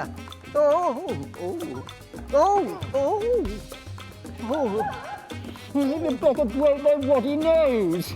You know, this reminds me of when I was in my 20s and we go to the promenade at Shining on Sea and watch all the pretty girls on the beach. Everything was black and white then, of course. We'd visit the Penny Arcade and try to win a block of lard to take home for the family. You couldn't buy lard in those days. You had to win it. Oh, it was so much simpler back then. Boys were boys, girls were girls. Everyone else was recruited by the circuses. There were loads of them, you see, circuses, with their big tents and their candy floss. You'd hear the music, the pipe organ, drifting over the nearby fields. My mum used to call it the most magical sound in the world. This was before she lost her hearing after giving a particularly loud round of applause. Yeah, did you ever go to the circus? What's that, Alfie? The circus, oh, never mind. Yeah, just the tea, Pet. Well, that was an unexpected dose of naked nostalgia. Some people simply can't let go of the past. That's why I look in joy and fervent admiration at the younger generation. So cohesive, such a team. And with fertility falling throughout the territories, we should value our fabulous new generation now more than ever. Our final winner tonight is a go-getter who really went and got 'em, helping to root out more than 170 disrupt collaborators in his own neighbourhood. Since then, he's gone on to be a senior cohesion cadet leader and organised all of the entertainment at last year's Camp Cooperation. Our final winner tonight, Edwin Neverley. Oh, happy congratulations. You should be in a transition centre, you old nonk. Prime Minister, it's an absolute pleasure to finally meet you. We're very similar, in my opinion. Well, I've never been much of a role model. Nonsense, Prime Minister. You have saved this country. You have fought enemies, foreign and domestic, with 9 fists. As with my own tiny fists have I. Well, let's open the envelope and find out what you've won. Maybe it'll be a fist enlargement.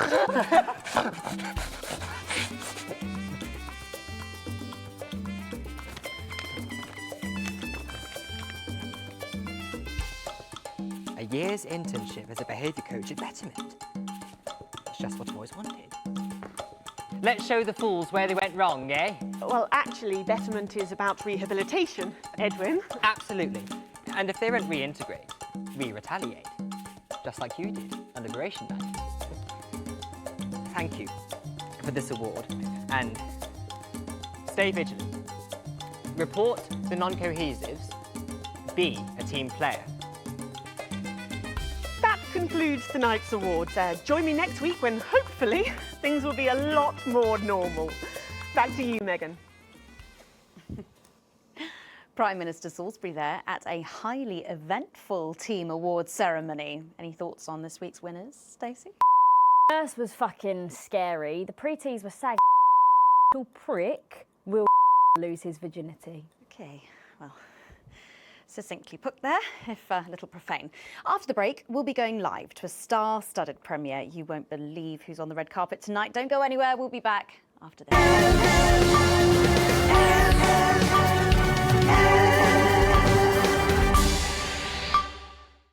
The dreary days are over. The uneven past is far behind us. The territories are expanding, with countries queuing to add their voices to the warm symphony of the new future. It's an exciting time, but there's one thing missing, and that's where you come in. Advance are calling on talented, creative people from across the territories to submit their most stirring creations as entries in the United Territories Anthem Slam.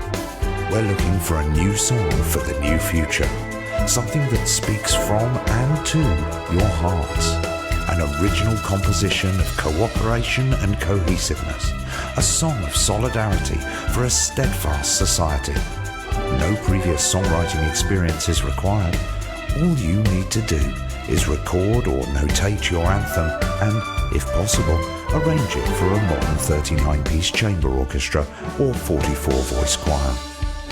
The entries will be judged by acclaimed composer Jonathan Williamson, responsible for the soundtracks to Bullet Man, The Automated, and, of course, Space Opera, Parts 1, 2, and 5. So why not put on your composing trousers, sharpen your music stick, and have a go? You can grab the friendly 31-page entry form at your nearest team offices. Advance, because a mighty movement requires a mighty melody. Welcome back. Stacey's still here. Wishing she wasn't. Thanks, Stacey. And in this segment, we're delighted to have sent Robin and Patrick to the movies. Yes, tonight is the world premiere of The Automated, starring Lawrence Blunderclatch and the late, great Helena Canterbury-Boatshoe. And all the stars are out tonight. We first covered this film almost 5 years ago, back when it was called The Medicated. Then, for mysterious reasons, the film was suddenly pulled the night before its release.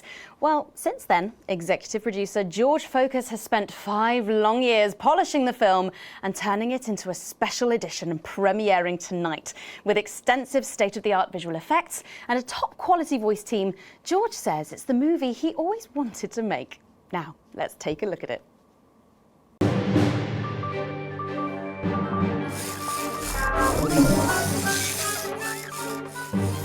I can't deconstruct it. Captain? I can't deconstruct it. Robots!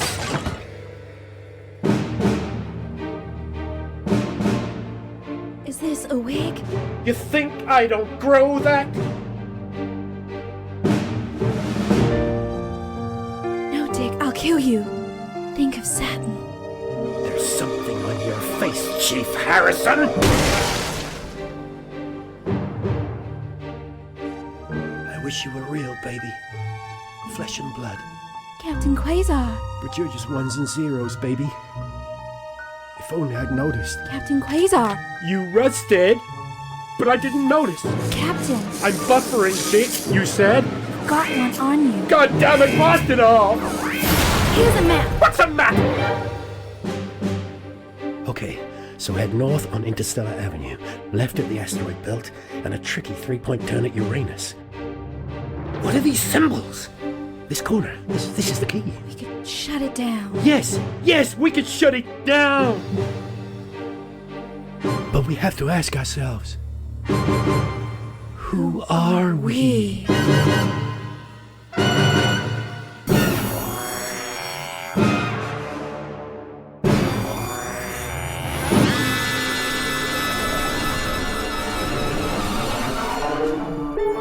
Gosh, thrilling stuff. What did you think, Stacey?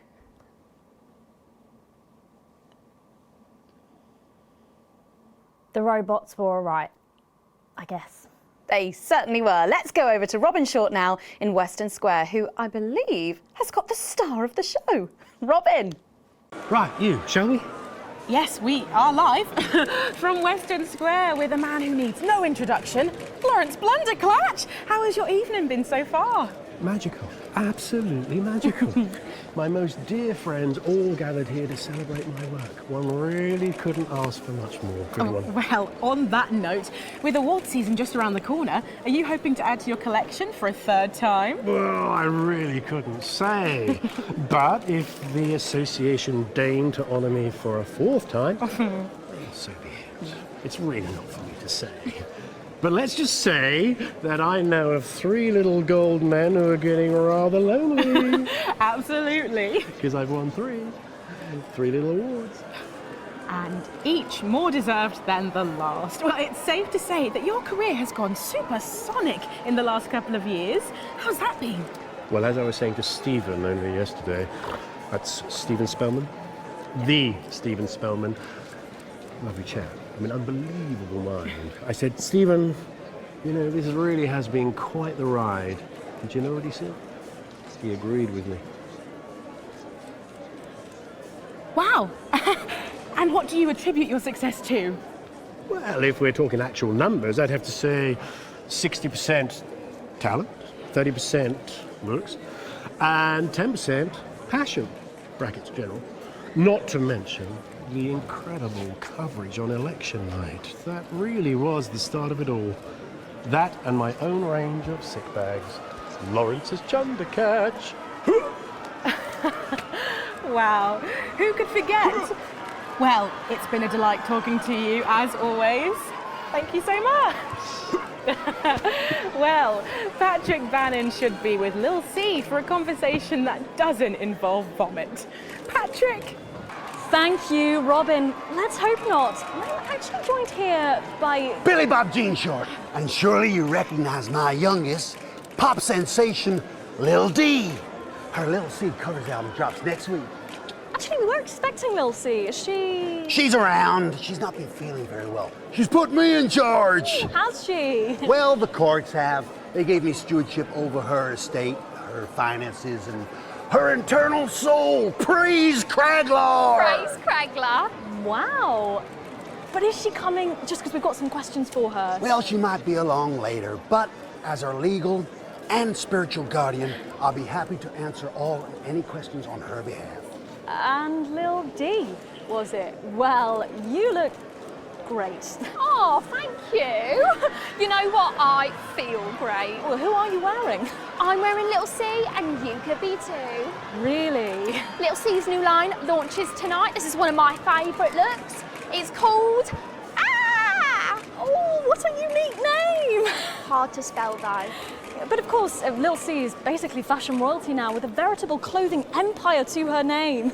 Yeah, well, the label's gone from strength to strength since our initial TV launch on this very show, actually. Oh, yeah, that's right. So really, we have all you to thank for all this.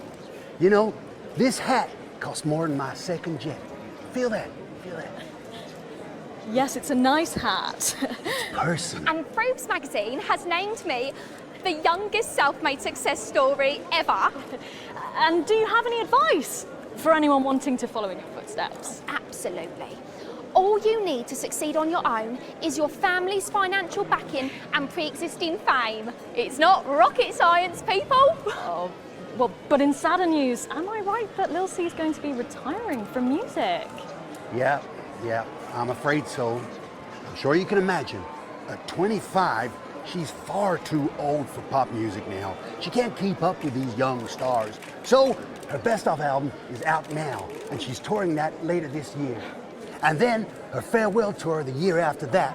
And that's her last chance to see her. So until the reunion tour and then the classic tour after that. But it's been a long and varied career, as you can imagine. She's very, very proud of herself. Oh, and if her health's bad, then maybe it's for the best. What's wrong with her health? Oh, yes, her health. Her poor health. And it's surprisingly expensive treatments. Curse you, Zaytan! Damn your intergalactic justice! Oh, yeah. Well, we'd better be letting you get back. Those babies aren't going to sell themselves, or possibly at all. Billy Bob, Lil C, D, thank you so much for joining me, and do pass our best wishes to Lil C. Who? Oh! Now, it looks like Robin is with a music legend who actually is irreplaceable. Is that who I think it is, Robin? It absolutely is, Patrick. Jesus, how are you? Yeah, you know, I'm good. I'm great. No thanks to you, silencing me, silencing the truth. Are you referring to your attempt to incite violence against the democratically elected leaders of this country on live TV? Yeah, exactly. And instead of being held a visionary, my management and agent, they all dropped me. Oh, no. You can't break me when you didn't make me, you understand? See, I'm the voice, I'm the hope. You can lock me up, call the doctors, but only the moon can judge me. So, what have you been up to since your team cut ties with you? You know, keep building, keep moving. I'm actually working on a track right now. Written, recorded, directed, all by myself. Can we hear a bit of it? What now? Oh, I know I'd love to hear it, and I'm sure the people at home would love to as well. Yeah, sure, of course. Give me the mic. Yo. The news tried to shut my mouth, but it won't be long until they go south. Cause my name's Big J and you can't stop me. See, no censorship can stop me. Yeah, see, that's all I've got at the moment. Did you just rhyme me with me? No! Daddy promised this wouldn't happen again. You're supposed to clap and say, well done, Julian, well done. Well done, Julian. Thank you. Now, ask me a polite question and I'll walk away nicely. Okay, is it true that you're heir to a hotel chain? What? Where did you hear that? And that you're very much a live parent, La, la, la, currently la, on the la, run la, for la, massive la, la, la, financial la, la, hoarding. la. Oh, I'm sorry. Are you trying to censor me?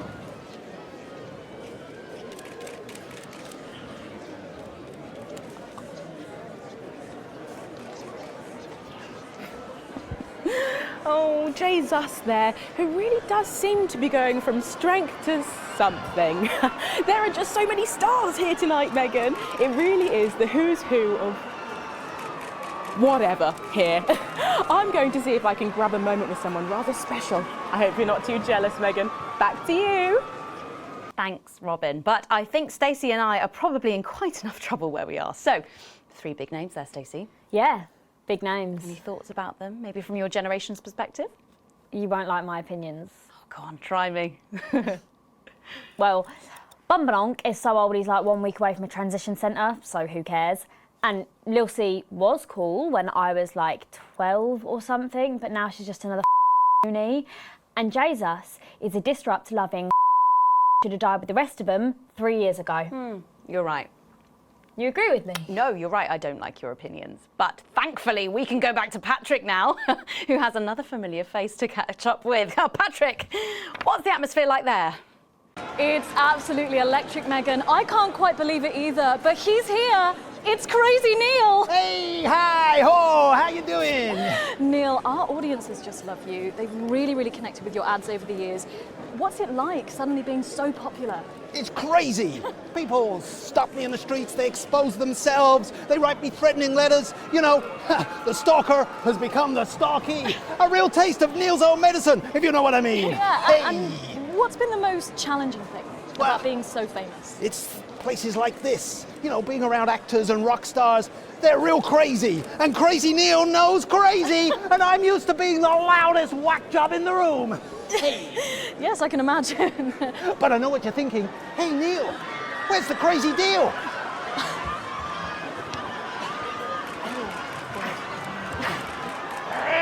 We got crazy deals on chairs. You ever sit in a chair that knock your socks off? No, I can't say that I have. Makes a mess of the carpet. But what do you say? We got a deal? Well, what about Betty Andrews' handbag? It's real leather. It's real cheap. And it even contains our heart medicine. Spicy. No, really. You've got the chair. Oh. You've got the bag. You're really busting my balls. What can I do to convince you? Let me throw in my wife, Mrs. Neil. It's the latest model. Not a scratch on her. Pearls like a charm. What do you say? Have we got a deal? Look, I can't take your wife. Yes, you can. I got loads of them. Oh. Come on down to Crazy Deals. We got crazy deals on chairs. We got crazy deals on meals. We got crazy deals on wheels. We got wheels on meals, meals on wheels. We've even got endangered seals. And we got meals with endangered seals. Yeah! Thank you, Neil. Well, it's always a dream come true to meet a hero. How about that, Megan? The man himself. Aren't we lucky? Back to you. Thanks, Patrick. What a colourful interview there on what looks like an amazing night. They certainly know how to make an entrance, I hope.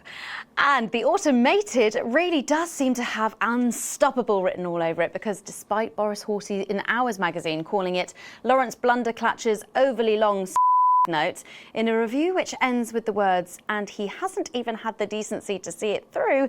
The film, which is free to all residents of the territories, has seen record pre-bookings and looks set to run for months and months. But let's go back to those lucky few seeing it tonight.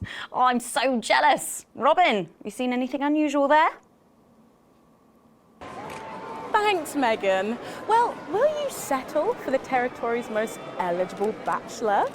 5 years ago, Steve Saxon was an unknown. Then a series of incredible performances in acclaimed productions from Hamlet's Jam to the curious rise of Algernon Ding Dong made him the most wanted man in drama. He's been voted sexiest man under 25 for 3 successive years. Now, let's see if he'll talk to the NNN. Excuse me, Mr. Saxon. Steve, have you got a moment to spare to talk to the NNN? Oh, hi, the NNN. You know, your show gave me my first chance at an audience. The raw me, Steve 1.0. I remember. Even then, everyone could see there was something so special about you. The whole thing is burned into my mind. A moment is the very least I can give your amazing viewers in return. Not that we're actually going anywhere. Where is she? Are you going to introduce us to your date? But of course, this I'm is... Charlotte Winstanley Hamilton. I was in Hey Friendship too. You know, that scene you burned into your mind. I was in that. No. Sorry. Don't remember you at all. Are you sure you were in that? Yes, I was the pretty one. Tell her, Steve. Looks are really important. Well, if you say so, Steve. So, it's been a big year for you. I believe you've been tackling the Bard. Yeah, so I've been working with an enfant terrible called Quentin Suckerpunch. We've been doing all the Shakespeares. Crikey, all of them? Yeah, so we shoot one a week. I play all the parts, so I learn them at the weekend and then we shoot them naked in his steam room. The lighting in there is really good. Sorry, did you say naked? Yes, well, he is. I'm in a variety of hats. It's an old theatrical tradition. I had a single out. It was called Look at Me. And you did that advert, didn't you, babe? Is that your dental floss? And the of course. Steve! I don't like to talk about that. Although apparently it's available for $11.99 everywhere.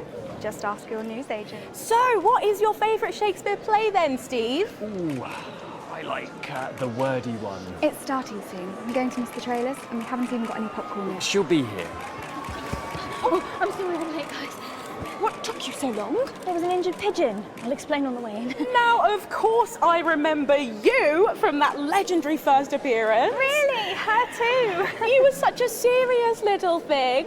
You had that horrible sister. Yes, that was me. I'm the horrible sister. Don't be so hard on yourself, babe. Looks are really important. Thanks, Steve. So, what have you been up to, Harriet? Actually, last year I was overseas bringing art to the starving children from outside the territories. They may not have food, but they can still have commedia. Good for you. And now I'm in an experimental physical theatre piece about the existential angst of Wicker.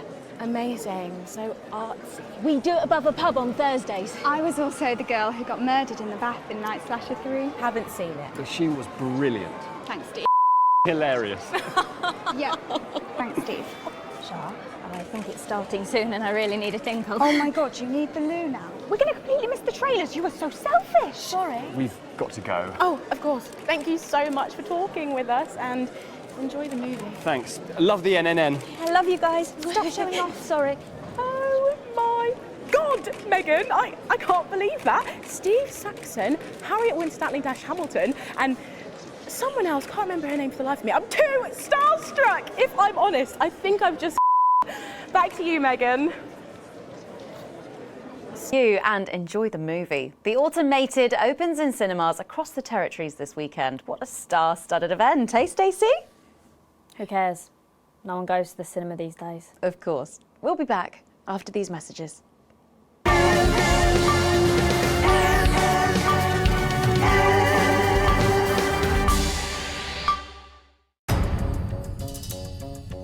Although the fighting has long passed, the dark clouds of war still loom over our united lands.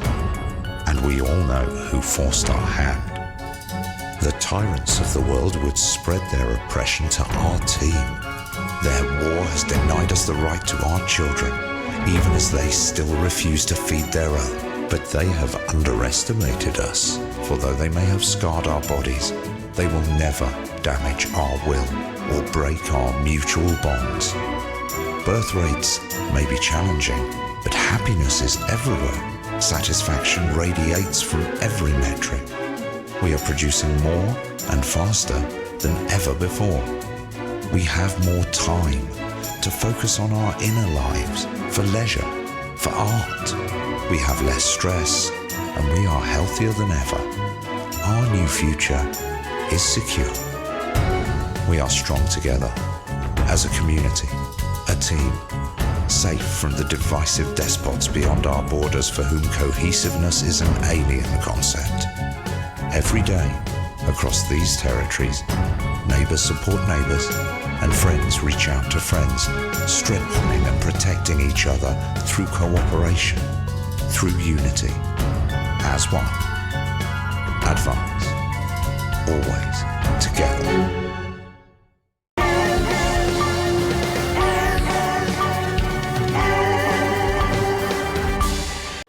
Welcome back. For our final segment tonight, Stacey and I are delighted to be joined by Heat Rash. Their new album, Girls and Why We Love Them All, comes out this weekend. So, let me see if I can get this right. It's Nolan. I write the songs. Ronnie. That's what it says on my tattoo. Oh, you've got a tattoo of your name on yourself. Okay. In case he forgets it. This raconteur, you must be Chinny. Stop. Why do they call you Chinny? It's because of this ugly old thing. I don't know what you mean. Oh God, you're so embarrassing. Dale. Crikey, Dale, you do not look old enough to be in a band. I get that a lot. I'm actually 23, the oldest one. I have a growth disorder. God, I'm so sorry. I didn't know that. It's so cool, Preeti. He's only messing with you. He's actually 58. Okay, right, I see. You're going to be a handful, aren't you, boys? Mum. And you must be TP. What does TP stand for? It stands for team player. I see. How long have you had that nickname? Ever since Nolan decided Terry Prodance was a name for a member of a boy band. No co, Ronnie. Yeah, no co, Ronnie. No-co. Sorry, what does no-co mean? It's the opposite of SoCo. Ah. Take. SoCo. Yeah. So cohesive. You preties say cool. Right, okay. Thank you, Stacey. Sorry about her. Not your fault. She's uneven. So, you guys met through a popular show on one of our rival channels, didn't you? Yeah, Team Players with a Z. So, how did that work then? Well, actually, Dale and I knew each other from school. We were actually classmates. Sake, Nolan, mate. Give someone else a chance. We all went on Team Players. We all auditioned. The judges put us into bands. And, yeah, we went to their houses and they just put us into bands. Okay. It's an example of how we're greater than the sum of our parts when we work in harmony. And occasionally singing it. So every week on the show, they get these bands and they give them a song that the producer just found from under the bin somewhere. Actually, I write the songs. And the public would phone in and decide which song they like best. Right, and then the losers would be eliminated. Yeah? Mum. What? No-co. Preeti, so no-co. The band who get the most approval get to play their song again. Sure. So what happens to the losers then? Mum. What do I keep doing wrong? We don't use the L word anymore. What, you mean losers? Would you please stop saying that? That word is a pejorative. It's a word designed to diminish. At Go-Getters, I learned very early that we only win when everybody wins. But, sorry, that's not real life, is it? That's just sports board, no? Thought you were SoCo. Yeah, I am SoCo. Nah, you're a shrinker. Can't be friends with shrinkers. She doesn't know what you're talking about. She doesn't understand. So I do understand, actually, Stacey. What's a shrinker? Well, a shrinker. What's is... a preety, Mum? I think it means someone who's older, doesn't it? Pre-territories. It's someone who turned 18 before the new future. We call you preties. Unevens. Mimis. Nonks. It's not her fault she's old. She can't help it. I'm not that old. I'm trying to help you here. I don't think I need your help. See? Total Mimi. Is that so? Yes, obviously.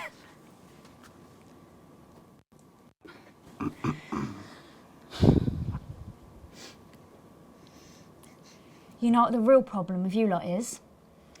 You just can't get over the fact that your beloved Disrupt are gone and you just don't fit in anymore. But the truth is, Disrupt were violent, no-co, being led by psycho. I'm glad they lost, and you should be too. Listen, not everyone over 30 supported Disrupt, Stacey. Not everyone, no, but one off lot of you did. SoCo, Stacey. SoCo. We've all learned maybe a little bit more than we expected to there. I'm genuinely delighted to have met Heat Rash. And before we end the show tonight, I think you're going to sing for us, aren't you? Yes, that's right. We're going to sing a song from Girls and Why We Love Them All called Pieces of My Heart, which is about a real relationship I had with an actual girl. Oh, Nolan, give it a rest, mate. No one cares. Go on, let's get on these stools, lads. Right.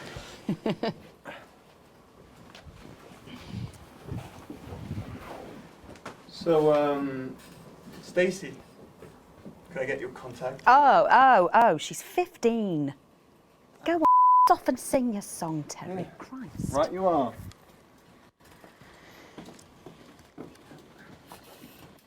So, here they are with their latest single, Pieces of My Heart. Are you excited, Stacey? Not for me, no. I only listen to blip music and a bit of jizzcore. Pop music is Okay, here they are. It's Heat Rash. Ronnie, Chinny, TP, Dale, and Nolan. Heat Rash.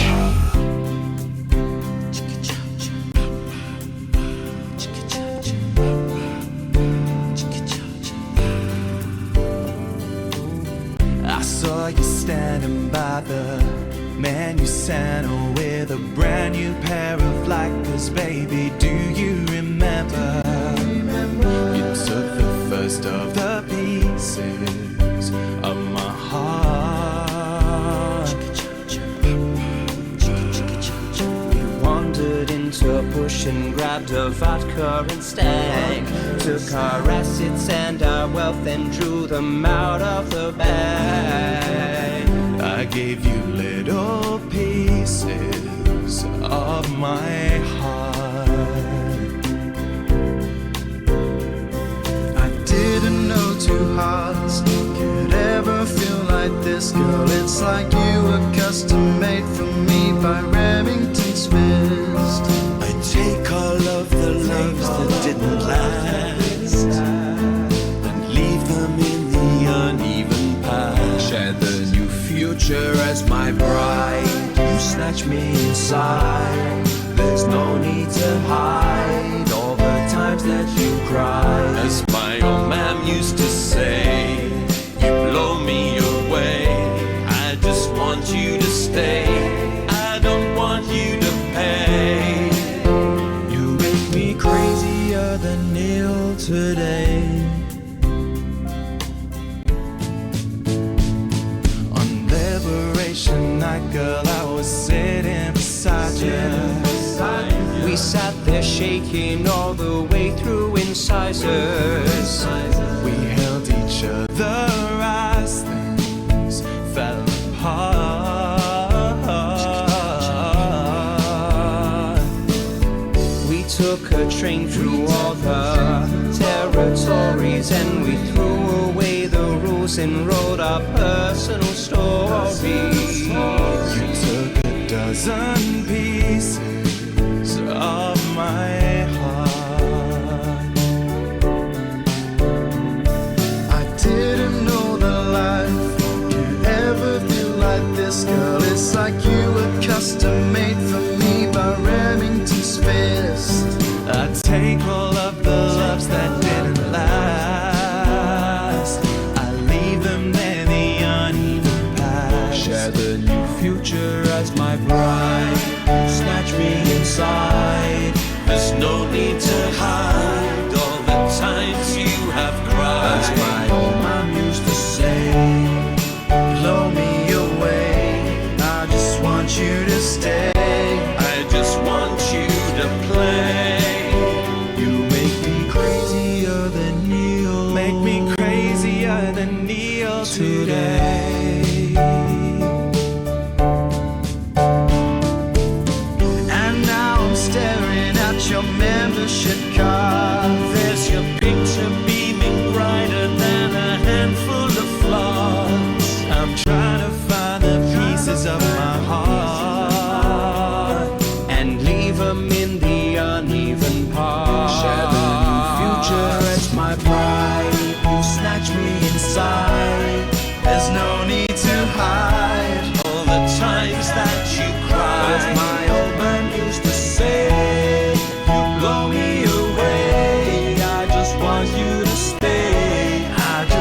want you to play. You make me crazier than neon. Crazier than neon. Crazier than neon today.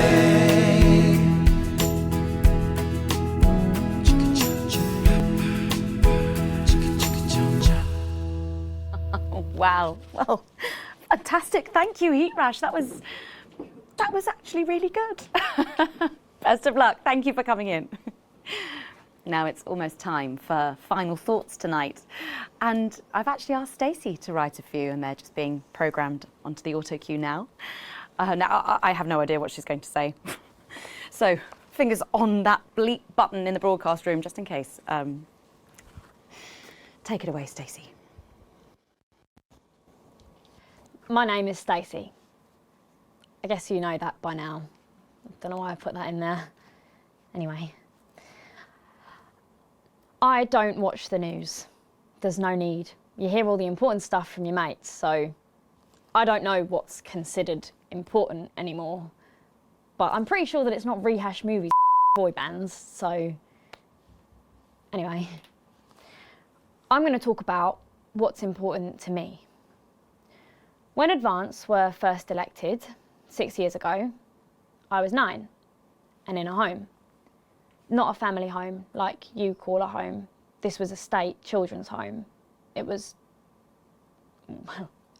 awful, actually. It was like a Charles Dickens book. The roof leaked and the walls were damp some mornings. The food was bad. Drugs and alcohol were everywhere. No one cared.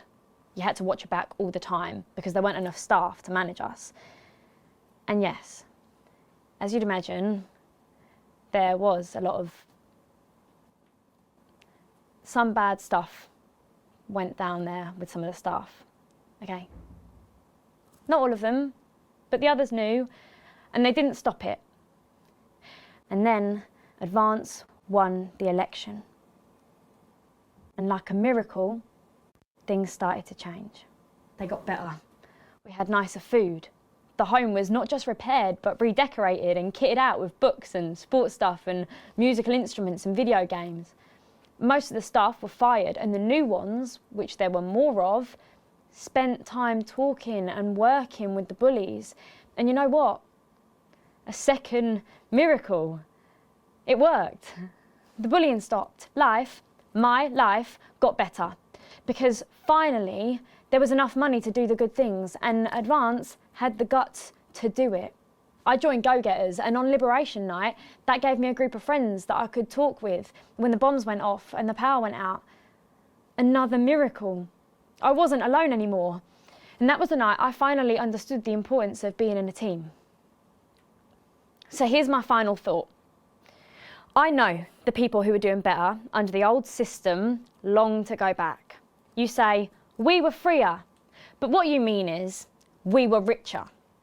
But for every one of you, there is 100 of me. And even now, after all you've had taken away, you are still doing better than I am, than I likely ever will. You still have homes of your own and families of your own who love you. And I'll never have that. So maybe you should stop looking for the worst interpretation of everything this amazing government does and realise it's not for you. It's for the millions like me. And you can cry and bleat all you want, but you're never going to get your money back because it's already been spent on miracles.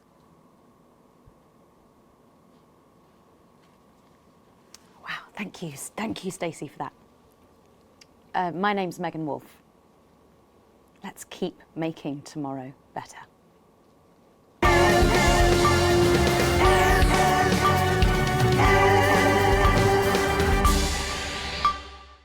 Songs of the New Future. Stefano Arrivederci. Now the children play in the snow all day. Peter Clement died on Leaders' Day. On Leaders' Day. Lil D. Mask. What are you hiding inside your heart? Ooh, mask.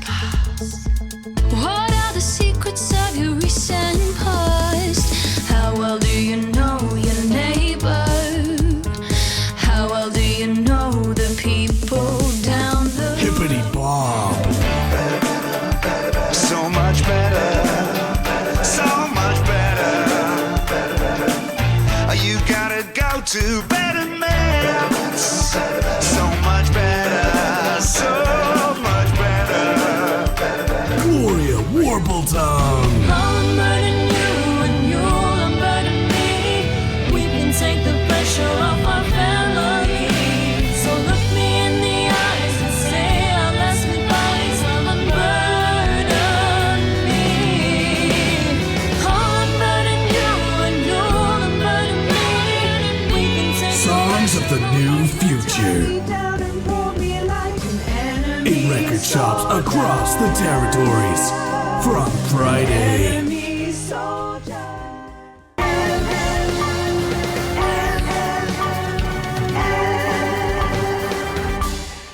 Well, before we join Megan and the team for the nightly show, there's just time to catch up on what's coming up later tonight on 1.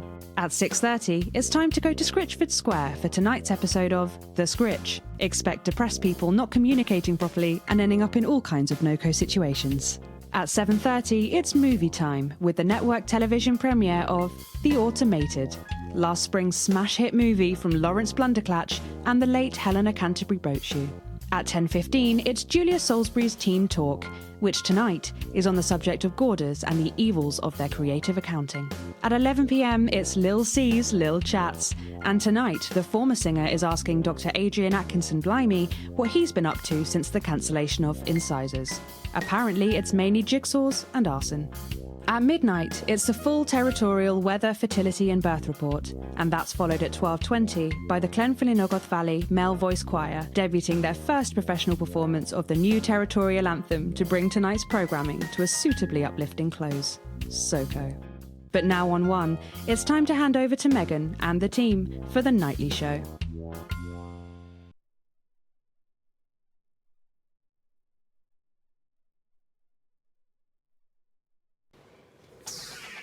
Good evening and welcome to the Nightly Show. It's so good to have you with us tonight. I'm Megan and I'm joined as always by the inimitable Robin and Patrick. How are we? Well, we have got so much going on tonight. I'm excited. I'd say I'm about a 12, Megan. On the excitement scale? Yeah, exactly. We have got so much SoCo stuff coming up. We sure do. We have celebrity chef Jordan Brankley, who will be cooking up a storm. We'll be announcing the winners of our big competition, Visions of the Future. And we'll be joined by a very special guest for a game of Wheel of Truth. And I'll even be showing you how to make your own Leaders' Day gifts. We've got all of that and so much more tonight on the Nightly Show. Coming to you live from the Channel. I hear from people like you every day. People who wonder, does nobody care anymore? But we care.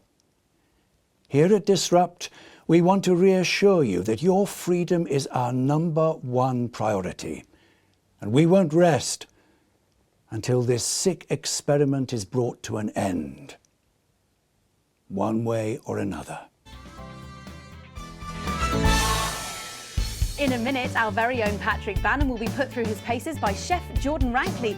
But first, we know you love them, so Robin's going to give us an update on our lovely Nightly Show pets in Pet Corner. Well, Megan, first up we have our hamster, Lord Cheeks. Now, he's a squat winter grey with the scientific name Adipem stultus, and he lives here with us in this cage. Hamsters love hoarding, and they actually have special pouches in their cheeks for storing food. He loves carrots, apples, and chewing tobacco. Now, hamsters are nocturnal, so we'll do our best not to wake him up. But let's just see if we can... Well, the door has been left open.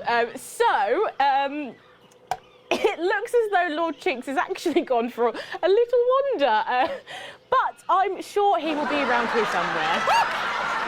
In the meantime, let's say hello to our tortoise. Now, after last month's viewer vote, she is now, of course, called Slow Barbara. And don't panic, even though it is December, Babs here doesn't actually hibernate. Let's say hello. Oh, she's sleeping. Oh, Babs. Oh.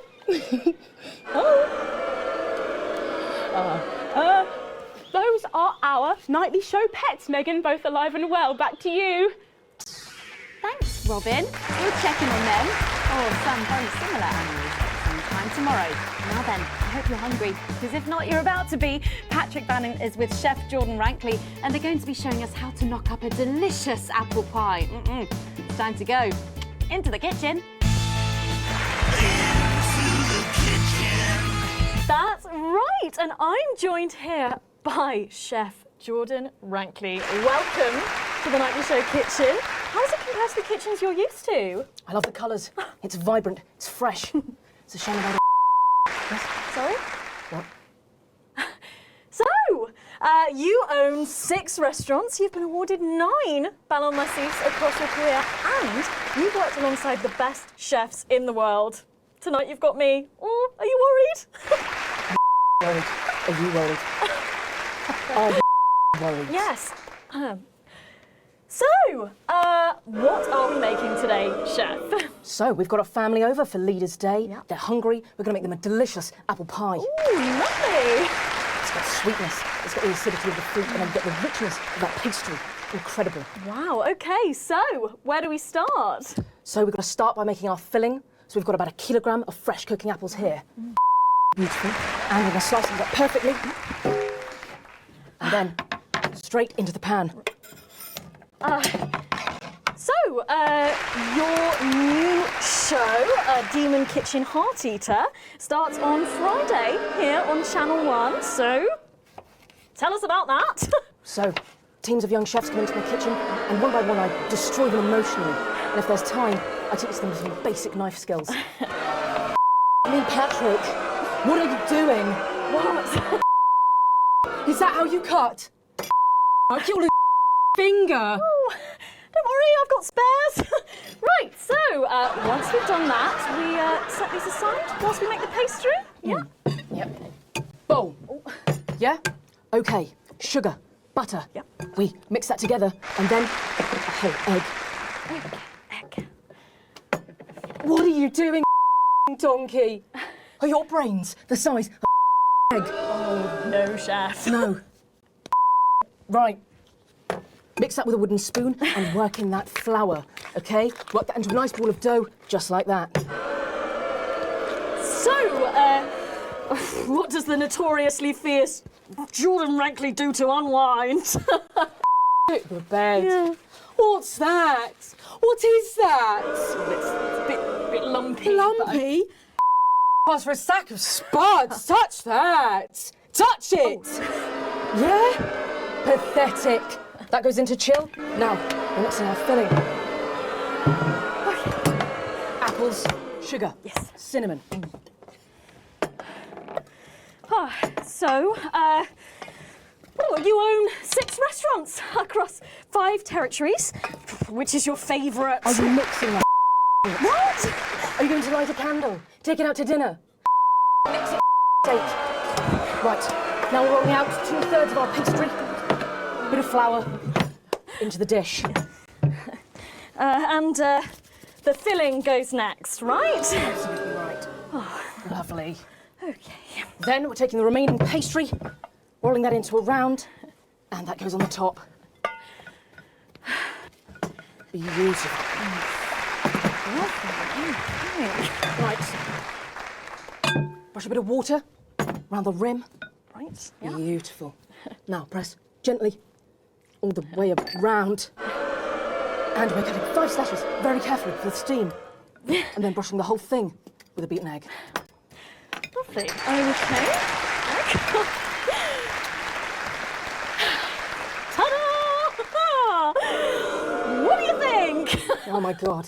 You, come here, you. That's a disgrace. I'd rather jam my eyeballs up my than look at that. Yeah. I'd rather use my tongue to tie my shoes after a kicking contest, do you understand? Then it goes in the oven for 45 minutes. Oh, put your head in the oven while you're at it. Useless. You, come here, you. You're the worst thing to happen to food since cyanide. Do you know that? I tell you what. Off. Get out of here. Off. Yes, okay, well, Well, while I do that, let's go now to Megan and Robin, who will be announcing the winners of our competition. Visions of the Future. Visions of the future. Well, that looks delicious. If you want to follow along at home, then make sure you write in with a stamped address envelope and we'll send you the fact sheet.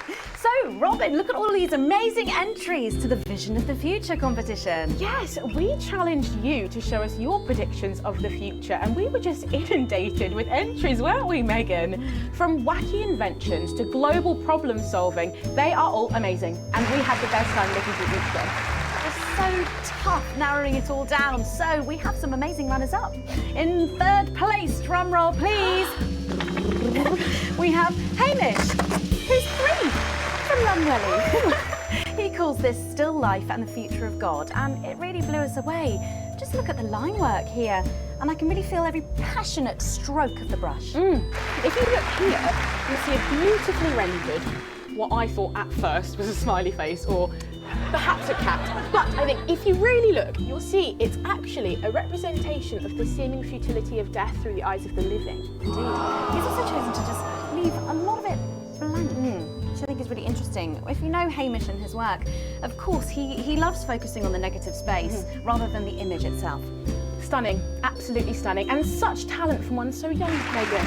But next up we have our second place entry. So in second, drum roll please, we have Keith, 41 from Dungleys. Keith, we were sort of aiming this towards our younger viewers, but still, he has sent in his idea of the future, which he's calling Ravaged Earth. Indeed, he says in his really rather detailed notes, deprived of basic resources, society will resort to a brutal system of weekly battles to the death, where only the victor may breed. He also says at the bottom here, either that or about the same, but maybe a bit worse. I really love his attention to detail. You can see the sort of gladiatorial arena, and then what I can only assume is Keith himself pulling off this chap's head and shouting, "Come back to me, Linda!" Oh, Keith. Maybe if you spent more time outdoors and less time entering children's competitions, she might not have left. And finally, of course, it's time to reveal our winner. All our runners-up will receive a day out at an inflatable Happy Land on an industrial estate just off the A40. Sorry about that, Keith.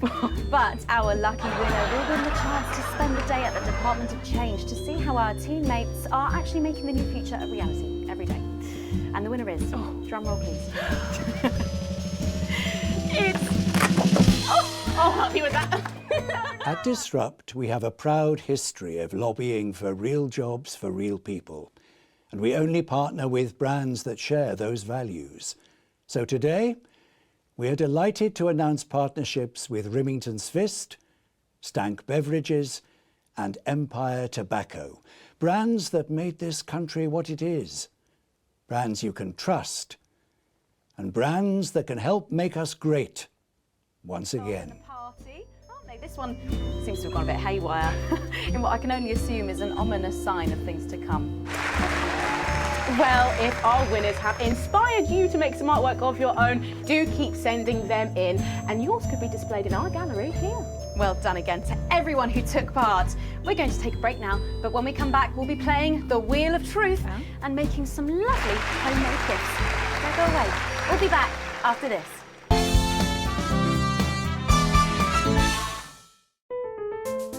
"7 years ago, you decided you wanted radical change. In a landslide, you elected Advance. We've been through a lot since then. Sanctions, war, sterility, rebellion, and the loss of those we love. But through it all, there has been one constant. You and your unshakable support. And so, We thank you. for every citizen lifted out of poverty, We thank you. For every person in pain who achieved a peaceful transition, we thank you. for every child who found safety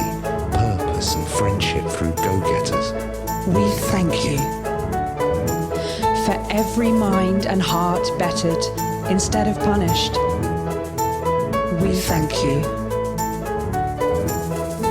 For our safer streets Our great cohesion, and our brighter future. we thank you. You took a chance on us in the uneven past. You stuck with us through the difficult present. And now, we will stick with you Forever. in the new future. Advance. And you. A permanent arrangement for the enrichment of all.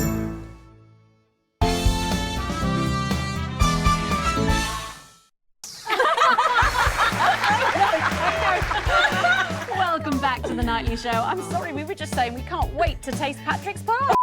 I think I could wait. Well, here it is, fresh out the oven. Well, it does look amazing. Jordan, how did our Patrick do? Well, let's just say that pie's got more crust than my grandmother's arsehole. Well, thank you for that. Well, come on, try it. Dig in.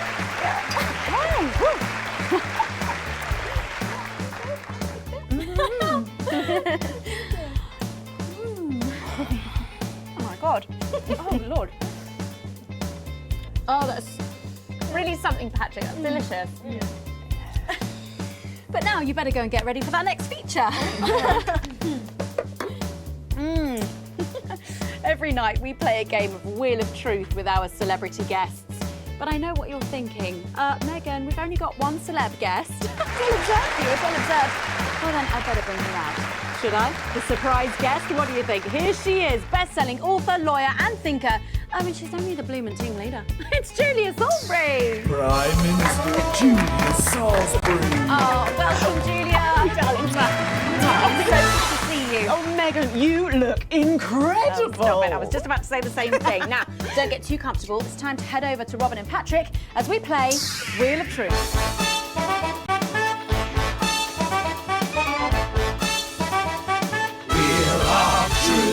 That's right, it's that part of the show where we pit our celebs against each other to see if we can break them. That's right, Robin. They're going to spin the wheel to kick around, and it could be anything from box of flies to slap my face. They really have no idea what's in store. So, up first, we have Jordan. Oh. Let's give it a spin. Yeah, here we go.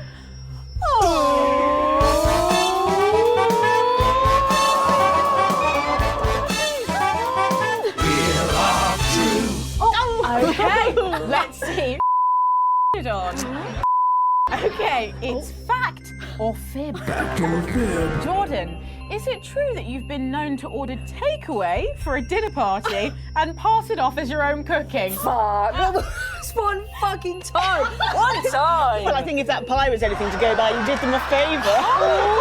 Not so fast there, Julia. Fact or fib? We heard you've got a... At Disrupt, we understand your frustration. We built this nation, but for what? To wait in line while outsiders fill up our hospitals? To lose a job to someone who doesn't even speak the language? No, we don't think so either. Okay.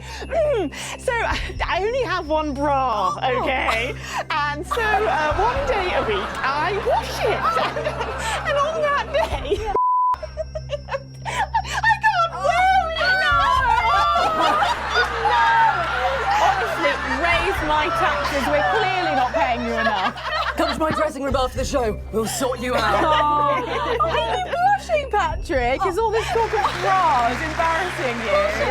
I'm not blushing. Alright, come on then, you, Julia. Spin the bloody wheel. Let's do it.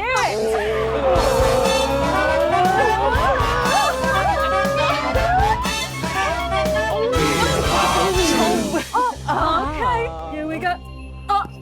It's Guess That Face. I'm going to show you a picture and you simply have to Guess that face. Okay, you ready? Here we Julia. Oh, who's that? Oh my God! Is that you? Yes! Look, it was a very difficult time, Fashion. question The why. hairdo is fucking hilarious. No, don't. I think it's sweet. The mullet is as popular now as it's ever been. Oh, well, don't get too ahead of yourself, Jordan. Who is this? Does that look familiar at all? Oh, wow! Well, I'm glad I was getting fashion advice from someone who managed to make 7 look like 85. Where did you find that monstrosity? I look like I'm haunting the fucking place. Right. We've got to move on. Jordan, let's have another spin. Okay, here we go.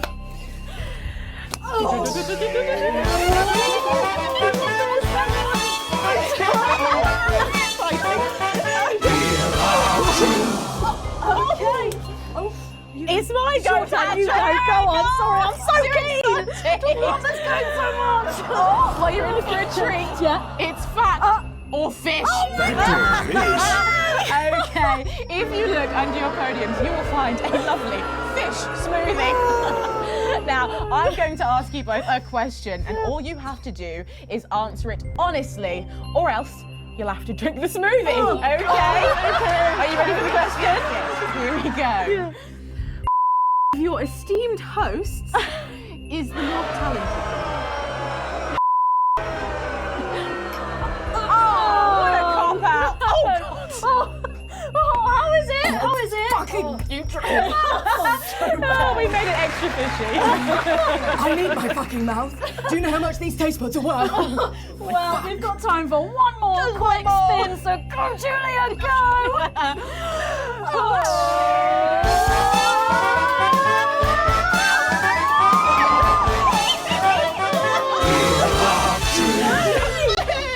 Here we go, my goodness. Okay, so, Julia, take a look in that box under your desk there.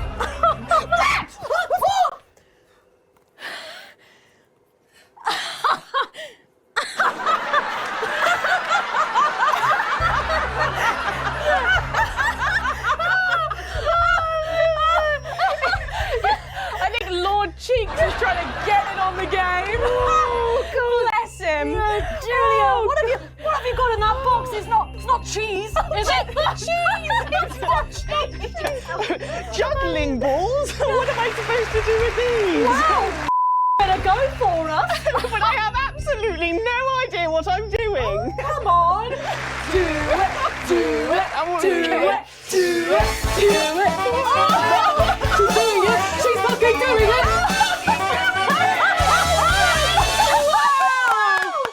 Wow. That was so impressive. I have to say, unexpected. Well, gosh, that was our game of Wheel of Truth, and my God, wasn't that fun? Okay, it really was, wasn't it? But now it's time to head over to Megan in Crafty Corner.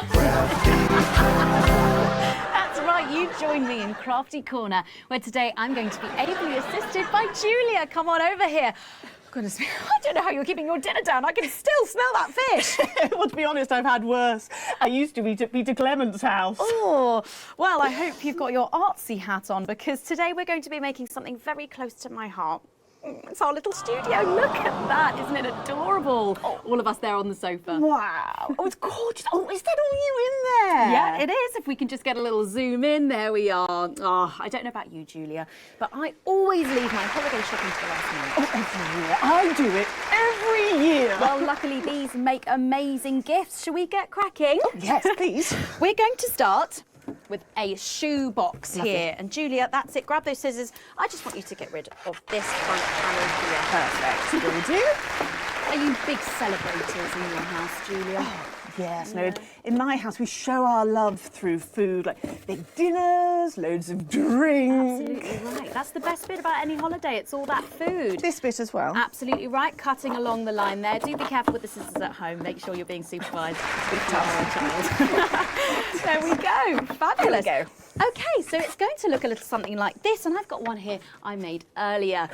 We painted it with a bit of poster paint, white to match our lovely curtains here in the studio, but you can obviously have whichever backdrop you like. Like a nice shiny gold number. Well, exactly right. So we're going to make bits of our set now to put in the studio, perhaps a little desk. So I'm just going to grab this piece of card. I've just got it from a little cereal box packet. I think I'll give you this one, Julia. Shall I? thank you There so you much. go. And all you need to do is cut along the lines there.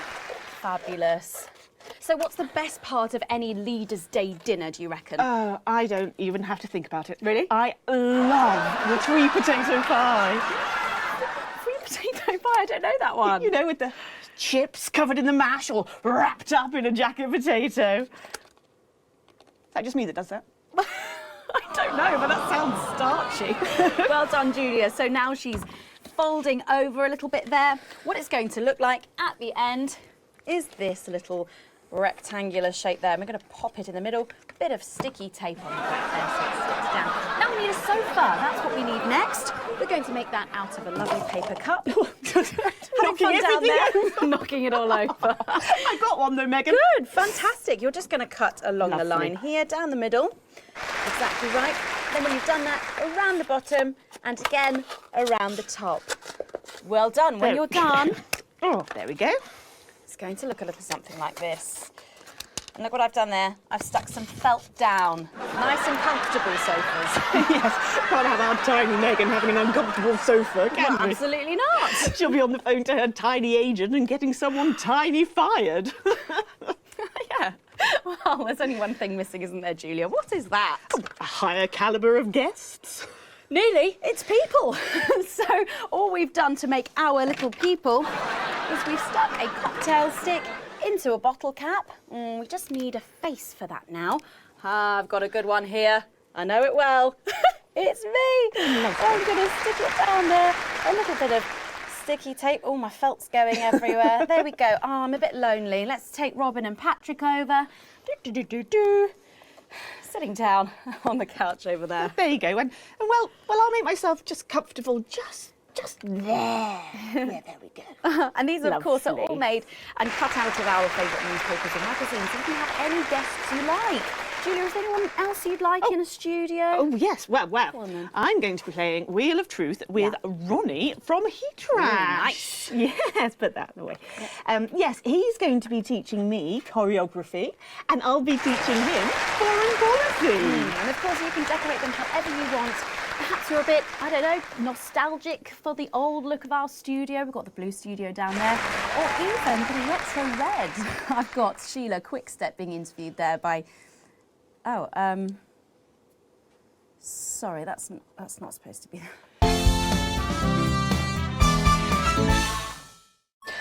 Good evening. I'm Dahlia Flywell, and welcome to the Daily Forecast. Starting off here in Territory 1, make sure you wrap up warm because we've got lows of 5 or 6 degrees. But as we head towards Leaders' Day later in the week, there's a 100% chance of festivity, as we saw 42 births today, a daily record of 4% fertility. Dwarfed, however, by a massive 9% fertility rate here in Territory 2, who saw an unbelievable 191 births today. Though a nasty cold snap brings bitter winds overnight, so not all sunshine and rainbows. No rainbows in sight over Territories 3 and 4, as a Category 2 storm warning means we advise our residents to spend their Leaders' Weekend indoors. Though we're sure the happy parents of the 12 new children in Territory 3 will be thanking their lucky stars for an excuse to stay home. Though, of course, nothing to do with stars, more of a hot air, cold air thing.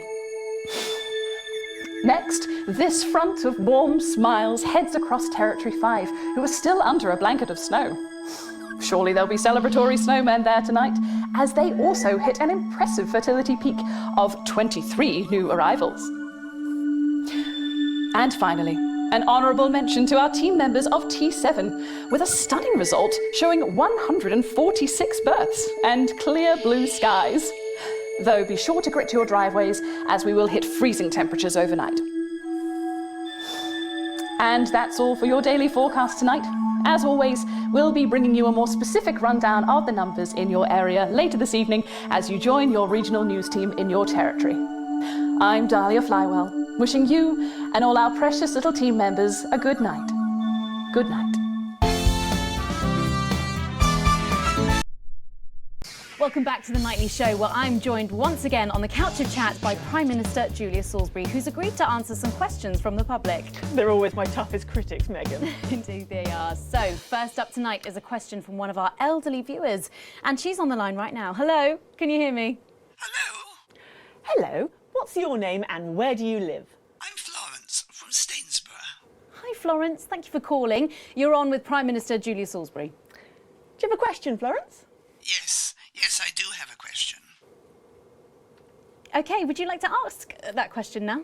Oh, yes. Right you are, dear. Prime Minister, with all that hard work on your hands, how does your skin manage to keep that healthy glow? Oh, bless you. What a lovely question.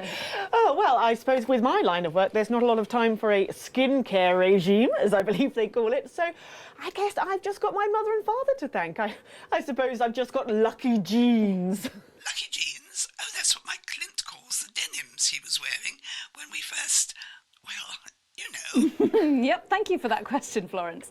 Your Clint sounds like a right one. Oh, he is. It'll be 44 years married this June, but he still finds the energy twice a week to give me a... Thank you, Florence, thank you. I wish I could say the same at her age. Everyone needs a Clint, eh, Prime Minister? Or a Clara, perhaps. Megan? Let's go to our next questioner tonight. He's calling from right here in the capital. Hi, caller, can you hear me? Yes. Thank you, Megan. Just about. It's not a good line. Well, I think we all know that voice. Good evening, Mr. Donaldson. Good evening, Prime Minister. Do you have a question for the Prime Minister, caller? Several, actually. Well, maybe it would be better if we tried to get a better line. I could have the station call you back. Don't worry. I've got a much better idea. What's going on? It might be what you call a surprise guest. Our second of the evening. Please welcome Jeremy Donaldson. Jeremy Donaldson! What can I say? Stick to the ratings, Where's that CCO, for God's sake? Don't worry, Prime Minister, I'm not harmed. Sarah? She's not here at the moment, Prime Minister. We'll let her the moment she returns. If we can find the keys to the studio doors, that is. Apparently, they've been locked and no one knows where they are. That's uncharacteristically careless of you, Jenny.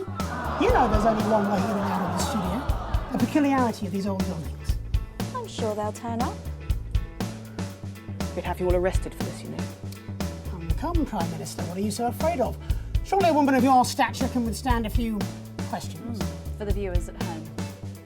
Couch chat. Very well. I can't say I'm impressed with this irresponsible stunt, but believe it or not, I used to have a lot of respect for you, Mr. Donaldson. Please don't attempt to flatter me, Prime Minister. No, I'm not. It's true. I've watched you sink your journalistic teeth into the great and powerful. So, out of respect for the man you once were, I'll dance your strange little tango. But I warn you, Mr. Donaldson, you better be nimble on your feet, because you'll only have one chance to tango with me. Well, let's put on our dancing shoes then, shall we? I'd like to ask you about sterility first, Prime Minister. Yes, a terrible situation. Well, we can't control the weather systems that unfortunately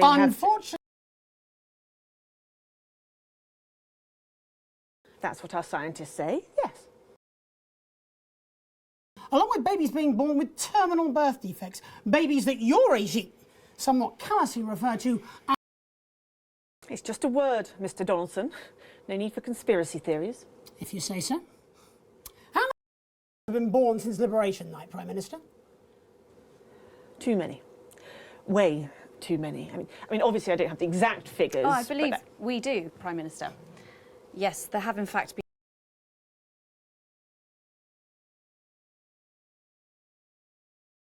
births since Liberation Night, according to official government figures. So, on Liberation Night, and then another... Assume you actually managed to count them all, which, given the limits of bureaucracy, seems extremely unlikely. I'm sorry, is there a question? You made a decision one November evening 5 years ago, and as a result of that decision, Prime Minister, do you have any regrets at all? Of course I do, Mr. Donaldson. I regret every grieving family, every life destroyed. I came into politics to help people. You came into politics to help people. In that case, Prime Minister, where did it all go so horribly wrong? Well, Mr. Donaldson, Miss Wolfe, I suppose this is where we all have to put on our grown-up trousers, isn't it? Please do not patronise our audience, Prime Minister. Why not? That's how they like to be treated. They want a government to keep them safe, happy, equal and free. That's our job, you see, to make a perfect circle out of that impossible square. And if we can do just that one impossible thing, then they don't ask a lot of questions. They're not like you two. They don't want to see how the magic trick's done. They just want to gasp at the miraculous effect. It's no one's fault. It's just the way things are. You asked me where it all went wrong, but the ugly truth is it never did. I weighed the advantages of action and inaction, and I acted. And without making these tough choices, we would not be where we are today. I believe any decent leader would have done the same. Any decent leader? Have you forgotten how things were before the new future? The homelessness, the despair, the billions abandoned to a life of miserable poverty. That's a form of death too. It's just much, much slower and infinitely more pernicious. Any decent leader? Yes, any decent leader. Including Peter Clement? How dare you? Peter was my best friend.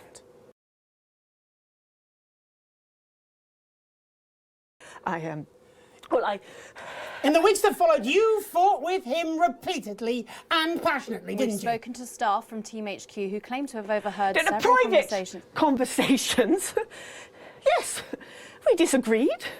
Frequently and loudly. That was how we worked. That was why we worked. Until you didn't? Yes.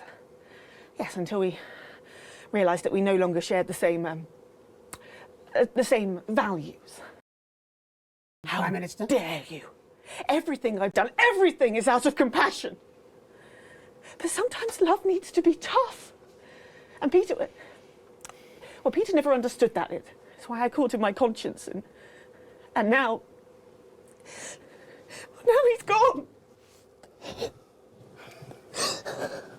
You need a moment, Prime Minister. Perhaps now might be a good time for us to show the viewers at home some footage that has found its way to me. It was filmed in early December, 5 years ago. Jenny, can we have this prepared on screen 4, please? Yes, Jeremy. We'll need a couple of minutes. You're all right to continue, Prime Minister. Peter was the heart of Advance. People loved him in a way that they've never loved me. They find me cold, emotionless. But I have to be strong. I'm a woman. I can't show tears. I can't show weakness. I can't show this. I would have thought that you would have understood that. Are you sure you don't need a moment to compose yourself, Prime Minister? I'm sure we can cut away to something about buttons. This is cruel.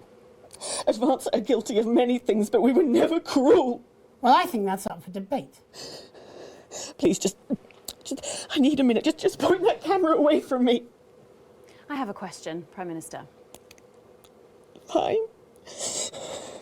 just ask your question. Why are there no tears on your face?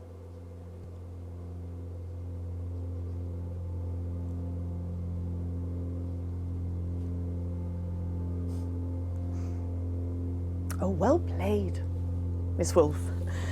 Well played. That would be the security services. They're here for Mr. Donaldson and to escort me safely out of the building. I very much imagine this will be the last broadcast any of you ever make. Jeremy, we have to get you out of here now. Except there's a small army directly outside the door, and I believe there's only one way in or out, due to a peculiarity in the design of these old buildings. She's played us. I can't go back. I can't go back to Betterment. And yet to Betterment you will surely go. Don't you worry, Jeremy. We won't let them take you. Oh, perhaps you'd like to join him.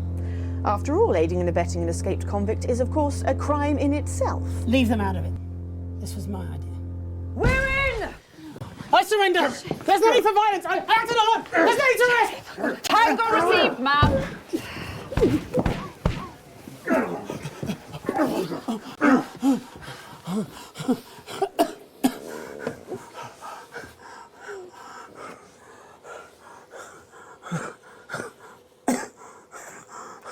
There. No serious damage.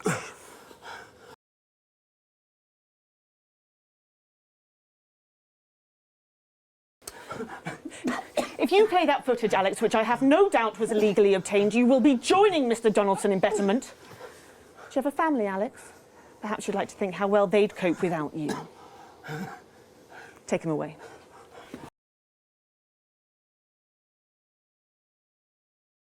I want this shut down now. I want you to cut Alex Winston off. I don't care how you do it. Just lock them out. This is a matter of internal security. You duplicitous. That's not good enough. Peter, you have to understand. No, you have to understand. 14 million deaths on our hands. It's unthinkable. And this is exactly why I didn't tell you. Because you knew I'd try stopping you. You are a bloody liability, Peter. Can't you see that? Drunk or sober, you cannot be trusted. I'm the co-Prime Minister, Julia, and I'm supposed to be your friend. Well, maybe you see I had your best interests at heart. This isn't on you, you lucky. You get to sleep at night. I haven't slept for weeks. And what would you have done if I had told you what we were planning? I'd have stopped you. I'd have gone on the news and I'd have exposed you if I had to. But I would have stopped you, and you can be sure of that. And the whole country would have starved. Well, you agonised over your morals. And we'd all be gone. All our good work, all wiped out. Good work? Good work? It's been 3 weeks and they're still putting out fires. Let's talk about this tomorrow. Tomorrow? Tomorrow, I am going to be on every news channel in the world telling people what a monster you are. No, you won't. Tomorrow, you will come back here and you will do your job, just like I have to. Well, we'll see, won't we?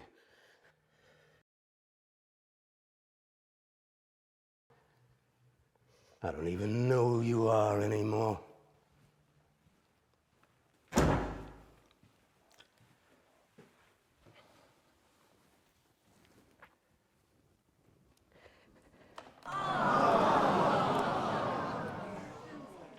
Get me Adrian at the services.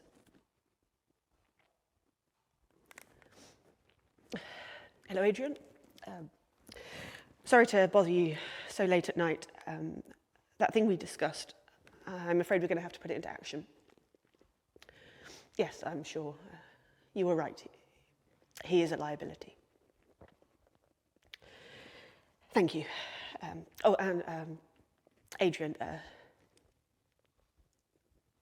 make it quick. I don't want him to suffer. Let me know when it's done. No paperwork, nothing. No one must ever know. Thank you. You have a good night too.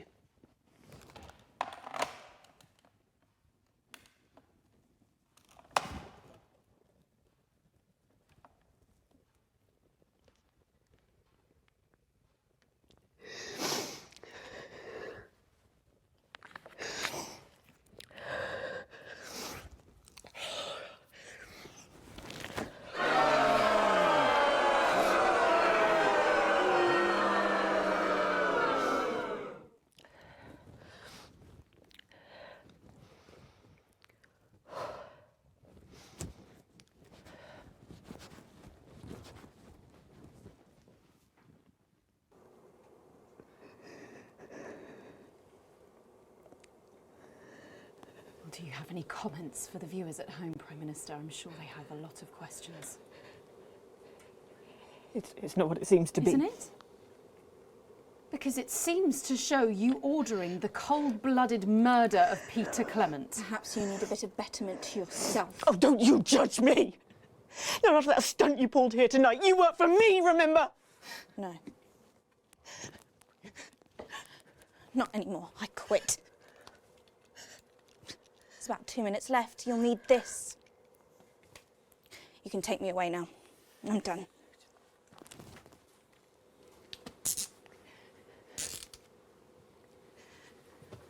Do you have anything to say, Prime Minister? You're done. All of you. This programme is cancelled. It's effective immediately. You're all fired. No. Arrest them all. I'm not the criminal here. You all saw that footage. You know who should be arrested here. I am the Prime Minister, and I will do what I always do when it takes to law, Julia. No one is. Do your bloody job.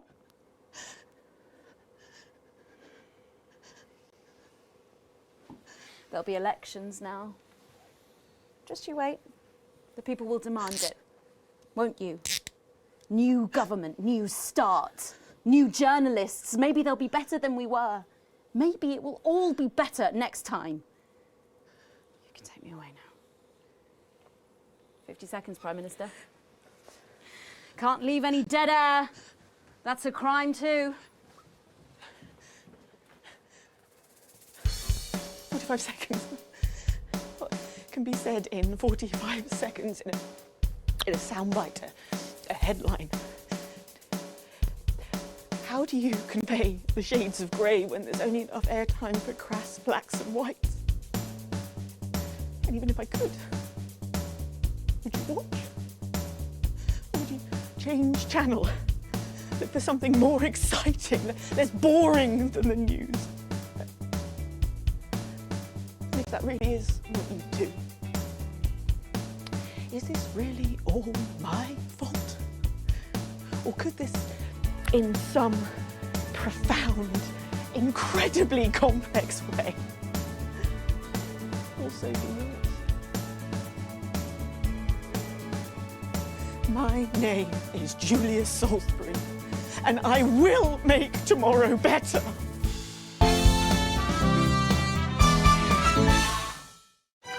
I'm so pleased to announce that the audiobook of the first volume of my autobiography, Advancements by Julia Salisbury, is now available for all. These stories from my formative years in the uneven past are lovingly narrated by national treasure Lawrence Blunderclatch. I agonised every morning about what to wear for school.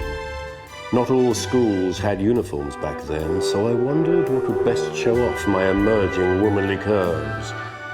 After much pacing, and I confess, a few tears, I settled on the zip-back, boxy-pleated skater skirt in dark blue with white sweetheart blouse and the necklace Harry had given me when we'd met in the woods and I'd allowed him to frolic in my glades. It's an honest account of my childhood, because in the new future, there's no need for secrets. There was just so much injustice in the world, I realised, as Portia Hamilton Mann lured my best friend into the convertible her daddy had bought her for Easter. How had I failed to predict the perils of being the poorest postgrad at Poshborough? Over the course of 3 compact discs or just 22 cassette tapes, you can experience a childhood under the old regime and, like me, understand why we can never go back. Oh, the horror. 15 minutes before the most important speech of my career, and I had stained my high-cut lady trousers. Waves of nervous nausea seized me, like Harry did on that night when I let him touch me in the thicket. I thought I may cry, but fate intervened in the form of a dashing, young, up-and-coming television presenter named Peter Clement.